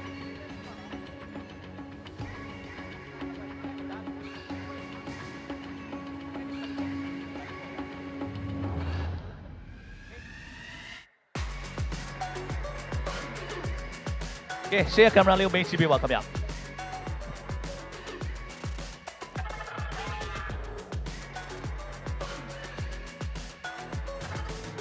โอเคပါကျွန်တော်ရဲ့ MSL Myanmar Season 3နိုင်ပွဲကြီးထွား presenting sponsor ဖြစ်ပါဝင်ပေးပါတယ် Infinix Mobile လိုက်လဲစွာကျေးဇူးထူးပဲတင်ရှိပါတယ်ခင်ဗျโอเคပါကျွန်တော်ဆက်လက်ပြီးတော့ဒီနေ့ရဲ့ MSL Myanmar Season 3 Champion အသင်းဖြစ်တဲ့အားလုံးအားပေးတဲ့ YANGON GALACTICOS YG သင်းကနေပြီးတော့ပြင်သစ်နိုင်ငံ Paris မြို့မှာကျင်းပမယ် EWC MSC 2026 ပြိုင်ပွဲမှာတွားရောက်ရှင်ပြိုင်ဖို့အတွက်ဂုဏ်ယူစွာဖြင့်လက်မှတ်ထိုးမဲ့အစီအစဉ်ဖြစ်ပါရခင်ဗျာ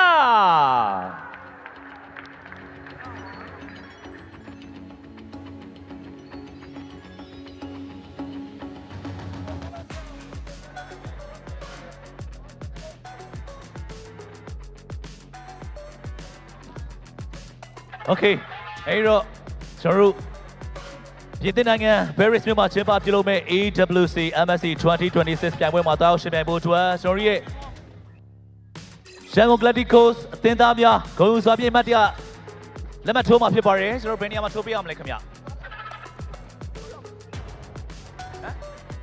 โอเคကျွန်တော်ဒီနေရာလေးမှာပြင်ဆင်ပေးပါလား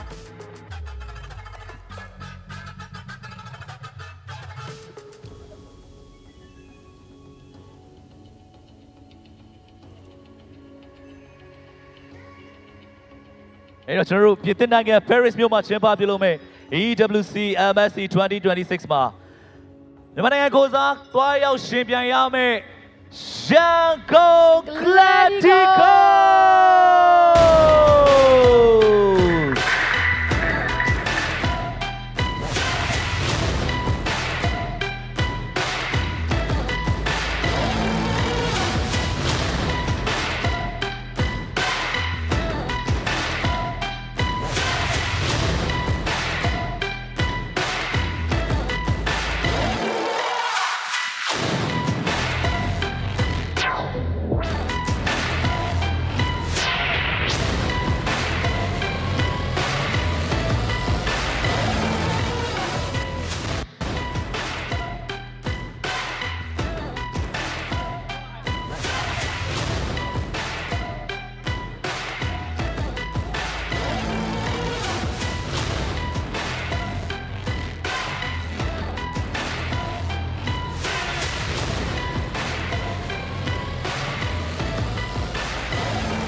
ကဲပြည်သားများခင်ဗျာဒီဆိုရင်တော့ကျွန်တော်တို့မြန်မာနိုင်ငံကိုစားပြုသွားရောက်ရှင်ပြန်ရမယ်ကျွန်တော်တို့အားလုံးအားပေးတဲ့ဂုဏ်ယူရတဲ့အသင်းသတင်းထွက်ပေါ်လာပြီဖြစ်ပါတယ်အဲ့အတွက်ပြည်သစ်နိုင်ငံ Paris မြို့မှာမြန်မာနိုင်ငံကိုစားပြုအနေနဲ့သွားရောက်ရှင်ပြိုင်တဲ့အခါမှာလည်းကျွန်တော်ရဲ့ Champion YANGON GALACTICOS အသင်းကိုဆက်လက်ပြီးတော့အားလုံးချစ်ချင်းမြတ်တာတွေနဲ့တူအားပေးဝင့်ရမှုကိုလည်းဒီနေရာကနေပြီးတော့တိုက်တွန်းချင်ပါတယ်ကျွန်တော်ရဲ့ဒီနေ့ MSL မြန်မာ Season 3 Day 1 Day 2 ခန်းနာများစီစဉ်များကိုပံ့ပိုးပေးကြတဲ့ Infinix Mobile Atom Vico Energy Drink DX Racer GrabNet KLC ပြီးရခါမှာပါဝင်ပေးကြတဲ့ကျေးဇူးတင်တဲ့ကျေးဇူးတင်တဲ့များနဲ့ကျွန်တော်တို့ရဲ့ online ကနေပြီးရခါမှာကျွန်တော်တို့ရဲ့ Thuwunna Indoor Stadium မှာကိုယ်တိုင်ကိုယ်ကျလာရောက်ပြီးတော့ကြည့်ရှုအားပေးကြတဲ့ပရိသတ်များကိုကျေးဇူးထူးပဲတင်ရှိပါတယ် Day 1 Day 2 ရှင်ပြိုင်မှုနဲ့အတူကျွန်တော်တို့ရဲ့ MSL မြန်မာ Season 3 ပြိုင်ပွဲခန်းနာစီစဉ်များအောင်မြင်စွာပြီးမြောက်ကြောင်းနဲ့ Champion YANGON GALACTICOS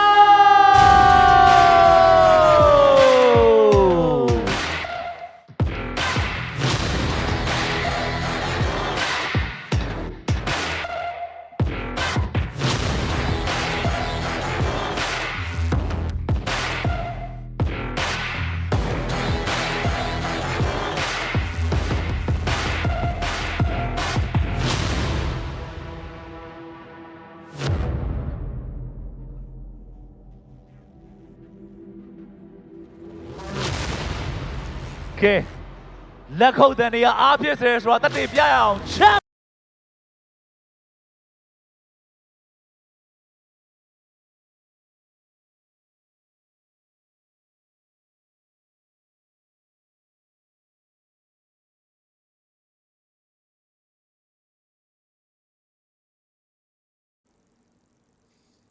There you go. Congratulations to YG YANGON Galacticos booking their ticket to Paris, France for EWC, the Esports World Cup 2026, happening very, very soon. And not even like a few months, man. And we're going to see them there on the big stage. And they're also, of course, the champion of Mobile Legends Super League Myanmar Season 3. They completed the undefeated run. Yep, undefeated, unblemished record, and just a true statement of what it takes to ascend the throne of Myanmar. They have set the bar high. I think from this point onwards, people are going to look back at the Season 3 run by YG as one of the best runs by a single team. How they handle deficits, how they handle losses, and how they just show, I think, unwavering perseverance. It's mad impressive, and this does set the stage for Paris. If they can bring this to Paris, and you know, how much further can they go, right? Can they still bring back what the Burmese are known for, the ferocity that has given Southeast Asia a run for our money every single time we meet them? That's right. I mean, you can only go from how far, right? And everyone, once again, just like before in M7 and other EWCs, all eyes are going to be on Myanmar as they head to EWC. And we hope to see all of you there. Of course, on behalf of the whole broadcast crew here in MSL Myanmar Season 3 playoffs, we have been your casters. We have Husky and Rockheart. We thank you so much for hanging out with us and watching history in the making here in MSL. And we hope to see you next season.